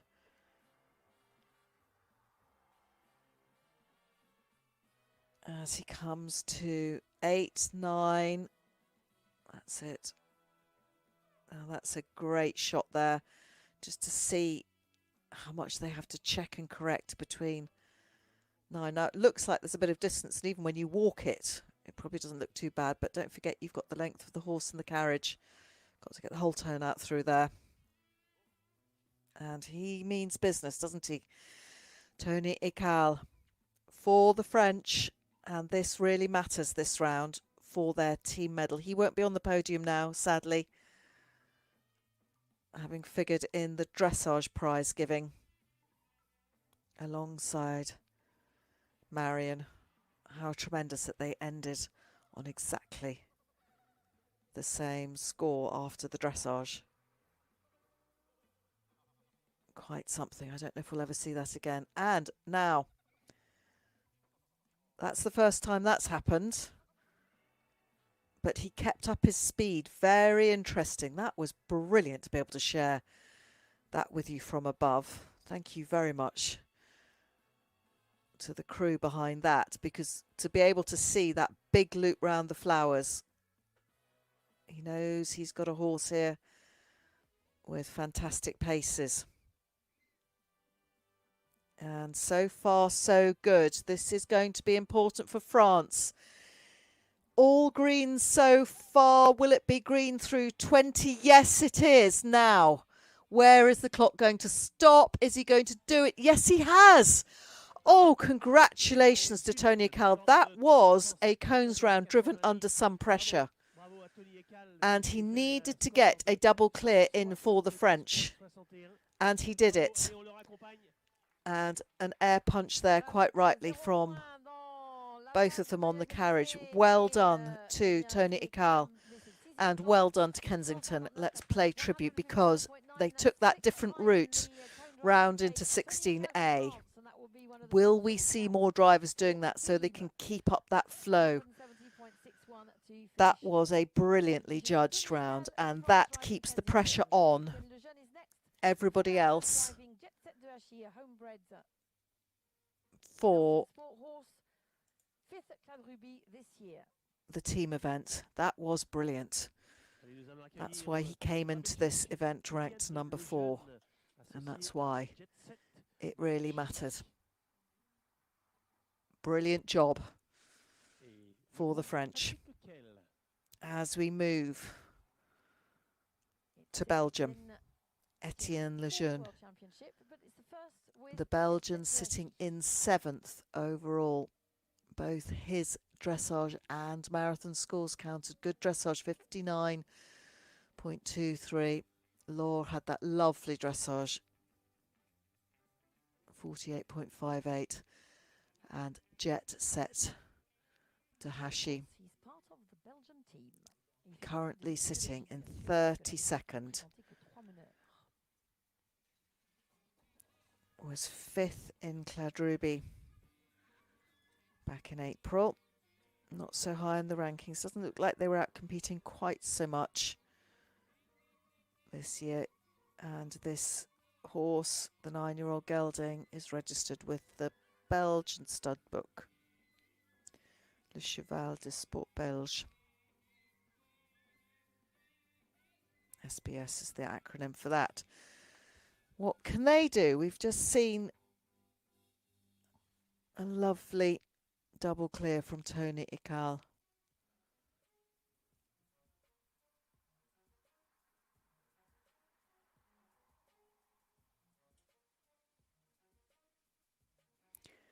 And Vilaine Brissou still sitting in front with that very good time in the cones competition of 151.82. That is the time to beat. Nicolas Candal, another good round from him. We saw how well his horse did those beautiful flying changes. Really helped him to sit in 2nd place for the cones. 153.81. Tony, he's in 6th for the cones. I mean, that's how many double clears we've had now. But that was fine. Doesn't matter. It's still 0 to add to his score, which puts him in front. He's sitting on 170.61. That is a brilliant confidence-giving round for the French. Having said quite recently, the 7 didn't seem to be causing too much problems. We've had a 7C, so that's where that 3 has sprung from as we come back to what is happening in the arena for Belgium. Etienne Lejeune.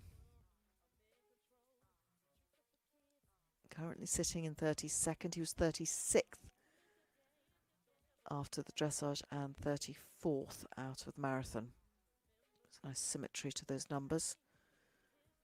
36, 34, and then sitting in 32nd.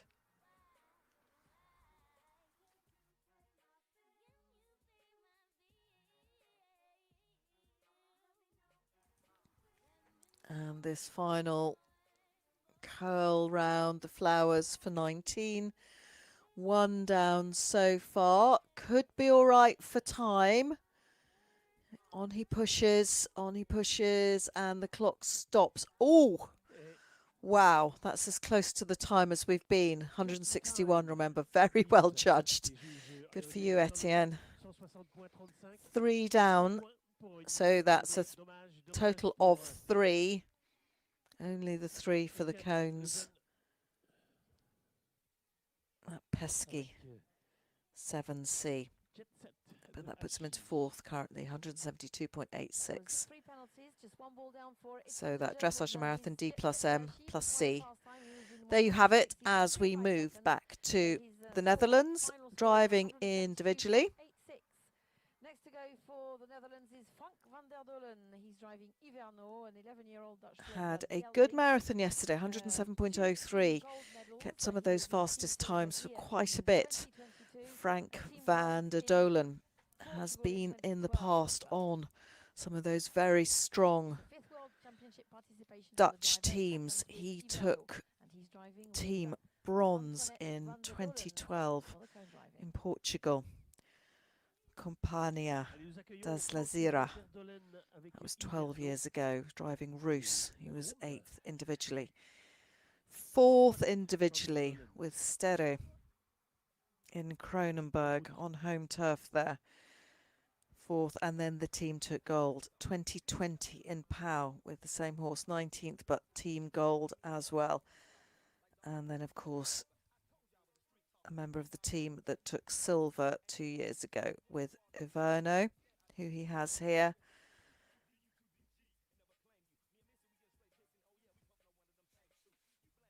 For the Dutch, but driving individually, Frank van der Dolen.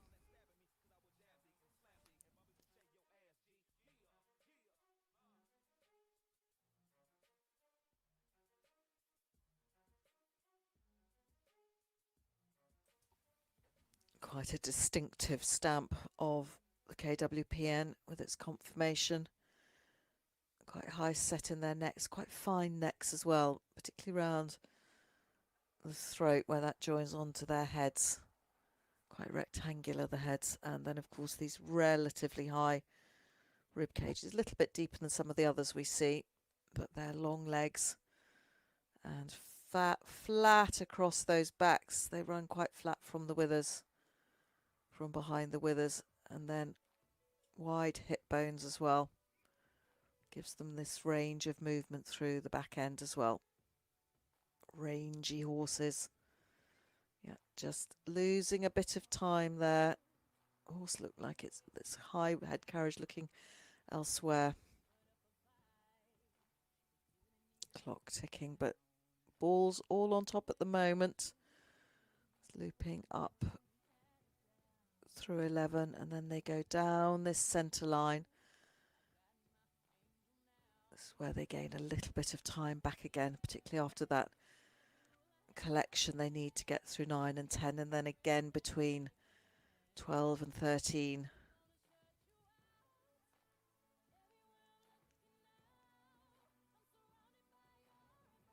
On they go. 15, that's been fine. Which way is he going to go in? Yes, taking the more conventional route inside those flowers. You can just see Tony's tracks outside them. From the sky, we bring you the aerial view. Good horse. Really wants to open up, doesn't he? But knows that to get through these lines, time pretty good for Frank van den Dolen. He's driven many a cones round in his time. 10. Finally judged. Is he going to be through? Last stretch. Clock stops on. Oh, just over. Near. Oh, you can see him just, so nearly there. But anyway, I think that was just that hesitation through 9 and 10. Otherwise, it was a finely judged round. 0.86 to add.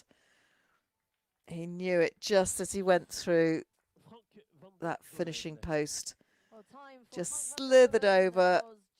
A total of 0.86 for his cones, but that takes him into the lead at the moment, 170.12. Well done to Frank van der Dolen for the Dutch. As we move to a short break, we will be back at 12:52. So we're just having one of our breaks, but that gives you an indication. And look at that finely judged round from Tony Ical for the French to put him into 6th. But all those zeros, they really matter. Frank van der Dolen we've just seen on 0.86. So 6 double clears so far.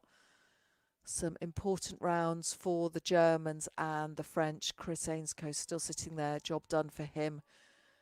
But that's an individual. Nicolas Candal and Eline for their national teams. We'll take a short break as the standings in the cones run through on your screens. We're into the last sections. We will run through to just after 3 o'clock local time, lunchtime in France. Running through all those cone rounds that we've seen since 9 o'clock this morning.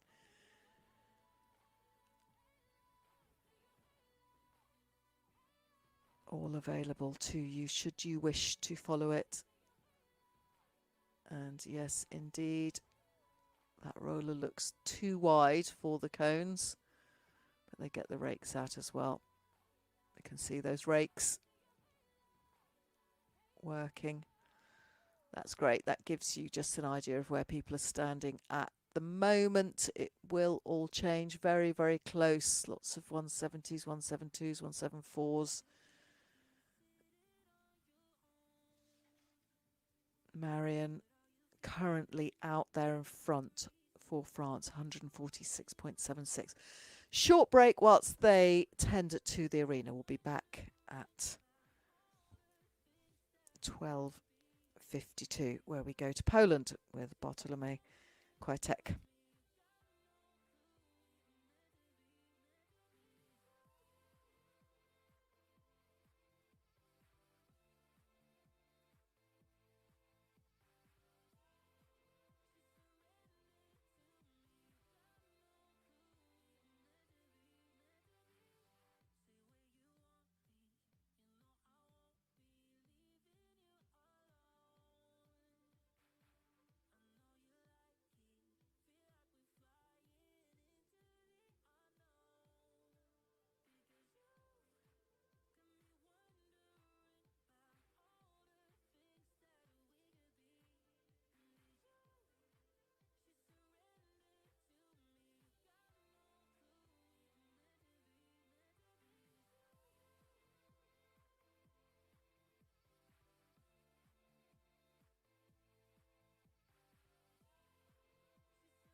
Allez, il rentre en piste.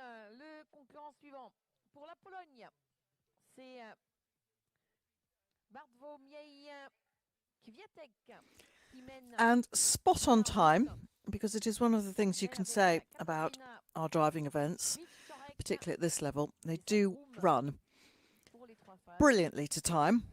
You can set your clocks by them as we come to a former world champion and one of our most experienced competitors,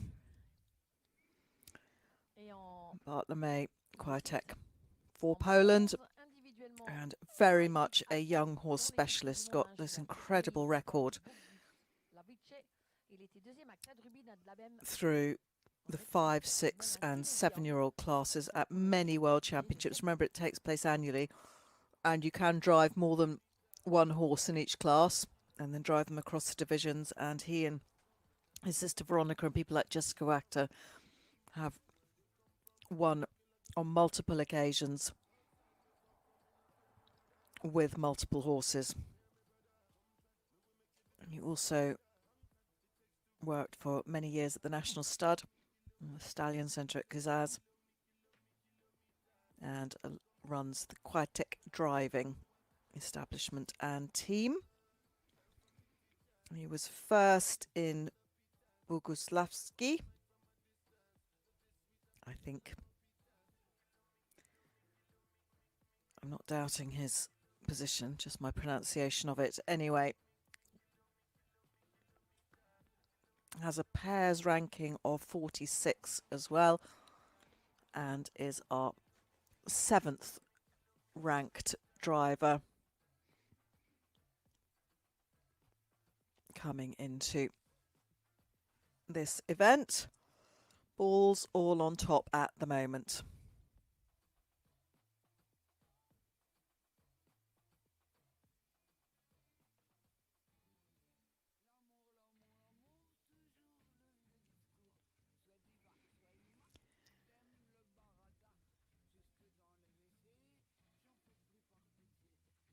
for the Polish team and how dearly they would love to ascend up the results. Didn't have the best day for the dressage. That's really what has set them back a bit. Now, gutsy driving. Why doesn't that surprise me that both he and Tony Akal did that same fast route round the top flowers? That's quite interesting. Similar approaches to their driving. Gutsy and successful.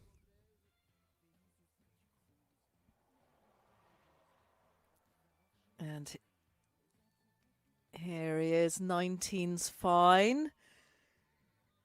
Time, oh, he's just going to make it, is he? Yes. Oh, well judged. Well judged. So that's a 6th place in the cones, and that's all about that time. But really, what matters is those zeros. 0 for cones, 0 for time penalties, a total of all those zeros. One of the few times in your life where you do want a 0 as your total, and that puts him into 1st place at the moment, 169.22. We've had 2 of our 3 Polish team members come forward, and well done to Bartłomiej Kwiatek, and he won't be on the podium again this time, but of course we will see him there again one day soon. Great recovery after the dressage. You could see his face when he came out, very rueful, but he had a good marathon yesterday and a storming cones round that we've just seen. Par nous en Estonie cette année, ainsi que Morkov Revbjerg au Danemark. Elle était ici en 2023 au CAI et terminée 23e. On to Finland. Talvikie, and I know from some of the comments we've had that we do have people tuning into this. Looks like he's been chased by the horse. I'm not quite sure what's going on there right in your eye line, but thank you to those of you that are joining the coverage from Finland. And Dancer T, 16-year-old Dutch gelding, with Talvikie Jarvinen, our sole representative from Finland, but great that so many of the Finns have been watching. Happy looking horse.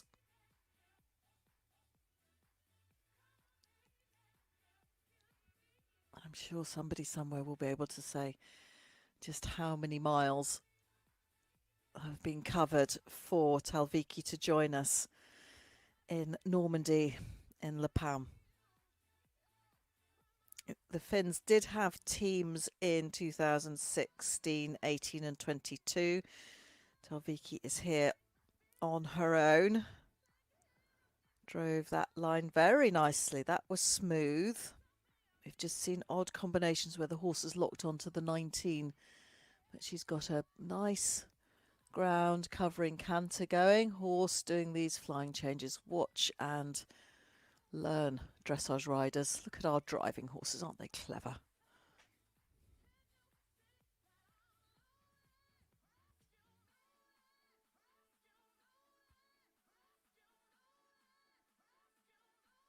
Just squaring up after that. Tricky Oxer, 10. 11's fine, that hasn't caused any problems. Long-legged horse getting across that central stretch. Oh, he loves a cones course, doesn't he?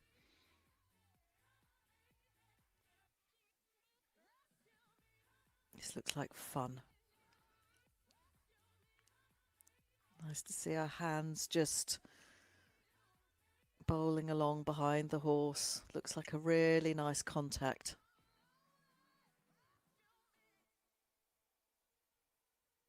He's loving this cones course. I think this gets the happiest horse award so far. I think one of my favourite rounds as well was actually Nicolas for Luxembourg, seeing that horse just shifting itself so well was a sight to behold down through these late combinations, but good on them. Now, they are fantastic on time.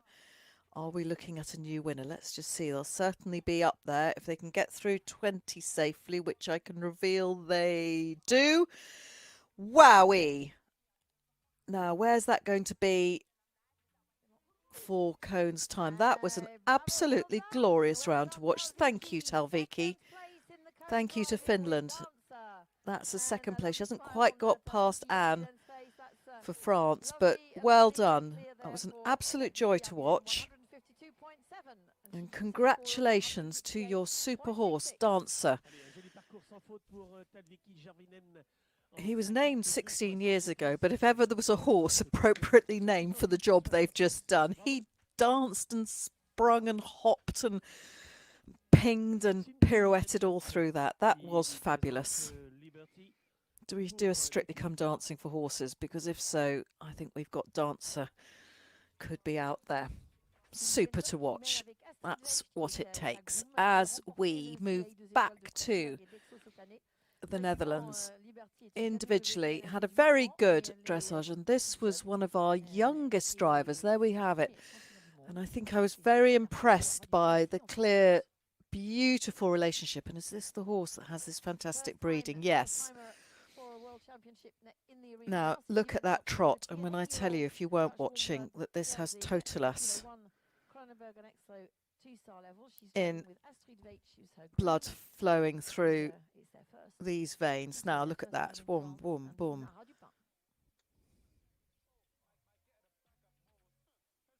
They did the most beautiful test. She's 23, competing at a senior World Championship. They were first at Nexloo, first at Kronenberg, 15th at Laden, 5th at Harwich. But if they can keep doing what they're doing very well, Liberty, only 8. Just enjoy these lovely shots.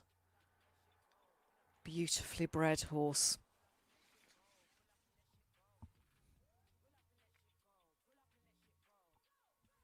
And a very, very mature test. Unfortunately, 6 has gone. 6 has gone. That's one of the oxers. But I think we'll just enjoy watching this horse float round, because that's what it's going to do. This looks so light on those feet.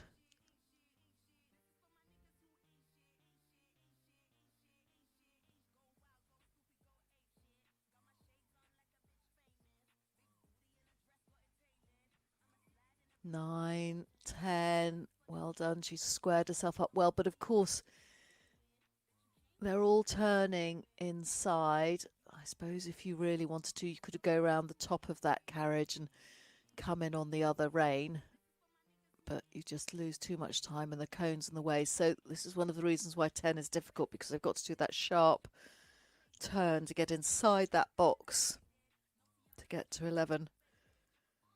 And 12 and 13 not caused any trouble really, despite how it looks on the plan and on our screens. I wonder if she does a lot of riding with this horse, because it looks glorious.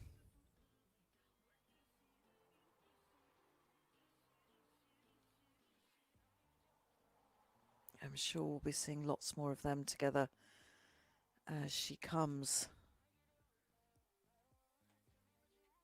Yeah, sets herself up well and just has to check to go on that line for 17. That's okay.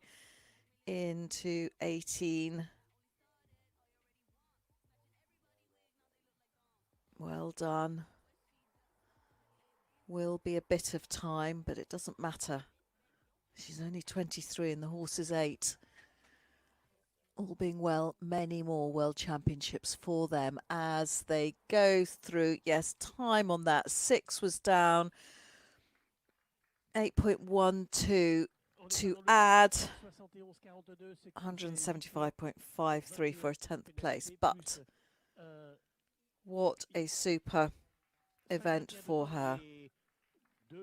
Congratulations to Cindy Benchop. first of many. Let's hope. One ball down at number 6.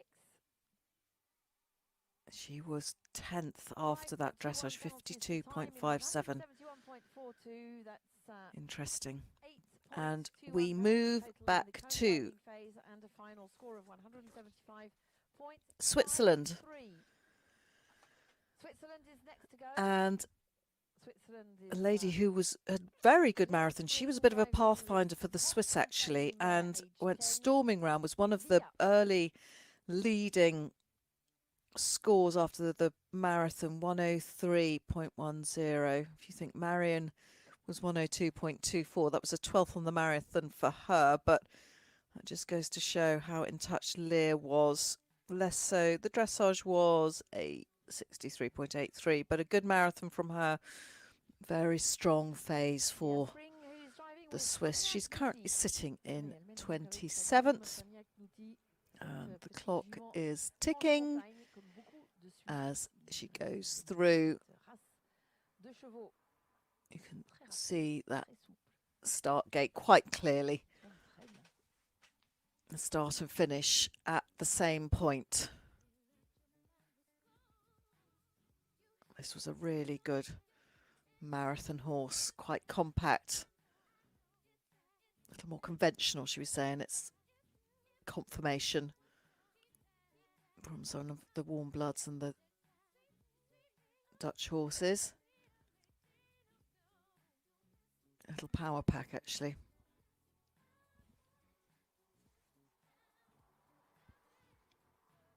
Another one of our good mares. She's 10. They do like to work, the mares. They want to do a job and get on with it.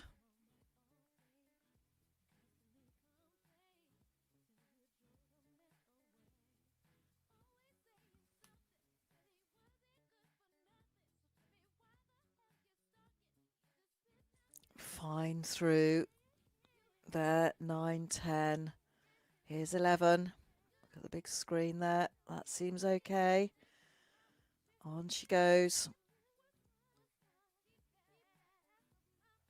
Good workman-like canter down there from our little mare. Well, not so little. We are in the horse classes.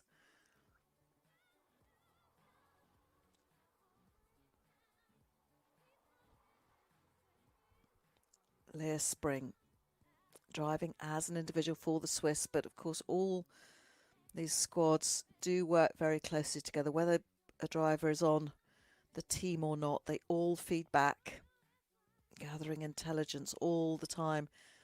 Yep, she's coming on that route. That's so interesting to look at the different routes they've come in, and that set her up well for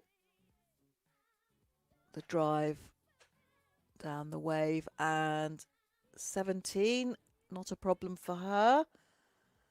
Time not too bad. Great trot there. Good working trot from our mare. It's not floaty or fancy, but my goodness, it does a job, doesn't it? As she comes through, and she's going to be absolutely fine on time.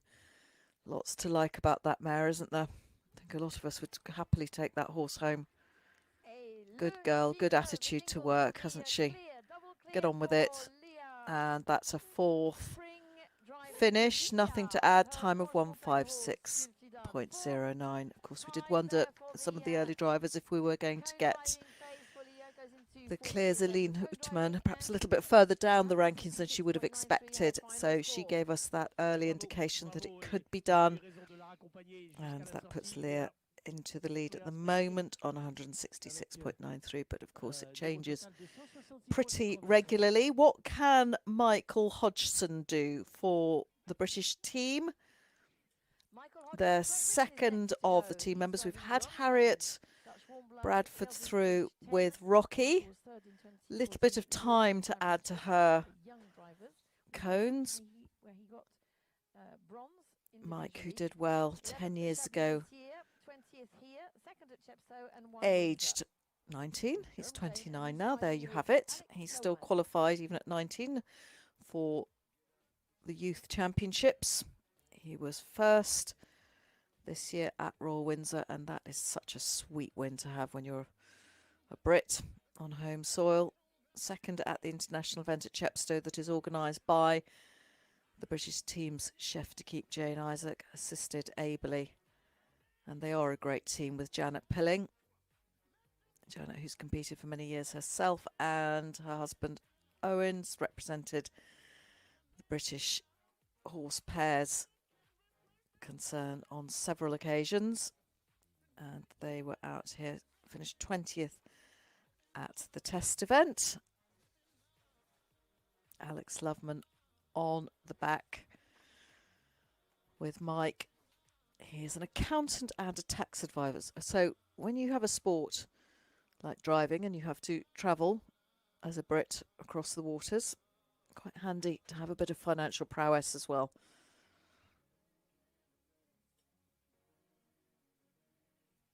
It's his first single world championship with the 10-year-old Jax, who is 15-2. And he was one of our drivers that came up through the British Young Drivers Programme. Competed at 3 junior European Championships, winning individual bronze, team bronze, and 2 individual fourths. Ooh, so nearly there on that podium. Fourth, quite a tantalising spot. But in the meantime, for the British team, all green. Where are we? Oh, that's been fine for Mike. 9, 10, out to 11, that end of the arena, and a push on down. All of them now really having the advantage of plenty of time to absorb what happened earlier and where the problem zones might be. So things like 9 and 10 that perhaps cause a bit of trouble. 17, that other oxer. Okay, so far 15, that's driven well. 14 before that. We've had odd red mists around there. And he comes in 16. It's actually driven pretty well. I think we've only had about 2 knocks in that. 17. How's that going to go for Mike Hodgson? Is fine through there. 18. Time is looking very good. Again, pretty business-like trot here. That's been smooth. Come on, Mike. 19. Yep. He's pushed on. Get through 20 safely, which he does. Go on, Mike. Foot down. Chris Ainscough showed them that they could do this, and well done. Leans forward. And happy horse. I think everybody enjoyed that. Well done to Michael Hodgson. All the zeros, just what we like to see. And that is great for the British team. Don't forget we've got Tara still to come in for the British. And another nice position. We had Chris sitting there for a while earlier on. Screenshot that, friends and family. Sitting in first at the moment, 165.73. It won't last inevitably, but do make the most of being able to see that. And we move on to the final third or so in our running order as we progress towards our leaders. We come back to Germany now.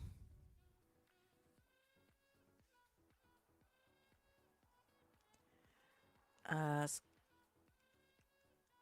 Lars Kruger.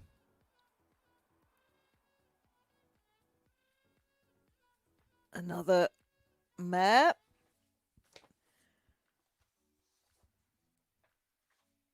They had a good season, first in Kazaz in Poland, driving 2 horses, first and third. Pisani Nadij in the Czech Republic. Got 4 horses next to him, and one of them is this mare, Janina, who is 9, Satu.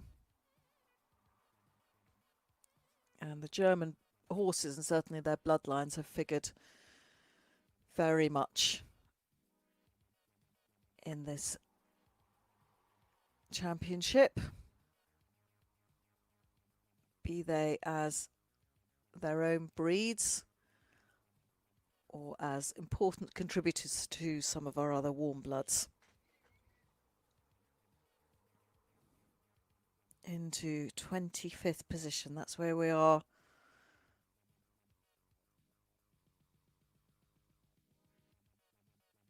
As an individual. But it's all about morale in the team. Everybody here together as a squad.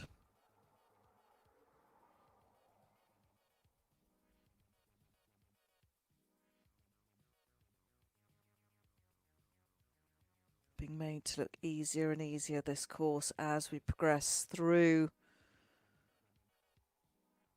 the combinations and come to the upper echelons of where the drivers are placed. 11's fine. That really hasn't asked too many questions, if any. It looks quite gentle coming down through there. Oh, lovely flying changes. Just enjoy. That was nice and smooth through there. I think he's just having fun out there. He's going one, boom, boom. Well, she is Janina. Good for you, Janina. Living your best life, aren't you? There we have them. It'd be great if somebody could sit and count how many flying changes we get. And they've gone inside on the left and AB. Looks quite relaxed out there. Squared up 417, and we're going to go back into our lovely canter. 33rd after the dressage, which was 58.63, so that was pretty good. And round. We'll be there or thereabouts on time. Might just not quite make it, but actually it was very pleasurable to watch it. They didn't seem... There we go. Just 2.96 to add, but all quite relaxed by the looks of things. Lars Kruger, that ends his World Championship as they jog out. That's 2.96 in time only. That's the 16th place for the cones.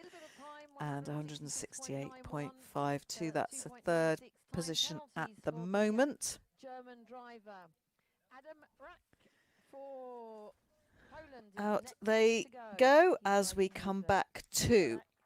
He's driving Bonito.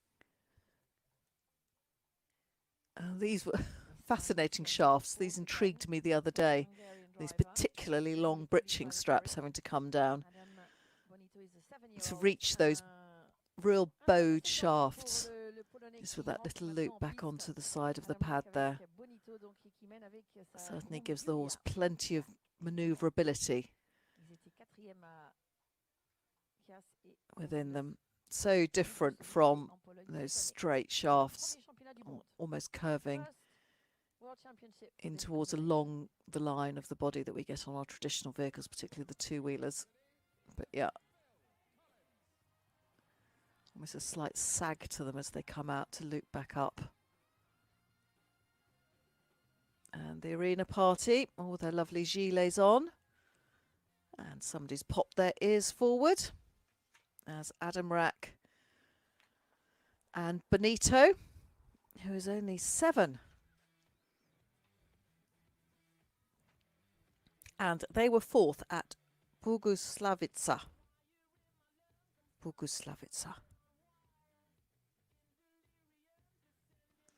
And Kazaz. Polish events. Ranked 45th. And all being well, we should see plenty more of Bonito at these championships. They learn. Oh, somebody's off.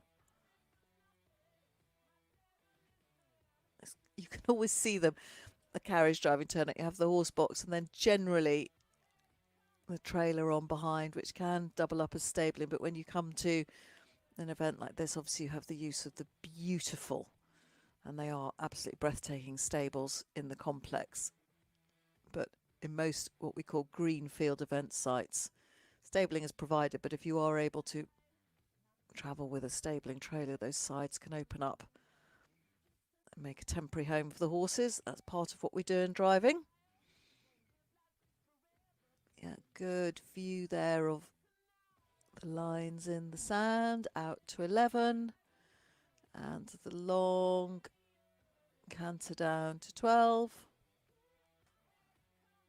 Is forward. Really great to see all these horses coming back from the marathon, and it was a tough one. They needed to be fit. It's a World Championship, and they all just look so well today. So congratulations to owners, drivers, vets, physios, nutritionists, farriers, dentists, everyone that keeps these equine athletes in such great shape, because they're looking fantastic today. They really are. All credit to everybody on that front.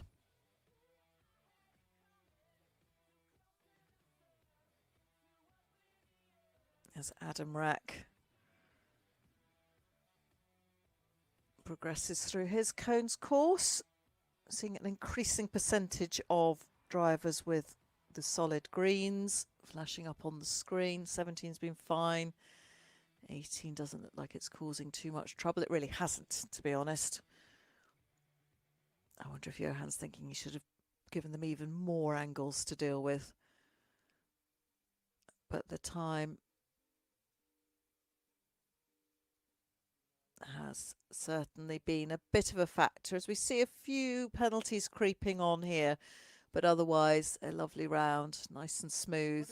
Certainly looked very relaxed for quite a young horse. So that's 171.75 is now his total. There you've got the cones, time penalties only, no cones knocked as such. 6.4,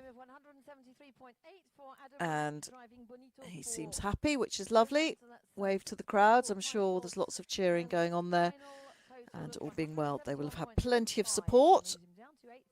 Pretty much everyone who's driving and posting comments and things saying, yeah, the support here for each of the nations, even those Canadians and Americans who they've had to fly people in. Lots and lots of support from them. And just to give a bit of a shout out to, there we've got Callum in his kilt. I can see a picture on there. No, it's not Callum, that's John. Oh, it's John who owns Anton. There you are, John. And I thought it was Callum because I know he's often in his kilt. There we go. Double clear in the cones. Anton Ustar, thank you very much to everyone. And there's a long list of people, sponsors and people who've helped that. And double clear for Mike Hodgson. Yeah, Callum's working hard on the social media. We can see that there's all sorts of posts and hugs and fist pumps. There we go. And a hug from Tara by the looks of things. She's got it all to do next.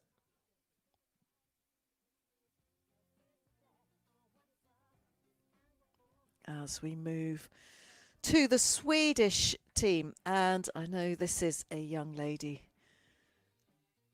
who's 25 that her trainer Glenn Geertz has high hopes for. Linnea Christiansen,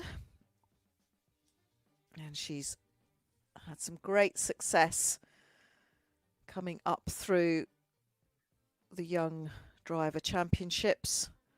A lot of experience. Gosh, been driving for the last 10 years internationally. We have, it's not a World Championship, it's a European Championship, but maybe one day we can extend that to a World Championship. Wouldn't be brilliant? I'm sure there's lots of discussions, and then we can welcome our driving friends from out with Europe. That really would be good if we can open it up. Hungary, Azar Gisbert hosted that. Schildau, Germany. Marbridge, Poland, and she's had golds in the pony divisions with the youth team and some bronzes. But here, driving at a senior World Championship. Lady Lexington, this 14-year-old chestnut mare, Westfälisch Pferdestabbuch. My attempt at the German interpretation of that. As she's fine, everyone will be quite happy with how this is going. The Swedes, the Hungarians, the Czechs, all very close to each other. They won't make it onto the podium, but certainly they'll all be very competitive. They want to end as far up the order in the nations competition. Of course they do. Oh, that was a good, yeah, she drove that well, made that look quite easy.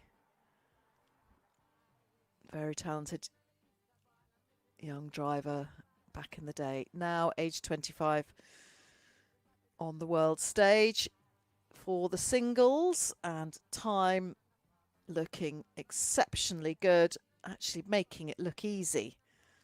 One of certainly the smoothest rounds we've seen. Congratulations to Linnea Christiansen. That was a lovely round, very well judged.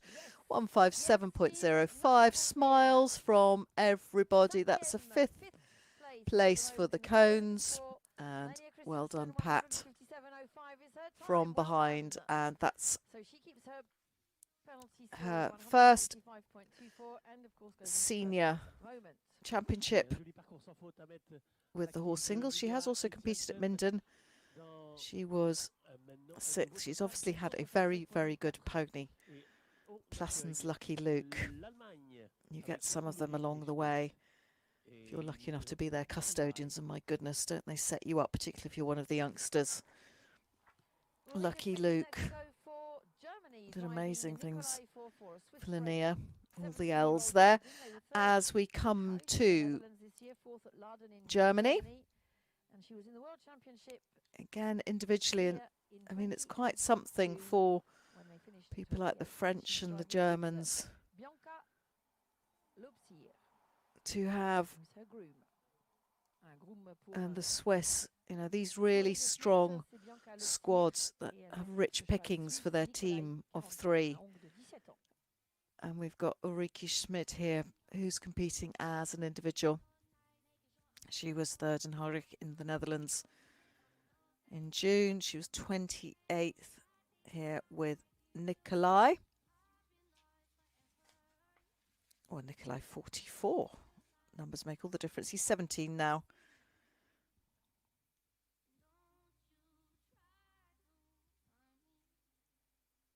But that fairly powerful but compact conformation that we associate with the Freiburgers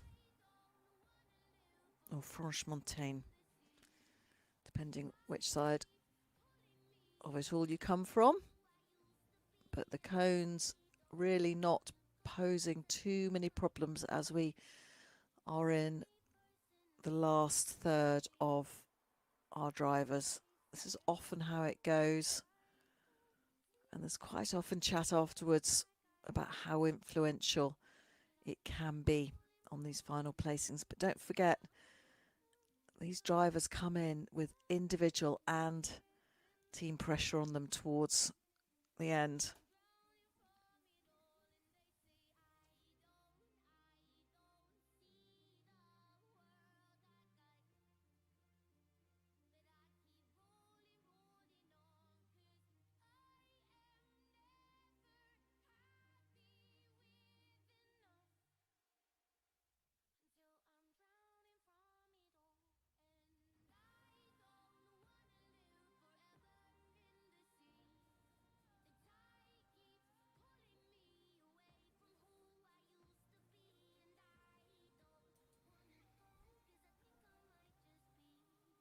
Good line there, out of 13. 14 okay. Yeah, she's motoring now, isn't she? Really motoring. Again, another well-balanced horse. Just able to flip from one lead leg to the other in these canters. All that schooling and training really helps throughout the phases.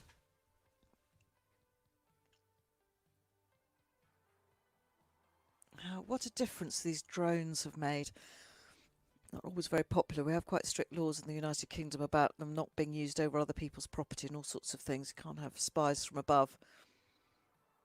They talk about them using them for deliveries, don't they? But it really has transformed the sort of coverage we're able to give you globally live. Oh, what a little power pack.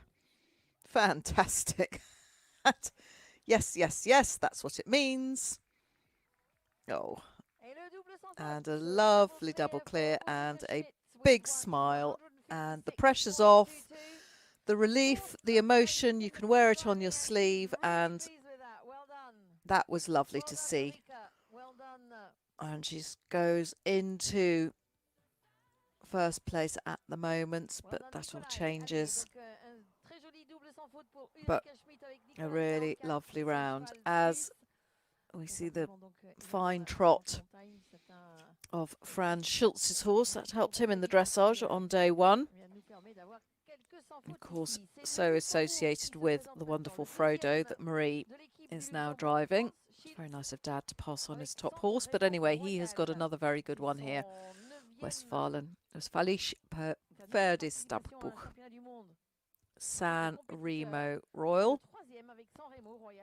who Franz also took through the young horse system. They were third in the 5-year-olds, fourth in the 6-year-olds, 2017 and 18, and this is their third World Championship together. 10th 4 years ago in Pau, and 37th. Sitting in 21st at the moment, so somewhere in between. Team 5th, and Luxembourg doing all sorts right. And yeah, this is another one of those trots you could just watch all day. Just delicious. Oh, he just loves every opportunity when he gets to just do that little pointy toe. A bit of a show off, this one. That was rather a flashy change, wasn't it? I know we're supposed to be watching the cones staying on top, but when you get these wonderful horses and you get to enjoy just the quality of their paces. He does love pinging his toes, doesn't he?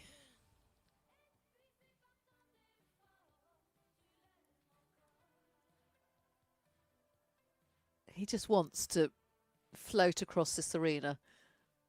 Saying, okay, okay, I know we've got to do the cones, but if you could just make sure everybody's looking at me as I show them how I strut my stuff.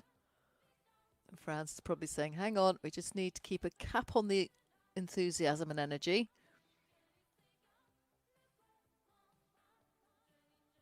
That was a good line round there, beautifully driven. Oh, this is what he wanted. You could see all the way through. He was desperate to open out. Yeah, I think he still thought that he could cruise down the middle there. Oh, look at him.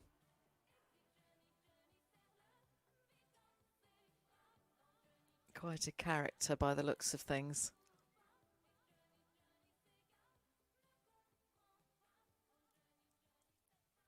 He's just putting a smile on your face. I mean, Franz, you're doing a grand job here. Containing short, yes, quite sensibly has decided to have the slightly longer route through there because this horse is just desperate to open up and go, and of course quite difficult to allow that to happen through these combinations. I don't know if Franz is a whiskey man or anything, but he might need a wee dram or something afterwards. Well done, Franz Schulz. I know you're a cool customer, but you've really had to drive this, haven't you? Well done. Well, that's given us a great bit of viewing through the cones. And go on, now open up.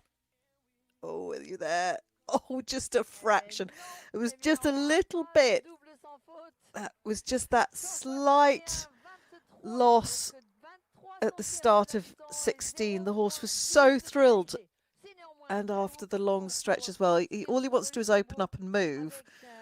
And you could just see when Franz was saying, no, we've got to check back a bit. He wanted to keep motoring, didn't he?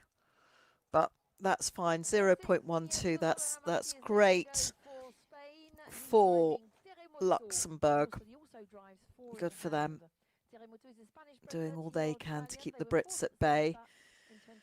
Just keeps the pressure on Tara. Mike did the job. Harriet had a few time penalties, but Tara, really the brief will be she has to come in on a double clear, as it will be for Marie Schultz when she comes in for Luxembourg. So the British and the Luxembourg playing nip and tuck at the moment. As we move to Spain, and two drivers on their team, but they both did really well on the marathons. They were a pleasure to watch, the pair of them. Pretty near each other in the dressage. Jose, who's coming in now, was 60.23 for 39th, and Antonio, who will see Veronica's in between them, on 61.23, but a 14th on 102.91 for Jose Ignacio Solana Martí, and a 7th place for his comrade on 100.14. That's Antonio. Actually, he was leading for quite some time in the dressage until the Swiss and some of the French and British Taylor came along. But Claire Lefort.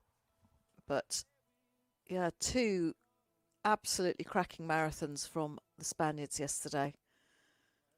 And again, they're a nation, they don't have that much driving, this sort of driving, a huge amount of traditional driving, one of the main nations internationally for the Attelage de Tradition AIAT, a really proud part of their driving history. And they have all the ferries and the parades and the tours through towns. I mean, it's massive, but not quite so many of the combined driving, horse driving trials, FEI events. So they do have to travel. Jerez, back in the day, one of the legendary World Equestrian Games. One has gone for him, 9, tricky. Has been a little bit tricky, that 9-10 combination, but Spain currently sitting in 6th. Belgium breathing down their neck. The Spanish are on 124.51, and Belgium, who have the advantage of 3 team members, so they can have a drop score 326.21. Anyway, that's all to play for.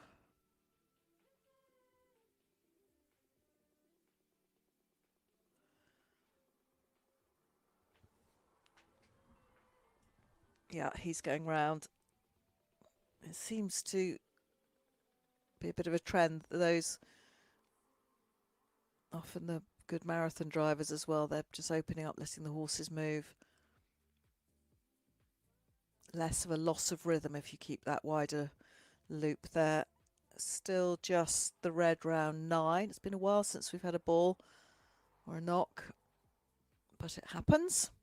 He's going to be very good on time though, as you can imagine.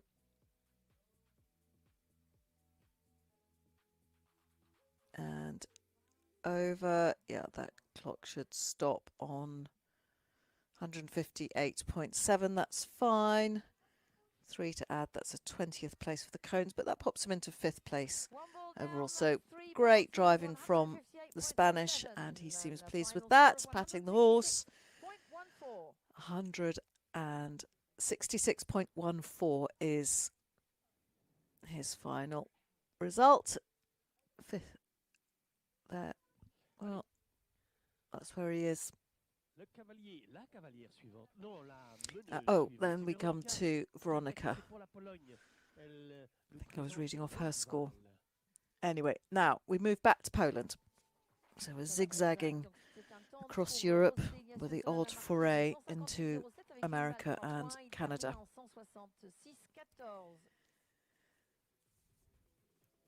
So into the top 20 now, sitting in 19th position, Veronika Kwiatek, ranked 35th in the world. Another one of our drivers who has done so much through the World Championships for the young horses. Many results and quite a few of them being medal ones, not a number one, but certainly 2s, 3s, 4s, 5s. So plenty of bronze and silvers for her over the years. And success also over the years in these World Singles Championships.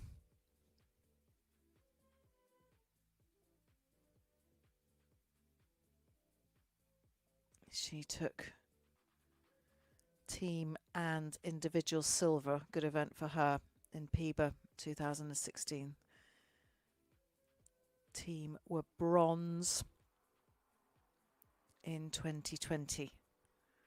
Driven quite a number of horses over the years. She is a talented producer of these young horses. Sitting in 19th. They all did well, the poles on the marathon, and this is Ronival. Or Ronsiwald. I'm sure there's a Polish way of emphasising the C and the W. Might even be called Ronnie at home.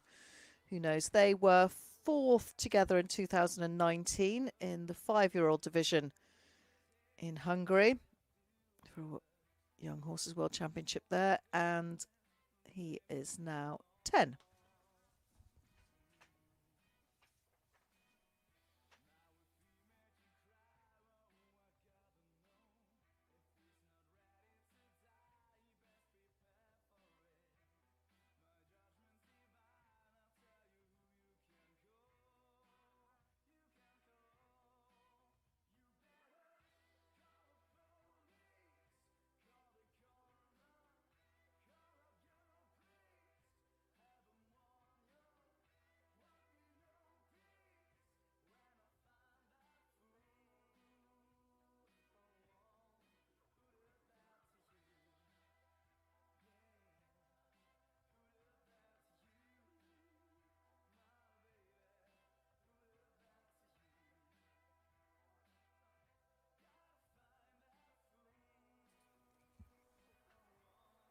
Balls all on top, cones all in place for Weronika Kwiatek for Poland, and this is for the team effort.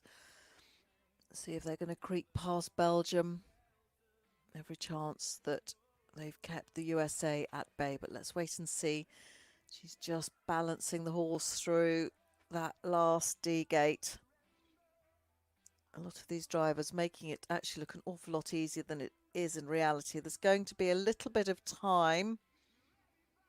Yeah, you can see the clock started on that as the horse opens out and runs.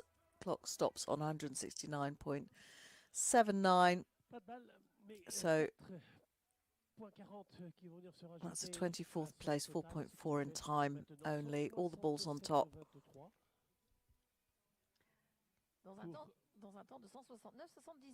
And confirmation there that it puts her on to a final total of 167.23. That is for 7th place at the moment, and we go back to 0 as we progress into really the last quarter or so.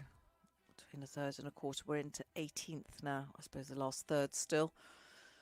Be quarter when we get. No, we are there.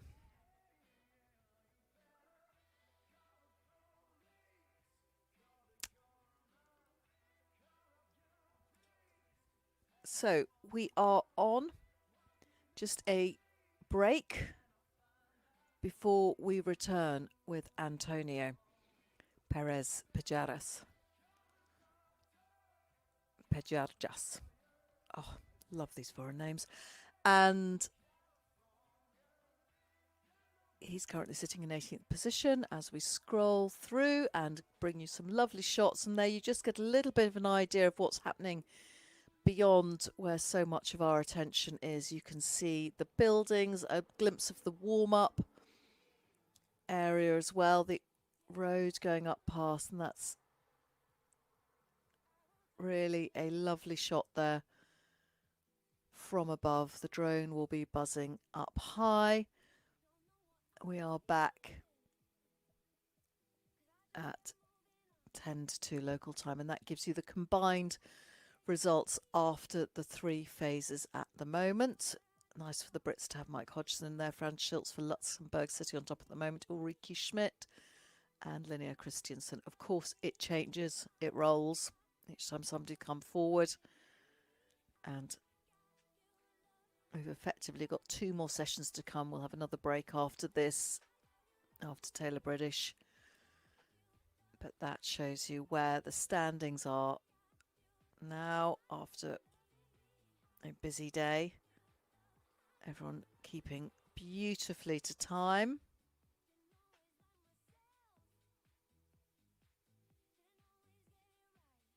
All the flags, stars and stripes there.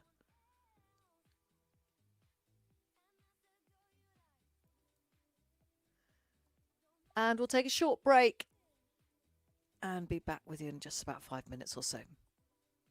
That's the start list for our next cone session.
Allez, nous allons reprendre.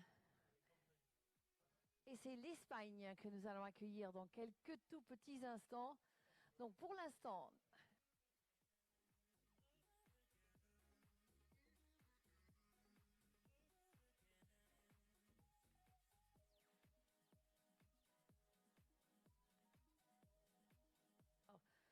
jusqu'à présent 12 doubles sans faute. Et la tête est toujours pour Anne-Violaine Brizou qui a réalisé le parcours le plus rapide. Natalie Wilkie revient pour la Finlande, est à la deuxième place de la maniabilité. Et Nicolas Candal pour le Luxembourg est troisième. Voilà pour les temps les plus rapides. Et nous accueillons donc l'Espagnol Antonio Pérez Pedraras avec Arredres MCB, un cheval. Wasn't that lovely just getting those shots from up high of the whole complex? It just gives you an idea of the scale. I mean, this arena looks big, but it's a bit of a postage stamp in comparison to everything else that's going on and where it's set. Quite incredible just how big it is.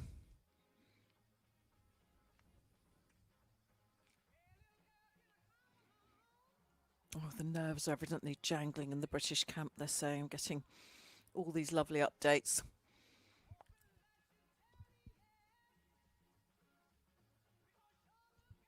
As we turn to a gentleman who had a fantastic marathon yesterday. I was so impressed with the Spanish and their driving on the marathon for a 7th place marathon, 100.14. And that brought him up to 18th after 41st in the dressage. 32-year-old Antonio Perez Predachas, probably, I hope. He drove 2 horses at the test event. He has Adreses, MCB and Leone. They were 27th and 40th, so already providing the Bulls stay on top, he will be improving on his position after that.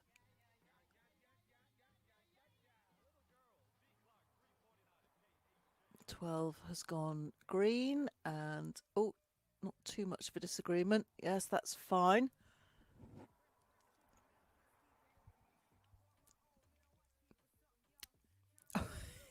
You must, supposed to, try to resist the temptation to look down at the comb because it shifts your balance. Obviously your head, where your head is over your body, is really quite key to your balance and your posture.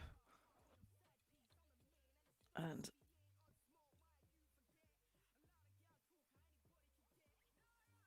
yeah, just wants to get forward through those, but probably knows that people earlier on had a little bit of trouble. I think there'll be time to add to this one. But the Spaniards have had a good World Championship. One way, then the other way.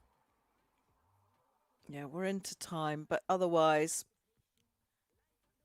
a good, clear. There we go. And the horse opens up across the line in 172.59, so 5.8. Penalties only, nothing to add from the cones. That's a 26th place in the cones. And a 7th place at the moment, 167.16. As we move to Kelly Bruder, and wherever Kelly may end up, and it probably won't be on the podium this time, please don't ever forget that beautiful test that she and Flip produced late on Friday. They were the last to go, and it really was mesmerising.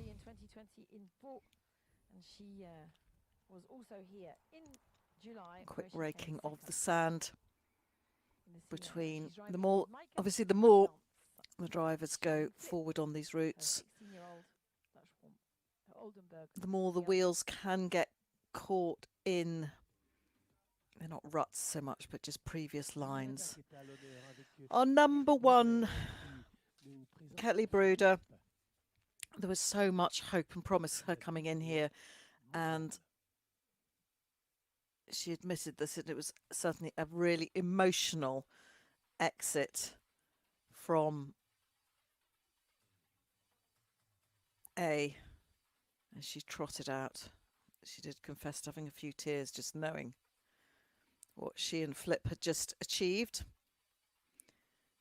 She does also train a number of the other drivers that are here. She's hardworking and does a lot of ridden dressage training as well with this horse.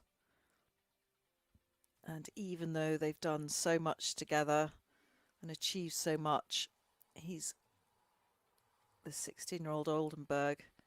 Great record. He was second at the test event as well. One in Exlou, second in Larden. So it's had a cracking season to come here. And she said, but they are still training, still improving, still working.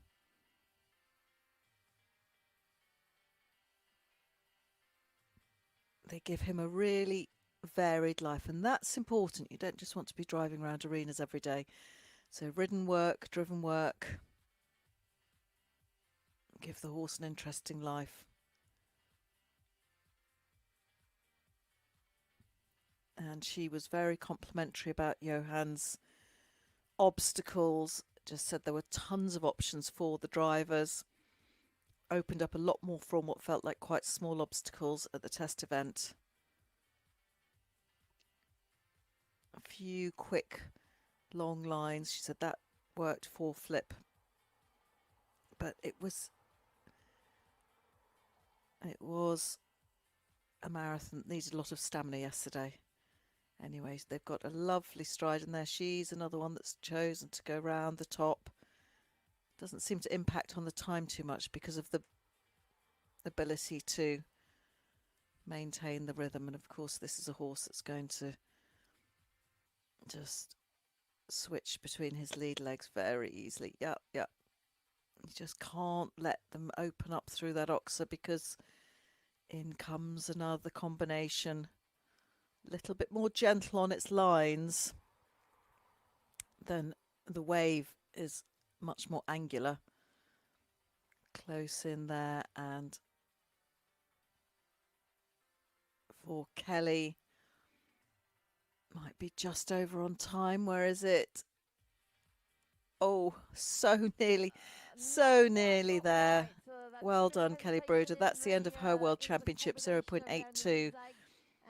But if she has one takeaway from this, it is that she gave us one of the best dressage tests many of us have ever seen with a single horse, and congratulations to her, to her beautiful Flip and the team around her. So it won't be a podium finish for her this time. 0.82 in the cones, that gives her a total of 161.99, but certainly lots for her to take away. I'm sure she'll be thinking about marathons in the future. As we move back to our 16th placed driver, and this for France, an individual, had a pretty good dressage on 56.70 and a pretty good marathon on 104.38, and that gave him a current position of 16th. He was second in Samoa back in May, 5th in Exlou, even further back in March, and 18th here at the test event. Another fan of the Westphalian, and this is Darker, the 11-year-old mare. Currently ranked 19th coming into this event as we watch them from above go into the start gates and then out through one. And you can just see, isn't this fabulous to get to see that line from 1 to 2 into an oxer, having to be so balanced with those rein changes. Relatively straightforward down to 4. And then again, another one of these square ups before you come into an oxer, between 5 and 6. 7.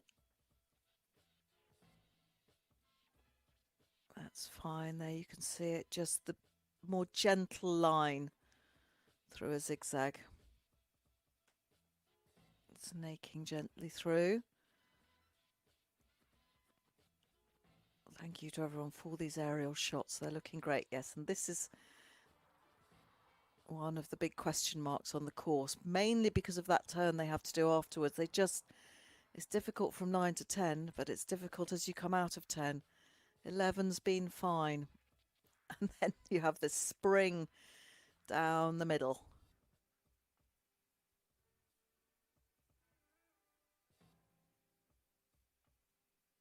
12, and you've seen a few of the horses really want to crack on afterwards.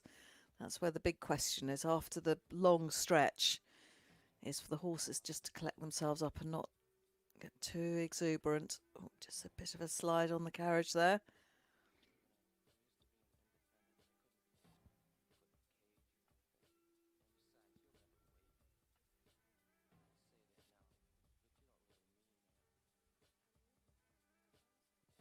Now that was a different line into that again. It went quite deep to that bottom edge. But keeping the bounce, keeping the power in the canter. Whatever your pace in the cones, be it a trot or a canter, being able to maintain it. Oh, I love watching these flying changes. It's one of the pure pleasures of viewing this class close up. These lovely horses, when they do the cones and canters, some stick to a cracking trot. It just depends on your driver and your horse, but are they going to be through in time? Oh, well judged. Didier Mathis, well judged indeed. Just in time. That was beautifully judged. And so that means he adds nothing to his current and previous total. So that's 161.08. That's 13th place in the cones, but actually it doesn't matter. And that's another horse that's living its best life, full of beans. Really forward. Lovely drive through those cones. The youngest driver in this competition, she's driving with Thijs Jansma, who is her groom. Dandy Jane, the name of the mare, 16-year-old Dutch warm-blood. And we now turn to the youngest competitor, and that really is quite an achievement at these tender years to get onto the Dutch team, because with the depth of talent they have to pick from. 20-year-old Larissa Jansma. She is another one who in the past has competed at the youth championships with a single pony. She was 6th. She's driving the 16-year-old mare Dandy Jane. 1st in Hurricane June, 4th in Larden, 3rd in Exlou, 4th in Veterans. So she has clearly proven herself against some pretty stiff competition and impressed the trainers and the selectors, because that is quite an achievement to be representing the Netherlands of all nations at this age. So congratulations to her. Another one like Cindy, who's here with that beautiful horse. I'm sure we'll be seeing plenty of. How lovely for the Dutch to have so much talent coming up and already conducting themselves with extreme maturity at a World Championships. Good on them. Testament to their system and the structure that brings them on. And of course they have access to some cracking horses through their brilliant breeding programs, and you can go and watch the grading the stallions of all sorts of different breeds. Really fascinating.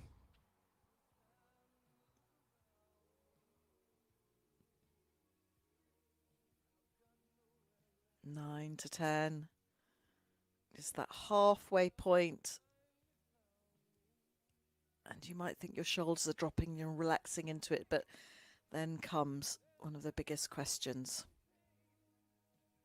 in in Johann's course. And down the middle. But as much as you open them up, you then have to gather them up again for this 12 and 13. He knew exactly what he was doing, but it's been fine. It's driven very well. You've seen a few of the horses just go, what? You let me canter a moment ago. I had the whole arena, but on the whole, hasn't been problematic. What a good looking horse this is. Yeah, wider on that turn, and you can really see those coming in on the right rein, which is the one the course builder chose, and that's what's been measured. And you can just see not quite so well used as some of the others, but they're bouncing round beautifully. Lots of energy, good rhythm.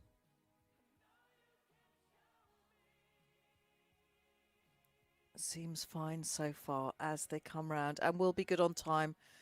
Beautifully judged. Well done. What talent, Larissa Jansma.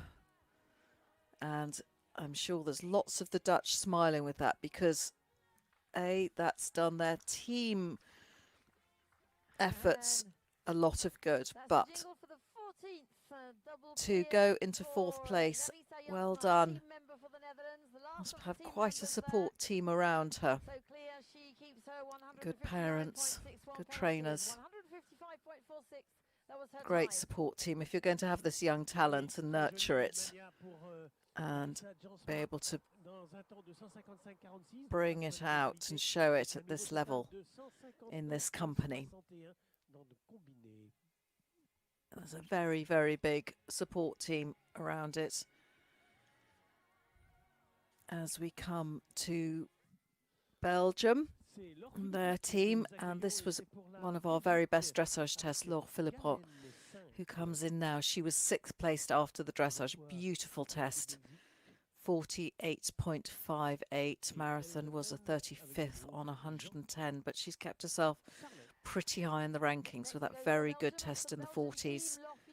She's currently on 159.44, currently 14th. That's where we are. Top 10 just on the horizon, and another one of those trots that you could just watch all day. Lovely horse. With Galen, with the same horse, a Hanoverian 16-year-old gelding.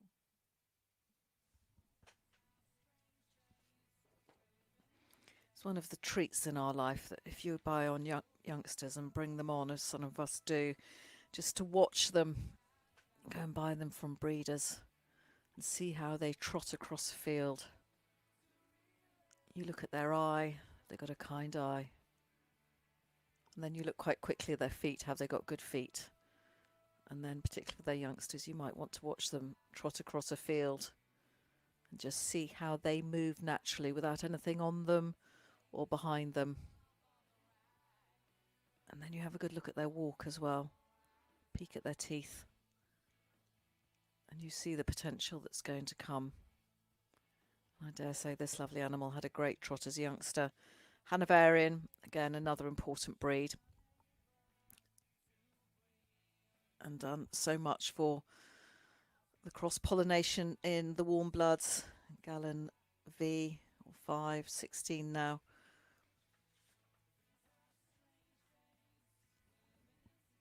A successful horse for the last 10 years or so. 8 years, has been very successful. 4th at the test event, 1st also in France in April in Célestat. Very successful driver over the years, and certainly is a lovely combination.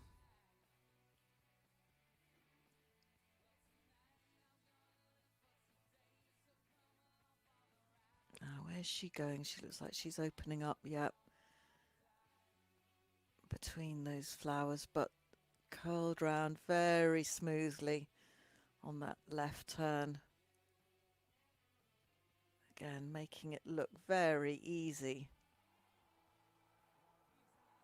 Lovely flying changes in these canters from one side to the next. Look at it.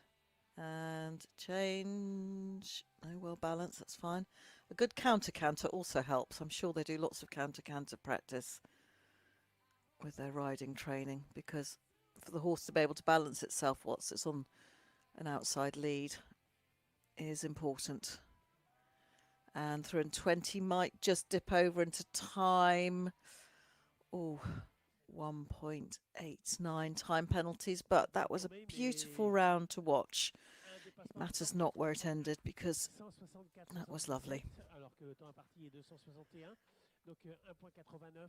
So for the Belgian team, I'm not able to give you too much information on where the team standings are right until the bitter end, but that's a current third position for her as we move to Jessica Wachter. Sitting in front at the moment is Larissa, and behind her is Didier Mathis. This is in the overall, and that puts Law currently into third position. In fourth is Kelly Bruder at the moment, but leading the young Dutch lady and her lovely horse Dandy Jane. As we welcome in for Germany, again she's here as an individual. What a crop the Germans have. Jessica Wachter, she's sitting in 13th at the moment. Had a very, very good marathon. She was 8th on the marathon. The German ladies absolutely bossed the marathon, and Jessica, one of the leading, if not the leading competitor with the young horses. Lots of firsts against her name, so she knows what it's like, particularly with this lovely Charlie Brown Satu. Verdi Dutch Verbrand Session Thuringen. They won the 6-year-old category in 2018. The young horses, they were 12th in the 2022 World Championship, but she absolutely stormed that marathon. I think if it hadn't been for the Swiss gents, it would have belonged to the German ladies.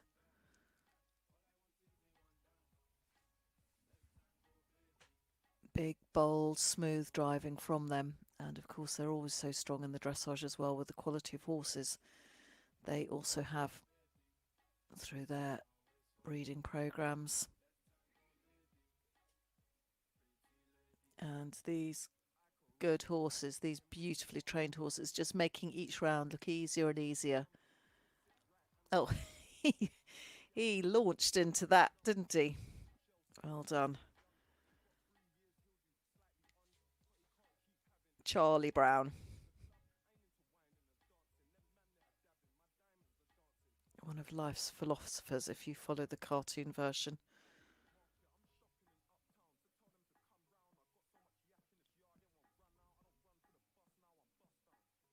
Sitting in 13th at the moment. He's another horse who likes the chance to have a bit of an open up. I thought she might have gone round, but no, that was well judged. These good horses just come back onto their haunches so well.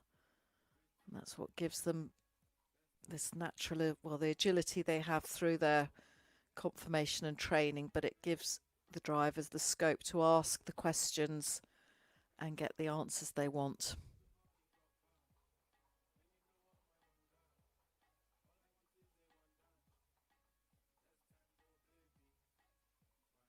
Lovely. Smoothly done from Jessica Wachter and Germany. And again, another beautifully judged round. Absolutely spot on time-wise. She's not going to figure in the cones competition, but that matters not, because that was a lovely way to end her World Championship. 159.08, that was the time for Jessica Wachter. Clear, and she was 12th last time. She's sitting 13th at the moment. Let's just wait and see where.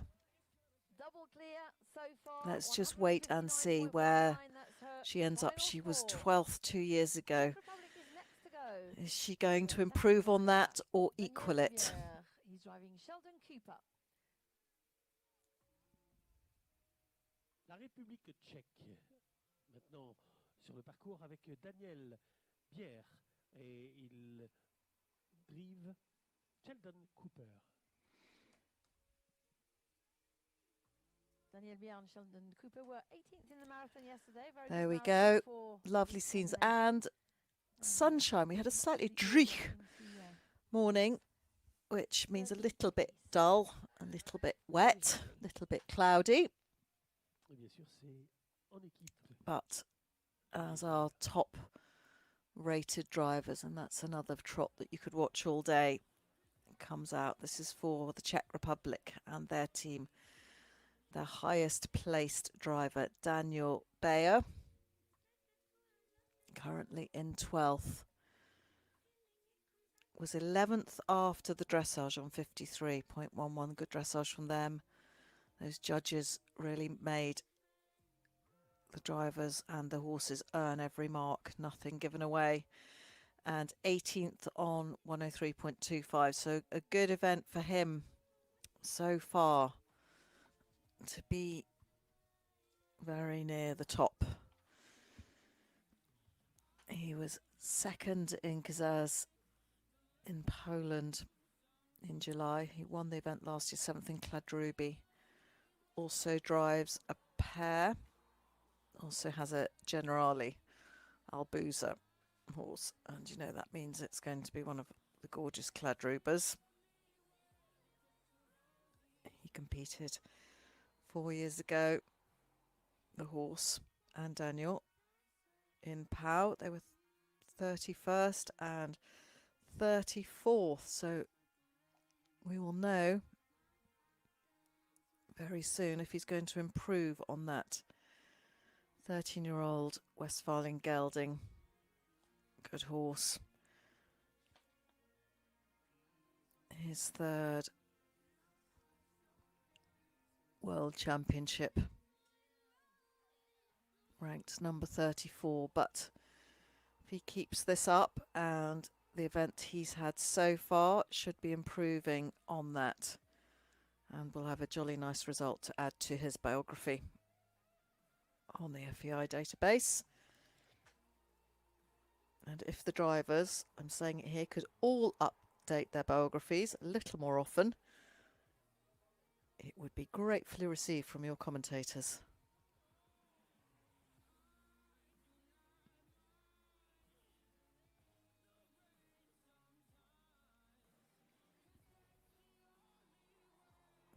So pretty smooth through there.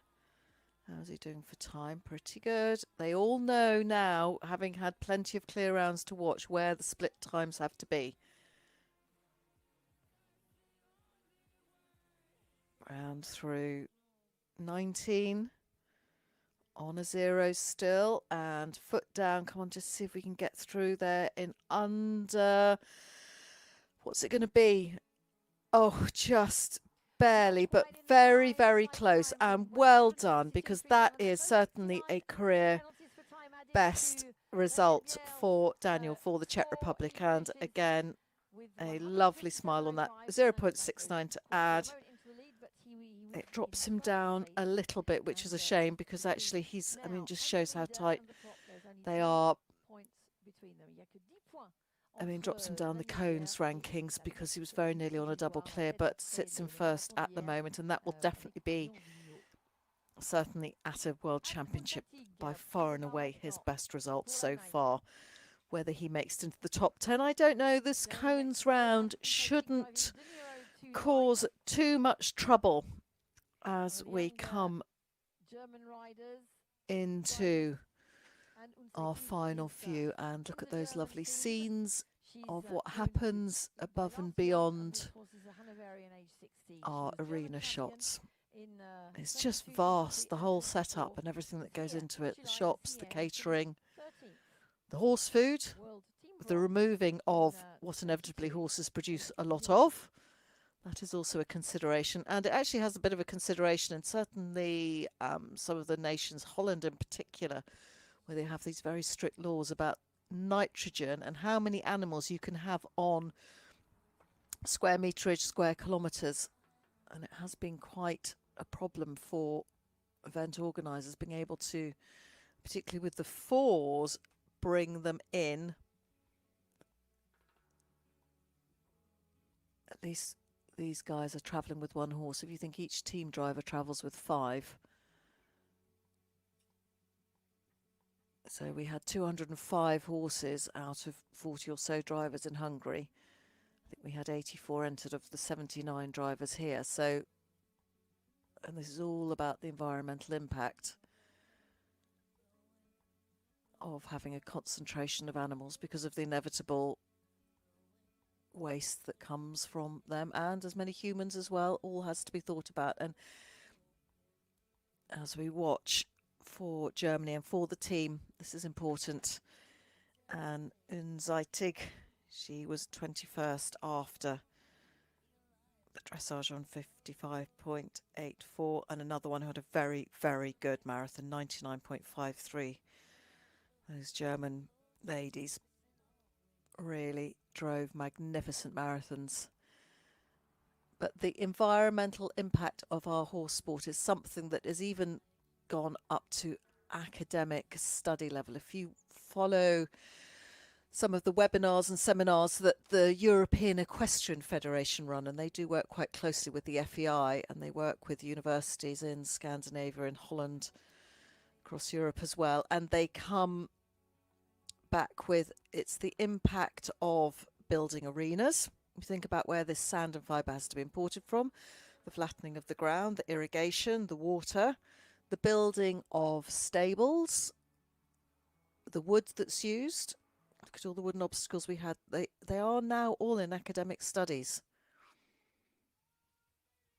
And if you think about our international horses being flown around, and this particularly for, say, top race horses, show jumpers, dressage horses, their carbon footprint would make your eyes water with the flying that they do. But what we do in driving to counteract that is to talk about the well-being that driving brings. This is a team sport in so many ways, and the inclusivity of it, like no other equestrian discipline, and we have to factor in the infinite benefits that driving brings to both horses and humans in so many ways as she springs across the line. Now, that's pretty good. She's pleased. That was clear. A little bit of time to add, 1.48, 20th for the cones total, but that's all pretty good news. She still stays in front, so she had enough of a gap over Daniel. There's enough between them, so she stays in front. So currently our leader on 154. We are marching through the order, and as our totals decrease and our placings heighten, we enter the top 10.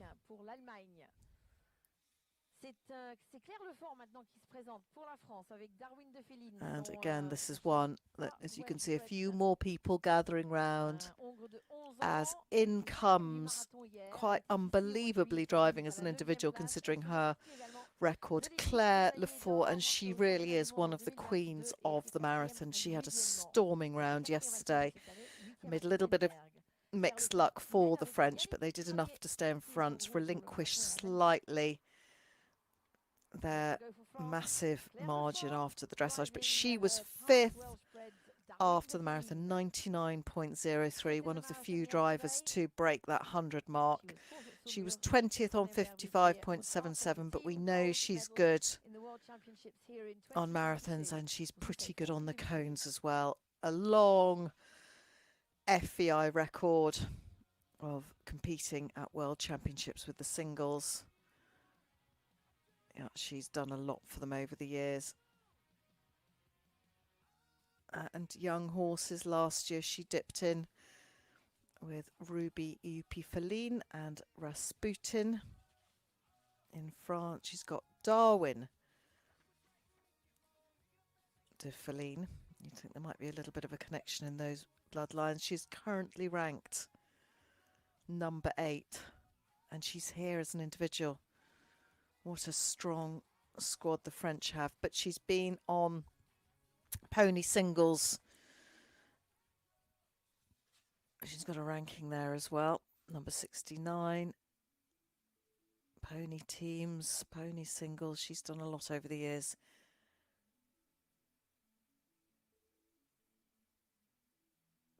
There we go. Very experienced lady. 7th in Chablis, 9th at Le Pen, 4th in Saumur, and 8th in Kronenberg. That was her season to date. Worked over the years with the great Benjamin Helou, wonderful horseman that we know so well through the horse fours and his amazing exhibitions and shows all over the world with his Liberty horses. And Claire cracking on here. All the balls on top. And she's got a view to her individual standing. We're in the top 10 now. In the top 10, time is looking very, very good. I mean, this looks like it could be one of the fast times. Is she going to knock Anne off her spot, which she's held on to? These French ladies driving brilliantly. Yeah. Oh, commentator's curse. It's played forward. What a shame, because she really was attacking this course. And because look at that time, it was going to be very, very good, but not to be. And that really did ping. It hasn't really been caught at all. But I think she probably asked for a little bit too much forward on that exit of 18. 3rd place, so she will drop down a little bit. That was a gamble she took, Claire Lefort. I think she was going for a 1st place in the cones. 3 to add. She was massively inside the time. It would have been one of our very, very best times. She knew what she had to do to get a win in the cones, and sometimes the gamble just doesn't quite come off. So she tried to bring the time down even further, Claire Lefort, but one ball down on 18D. And 3 penalties, a score of 157.8. There we go. It's really hotting up now. We stay with France and we move to the team as Clément Deschamps. Again, another good dressage from him. Pretty good marathon. They were a bit up and down, but they did enough to stay in front of the team. He was 7th, 50.31 after that lovely dressage, and 104.31. If you like your number symmetry, he had some there, 22nd. Currently on 154.62. There you have it, all the information. I liked this mare when she did her test. This was one of the ones I would quite happily put on my take-home list. Good mare. There she is, smart trot. And putting a shoulder into that collar. Come on they go. Just almost saw her perceptively dropping her shoulder. Come on, let's get on with it. Brome de Chablis, she's 13. And how lovely here in Le Pen to have a Selle Français horse.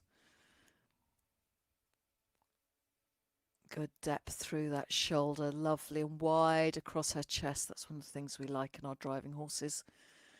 And that gives them that bit of power through the breast collar and through the shoulder, as well as plenty of room for those lungs and the heart.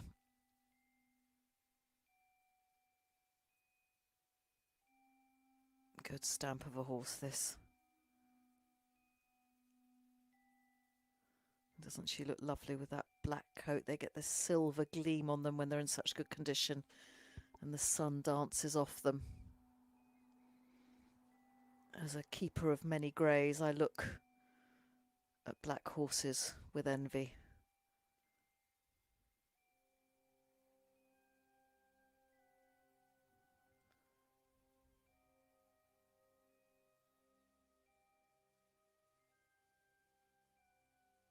And she opens up. Good girl. On you go. Lovely big ears there, listening to Clément. The relationship these drivers have with these single horses has to be telepathic because they're so sharp. The reactions from them, from the driver, precision, something that comes up again and again. The fine tuning and that communication through those hands, reins. They feel your every heartbeat when you're driving them. They sense, they know how you are, and you can read them too.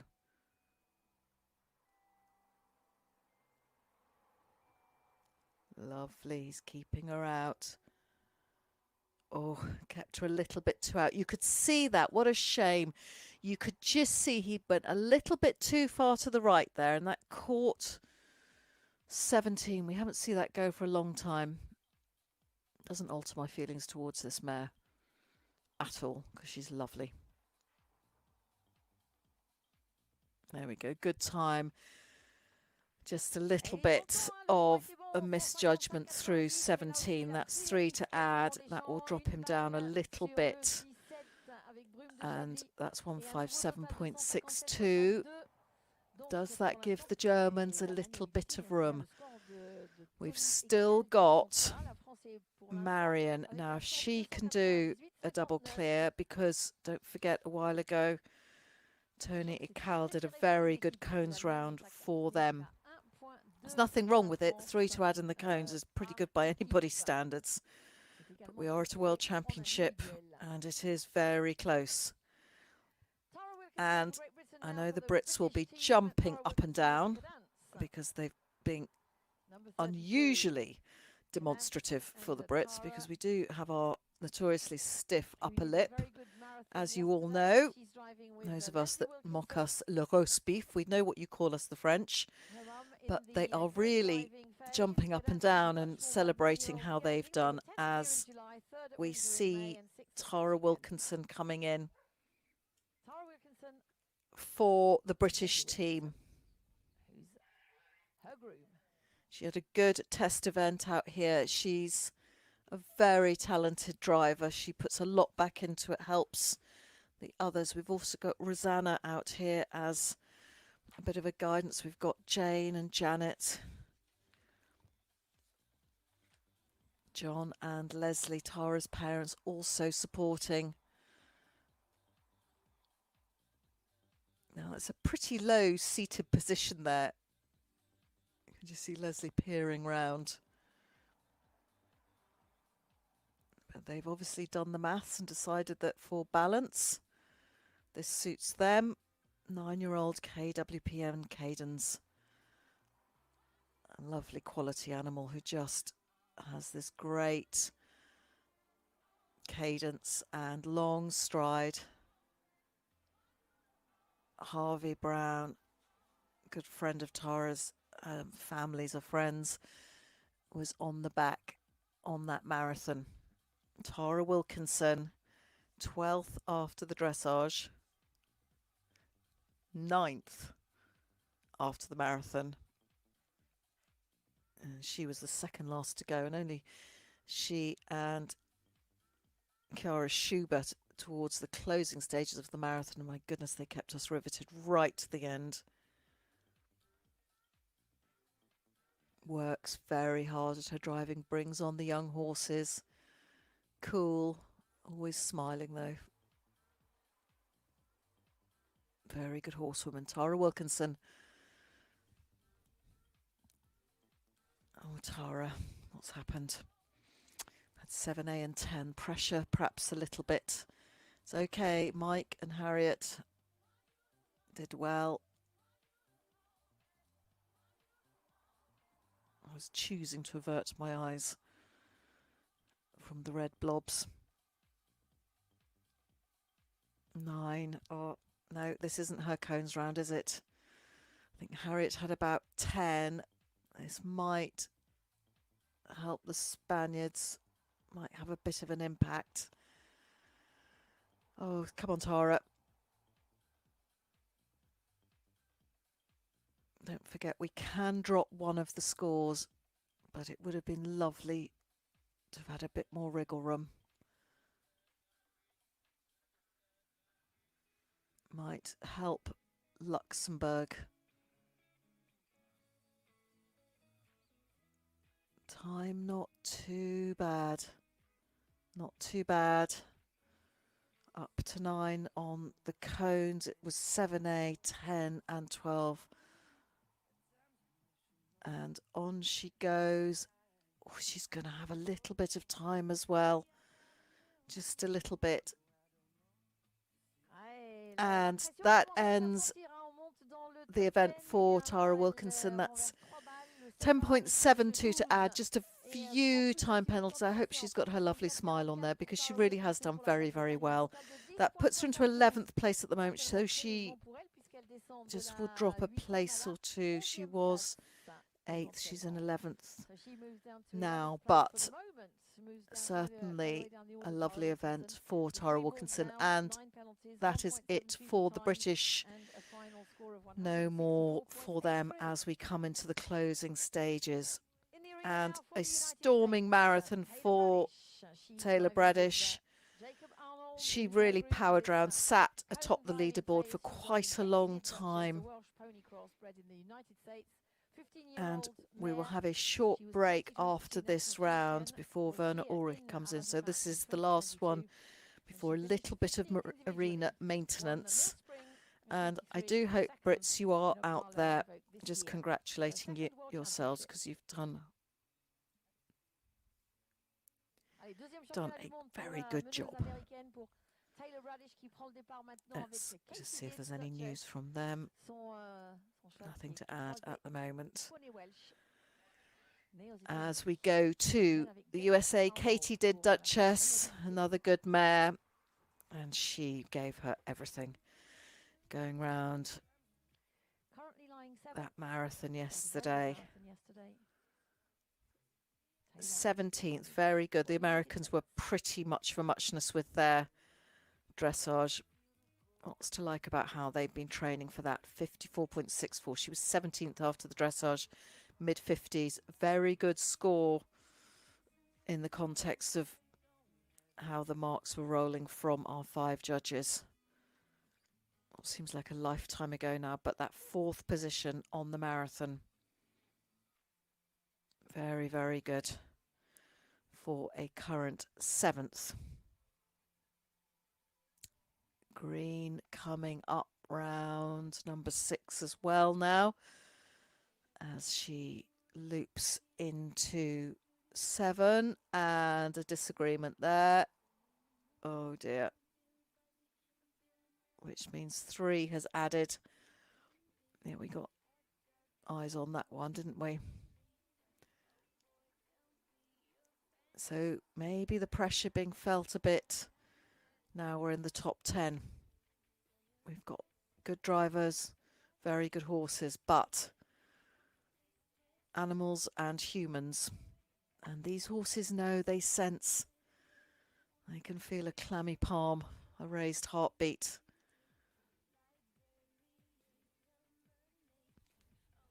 They know when the nerves are jangling and the pressure is felt.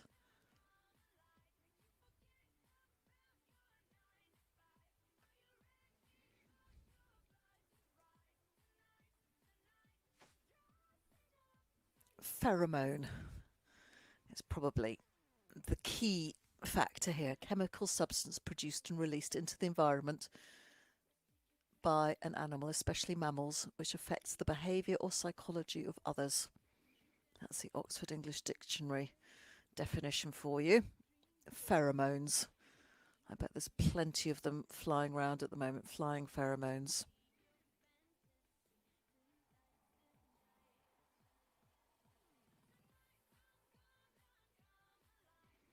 Currently sitting in 7th, 3 to add. We've just got to wait and see what happens in our final 6 as she scoots across the line. A very, very good time. That was very well judged. Just that one But well done, Taylor Bradish, worth the thousands of miles travelled. Puff out, come on, give yourself a break there. You did a really, really good job. And the Americans can do no more. That's enough to put her into first at the moment. Don't forget some of these results I'm giving you are the cones and some are the totals, but we should be able to bring you on your screens just where everybody's sitting at the moment. And Eline Brisse still out in front. Claire Lefort had every intention of catching her, but she could not. Talvikie for Finland, still in second on the cones. Good for her. Look at that, doing it for Finland. Well done. Nicolas Candal, one of my favourite cone rounds, just that lovely horse, doing his flying changes as we just bring you the current totals. Yes, Tara has dropped down to 12th, but Taylor Bradish sitting there in front, absolutely nothing. Look, barely a blink between them, 0.5. Anne and Zeitig, Daniel Bayer for Czech. That's great for them. Clément Deschamps, Claire Lefort, Jessica Wachter. Some big names in there as our orange tractor comes in.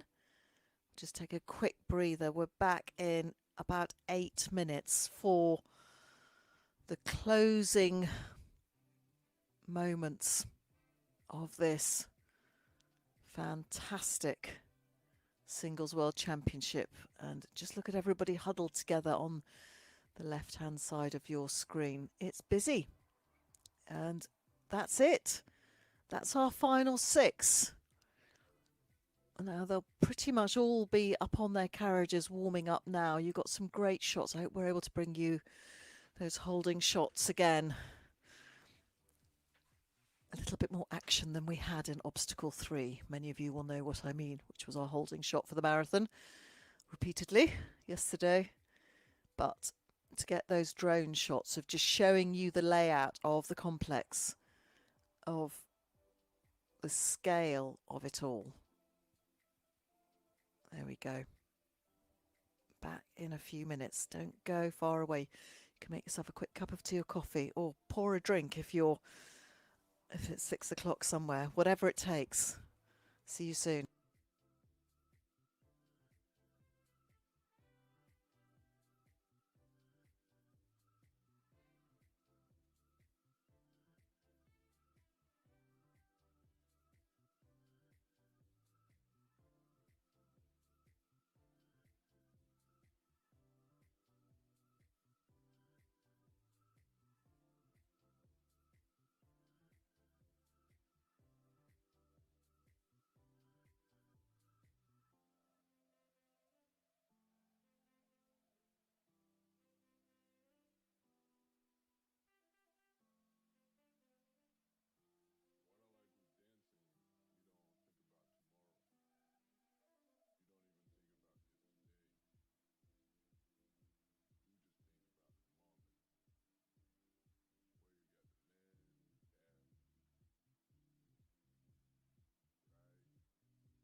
Alors maintenant, nous rentrons dans le vif du sujet, puisque les 6 à suivre donc sont potentiellement médaillables. C'est très très serré en tête.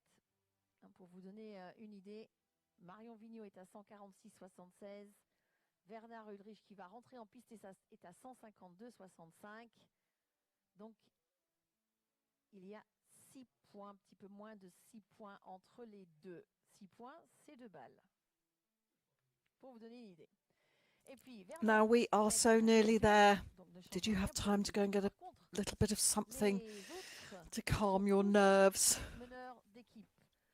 as we come into the final 6? And what a great day we've had so far. It does feel like you live an epic blockbuster each time we do this. It's emotional. Hollywood, you should be watching and listening to this, because we have all of life, everything, properly epic. I mean, as you know, there are lots of great films out there, but it's, yeah, all of life brought to you here, particularly by a gentleman like this, Werner Ulrich, and this wonderful bombardier who, I'm not going to say bombed around the marathon because that would just be too much of a cliche, but didn't he just own it, just enjoyed it? He's here as an individual. His son Stefan and teammate Mario, they really did such a great job for the Swiss team. But Werner Ulrich, one of our legends.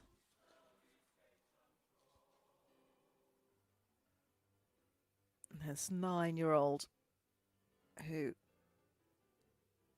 Stefan was driving last year, a year ago, same place. And look at all those people, just like, look at them all. They've filled up, standing room only now as we come through the closing rounds. Yeah, that year ago when we had a tremendous horse pairs. 8, 9, no problems for him. Full set of green. 11, that's driven well. We've had a few that are a little bit close, but doesn't matter. You can be as close as you like, as long as you don't knock it. Or even if you knock it, sometimes the ball stays on top. But a lot of it depends on the surface. 12 to 13. Harder than it looks. It has driven well.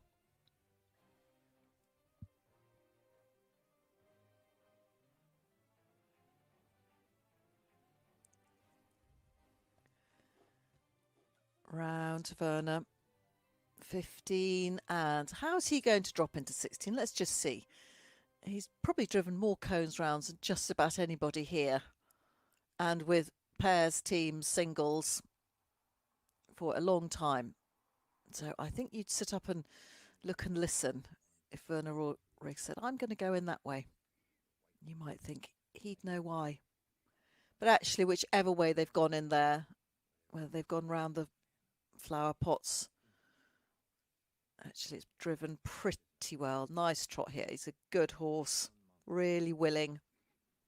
Stefan's horse yesterday through those obstacles. Honestly, Tigger, I hope he's called that in the stable. Just incredible, the power and the bounce.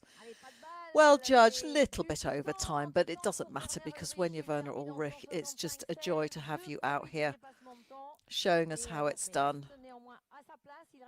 So 2.08, no balls rolling for him.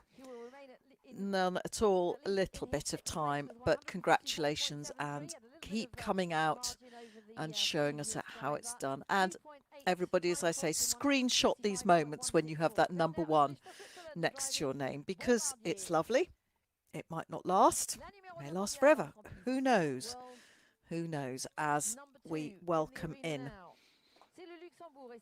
another one of our next generation drivers who is really blazing a trail. Currently ranked number 2. Marie Schultz.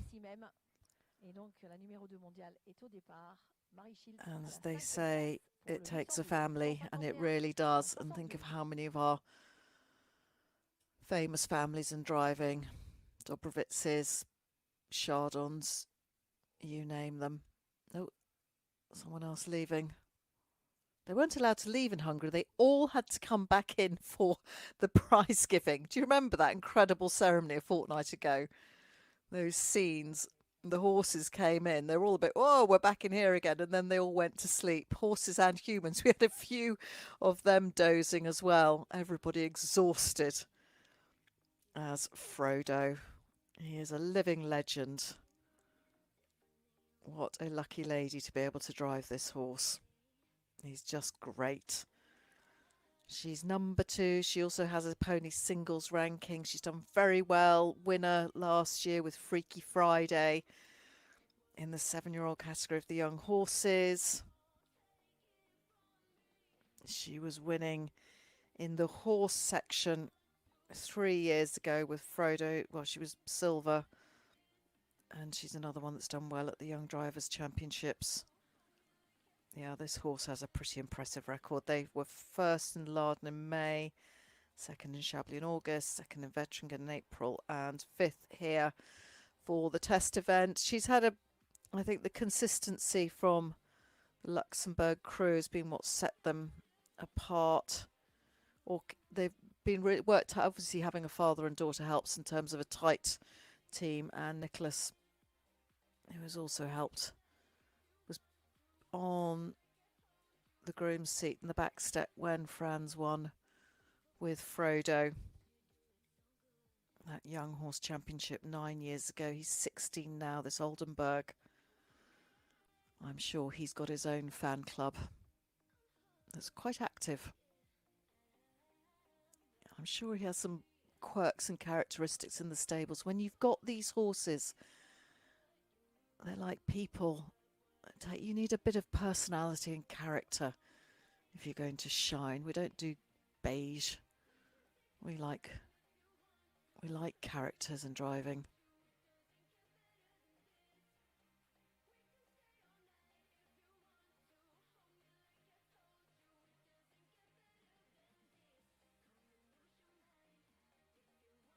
Come on, Frodo. Because Marie would like to be in with an individual medal as well.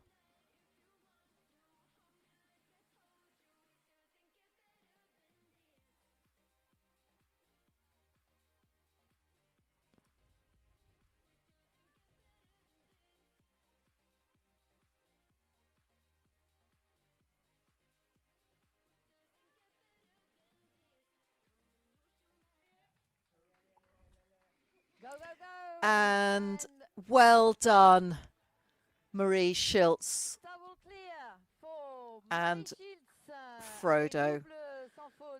Lovely set of zeros. That's just what you want. Just what you want. There we go. And look at that. Standing room only at that end. Absolutely brilliant. So they can do no more. But what she does is she puts the pressure on the others. Good for you, Marie. Or Marie, probably. Marie, we're saying Marie on the continent. Schultz. As we come to one of our, well, she was our marathon queen yesterday. She absolutely bossed it going around there. What a joy it was. And just had the place to herself. Everybody else was packing up or watering down or icing legs or giving them recovery mash or whatever they do after a marathon. But Chiara Schubert last out on the course and just about best till last. She was fantastic. One of the best marathons we've seen for a long time. just seemed very cool and just went for it. So pulled herself up from 19th where she was after the dressage. Very decent mark of 55.04. That was good. Those judges made everybody work for them. But a second place, splitting Stefan and Mario, which nobody quite thought it would happen because they were so emphatic going round. Oh, a grey mare. Just my ideal horse.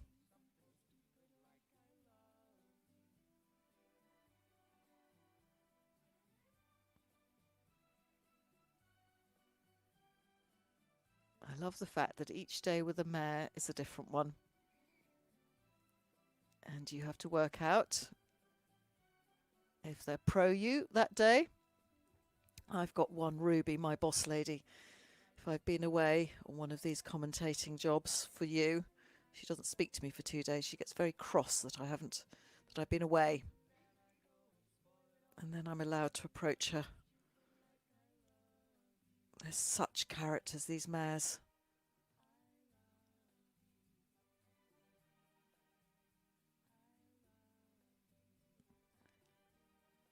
And this combination yesterday were absolutely fantastic. Verdi Zuidse Verband to Verband Baden-Württemberg. There we go. So Baden-Württemberg. A lot of these German horses, of course, their breed name relates to the area from which they originate, and a lot of the characteristics relate to the terrain, the land. Was it hilly? Was it flat? Just think of things like our Welsh breeds, particularly the mountain ponies, the Freiburgers, Franche-Montaigne, the Swiss horses. A lot of the strength and the bone that you get with them comes from where they were brought up. Now that's a 3 in 14. It's caught 1 or 2 people out. Maybe feeling a little bit of pressure here for Chiara. And I think at this pace she's going to have a bit of time. But it doesn't matter what she does now because that marathon yesterday really was fantastic. She's only 22. We can't get away from the fact this is another one of our young drivers who is doing absolutely brilliantly at a senior championship. So, yeah, a couple down and a few time penalties, or 1 down and some time. Lots to build on. Come on, Cara, we're going to have a smile, please. Oh, that's not quite sure. A bit enigmatic, that face. Come on, you've done very, very well. Very, very well. And your lovely mare, look at that trot she's got. And she ate up that ground yesterday. We'll drop a little bit after that, but just note that name. A bit like, where's Cindy? And that beautiful horse. And Larissa, we've got some incredibly talented young drivers coming up. Absolutely brilliant. And whatever emotion they feel in this moment, be it disappointment or elation or something in between, good on them for even being here. Because the work that's put in, you can have all the wealth, you can have all the chances in the world, but you have to put the work in. Nobody hands a place at a World Championships to you on a plate. So somebody who knows about the work to get to the top, Stefan Ulrich. You might be brought up to it, like this young man is. They're out doing their gardening, aren't they? Raking. The rake, one of the top priority shopping list items, along with measuring sticks and all sorts of other things. The kit that's needed to run a driving event, yeah. Let's not even start on that shopping list. As Stefan Ulrich for Switzerland. incredible marathon. A very, very good dressage. That was 53.97 for a 13th. And that third placed marathon, 97.53. He's sitting on 151.5. There you go. And this wonderful horse who gave his heart, his everything yesterday. Absolutely full of beans. I'd quite like to have his head. Looks a little bit headstrong today. Stefan just having to guide him round. They can get a little bit overconfident. They're like humans. They do a good job, and he knew he would have done well yesterday. They can come in and be a bit teenage and go, no, we know better.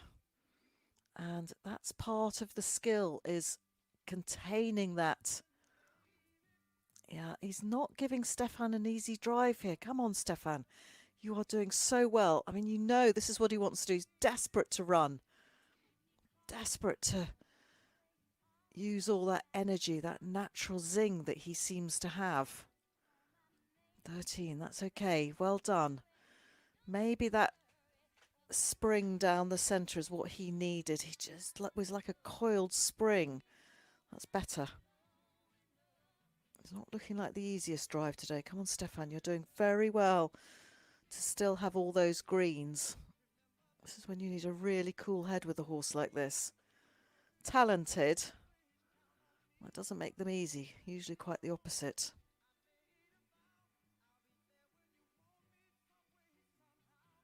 Oh, ping, ping. That's what he does so well. But you need them pinging and going forward if you're going to be up on time. Come on, Stefan Ulrich, because we're into medal places now. And he knows it. And maybe there is a bit of tension there. Maybe that's what the horse is picking up. He's doing pretty well. Come on. Oh, come on, Stefan Ulrich. You've contained your boy so well. Wowie, come on. Yes! Wowie. Yes! Oh, brilliant. Look at that. And that's what it means, because that was not easy. That was not easy. I mean, he's congratulating his horse, rightly so, but he was a handful. He was a handful going round there. We've seen some of our beautiful dressage horses glide round like hot knife through butter, but that was containing something on springs. I mean, the bounce this horse has is brilliant, but well done, Stefan Ulrich. I think a lot of us salute you now, because that was brilliant. I mean, you do have natural talent, but to keep your cool when goodness knows what that was feeling like through the hand. Very, very good. That's why he's sitting up there in pole position at the moment with 2 more to go. Oh, what's going to happen? Now another good mare, and Mario absolutely laid the success of the marathon. Their winning round yesterday in this fantastic Favela Finnish Horse Breeding Association. Again, another one of our interesting warm bloods. Now, the team was 4th 2 years ago. He was 11th. Mario, what can you do? You gave us an absolute treat yesterday, and he's another one who is such a talent at bringing on these young horses. I always think of Limoncello and Lemmy Kay when his name comes up, that he's won with. Lemmy, he won as a 5-year-old and then a 6-year-old. Really talented. Now, whether he had a chance to watch Stefan, whether he was just keeping things calm, going internal, everybody's different. Whether they go quiet, whether they need to talk, whatever they do, by this stage, they know what it takes to get themselves into the best position mentally, because that's all you can do now, is control the emotions or channel them. Use them as your bread and butter, your food and wine.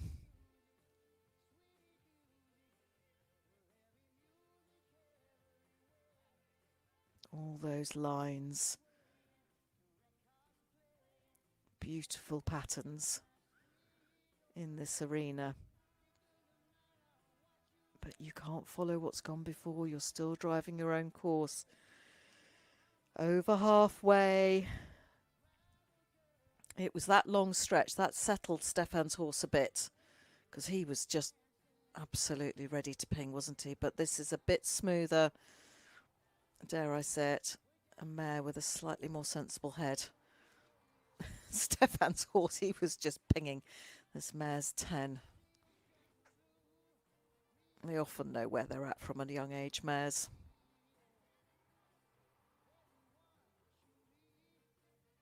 Lovely shots. Look at that lovely canter. Good girl.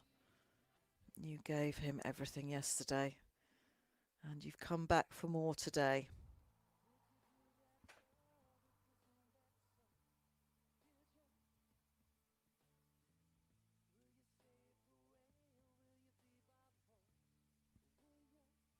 Yeah, it's okay.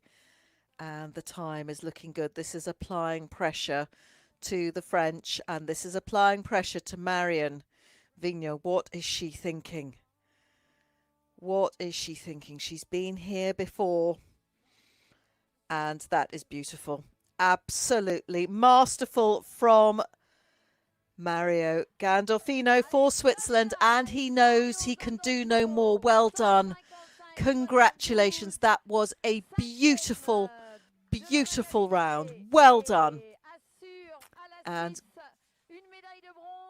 that's it for the Swiss and the Germans. Can't wait to bring you where these teams are going to be either. It is absolutely... Has anyone got any nails left? How are your nerves watching this now? Would you trade places with Marion Vigneault? She's got the weight of a nation on those shoulders at the moment. And those two gentlemen for Switzerland. Very different rounds as we welcome into the arena our very last competitor. Is this going to be her year? She's been there so nearly before. For France, for the team, for the host nation, for everyone in Le Pan. This is pressure.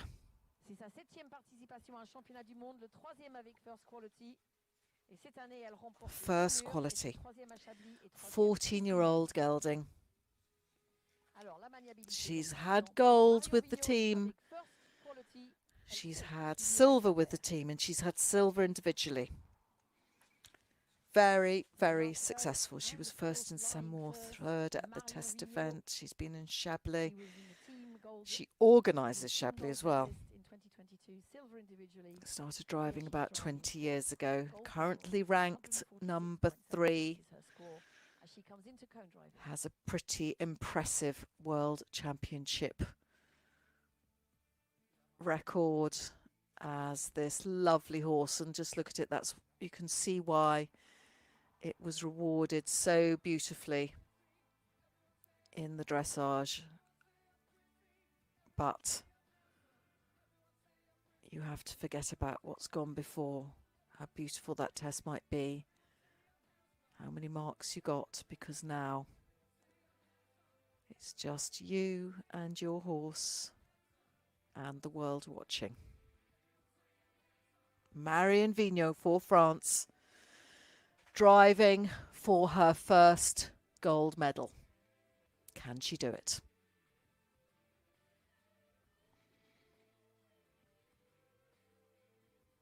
Through 7.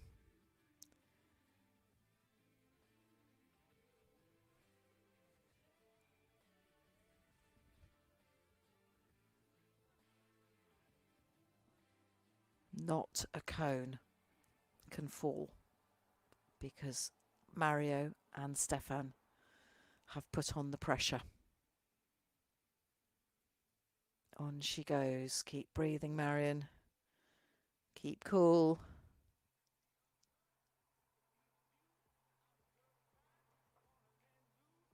Is anyone breathing? You sense the silence.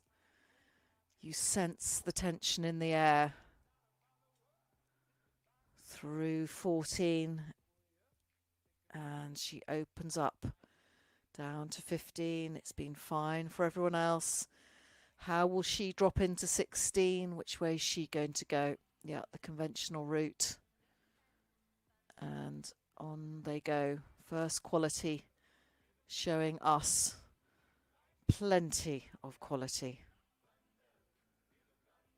Keep it on. Forward, forward. Time okay. But all it takes is one little knock. It's that close. Oh, good horse, aren't you? Look at you, head down. Really putting your shoulder into it. Come on, Marion. 19. 19. And just you wait, just you wait, just you wait. No, I can't bear it. I can't bear it. Oh no! I can't bear it. It happened last time. And the last one has gone, so let's just see, let's just see. Come on, I just need confirmation. I think, oh God, I'm holding my head in my hands, I can't believe it. It happened last time. Oh, Marion, look at that. The nation weeps. I mean, Silver's fantastic. Let's not take away from the fact she's had the most incredible World Championship, but my goodness. She's going to be dreaming about these last cones for another 2 years. Marion Vigneault, what have you just done to us? It was yours for the taking.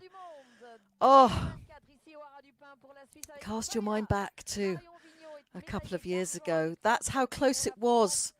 That's how close it was. But congratulations. Come on, let's focus on the positive.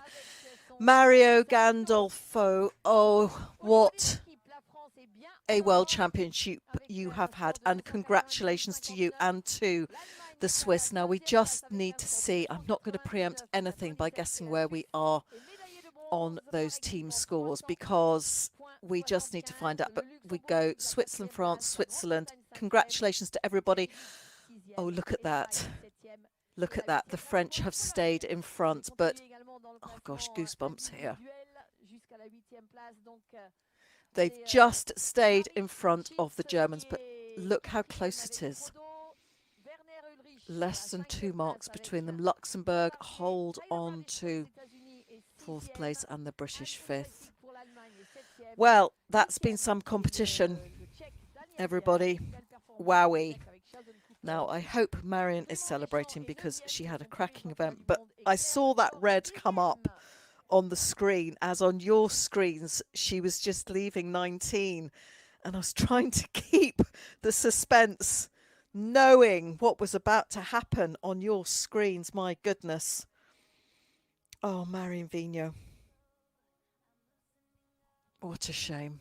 It was nearly yours, but silver again. Congratulations. But congratulations to France. They've given us the most fantastic singles World Championship. Thank you to everybody at the wonderful Harriet Dupin stud. I know how hard you work, and the planning that's gone into it, to Andrew Council, our main judge, to the other 4 judges.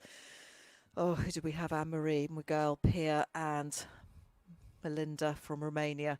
Well done for all you've done. You've worked hard there on the cones course again today. To Jeannie Lane, and a big shout out to Jeannie. I'm going to say a very personal thank you to her, because she kept me informed when I wasn't getting scores or links or anything through before we started, and I promise you, listeners and watchers, it went right down to the wire as to what I was able to share with you. So Jeannie Lane, shout out to you, my good friend in France, who kept me fed with scores and links. To Dan and the scoring team, you kept me sane and hungry, and you did that again here, because without your diagrams and scoring, to Philippe, the other scoring team, you're keeping everybody informed, and all the officials and the volunteers, you've done a grand job. And that's another one, and I know there was a lot of work had to be done by a lot of people between the test event and the championships. And my goodness, you did it, and you did it in some styles. So huge congratulations to everybody. Huge congratulations to our winner, Mario. And to my team, we need to stay online for a bit longer, please. We've got the prize giving to come.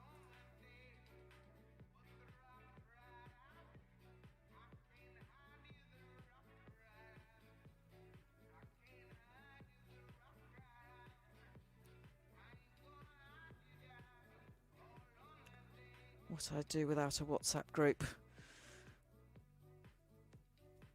All the conversations. If we can just keep on.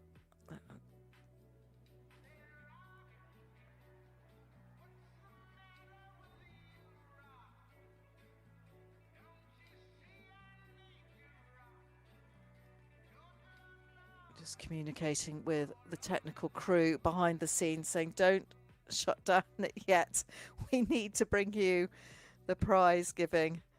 Oh my goodness, prize giving to go. That's what I'm saying, trying to say anyway, because we need to celebrate with everybody until the end. And I'm also going to shout out to Callum and to Mark. I know you're listening on your way to the airport, because Callum, you've done a grand job of feeding me back all sorts of news, not just from the British team and from the whole event. And thank you to Marie Durand for confirming that Koos was indeed team trainer, and to Glenn Geertz. It's lovely always to hear some of the background so I can keep everybody as informed as possible. That is the aim, to make everyone at home or wherever they're watching feel as if they are actually at the event. So just a few minutes. I don't have any exact timing as to when the awards ceremony will be. In fact, on the official running, it was absolutely about following on. Let me see if I can bring you confirmation on Philippe's scoring of the overall. I'm sure it'll be available very soon. I think they're probably just finalising. We've got a quick flash on your screens. Anyway, don't go anywhere. As you see very quickly, and they're like the worker bees, aren't they, in a hive? Everybody knows their job. And shout out to the tractor drivers, or driver, there could be more than one, who prep these arenas so beautifully. And this is absolutely typical of the modern sport. And the music. Goodness knows what happens with all the copyrights to get the music that we can play at these events. But just the atmosphere that's created for the backdrop to this wonderful sport that we give you. Don't forget, in just over a month's time, that first weekend in November, we will be bringing you, and I am providing that coverage from Lyon. I'm sharing the World Cup coverage as far as we know at the moment from the sheets that we're getting out with Gareth. I'll be bringing you the final from Bordeaux as usual, but Gareth and I are covering the World Cup. Nice to hear a different voice sometimes for the driving, much as I feel quite proprietorial over it these days. I just get very excited about being able to share the action with you. It's a real privilege. It never ever is anything less than a massive privilege to be able to talk about this wonderful sport and our mesmerising horses. So short break whilst the table of awards are being set up and the final scores are counted. It looks like we have a bit of an arrangement of where the placings are going to be. So don't go too far away. Keep it on in the background, and as soon as we are able to bring you the awards ceremony, I will do. Un petit peu de nos exposants en attendant la remise des prix de ce championnat du monde FEI 2024 ici au Ras du Pin. Les exposants, les glaces, les bonbons, la visite à la boutique du Art National du Pain, le stand Pourcin, la sellerie Baude, etc., etc. Tous les exposants qui sont présents avec nous. Il y en a aussi qui sont dans l'allée des Grands Champs. Hein. Il y a Glamping événement qui est dans l'allée du stand. Il y a également la sellerie qui Nutragile et puis la sellerie qui a offert l'utilisation de la voiture à Mario Gandolfo hier pour sa performance dans le marathon. Donc n'hésitez pas à aller rendre visite à nos exposants pendant les 20 minutes qui vous restent avant la remise des prix et rejoignez-nous pour la remise des prix et la cérémonie de clôture de ce championnat du monde édition 2024.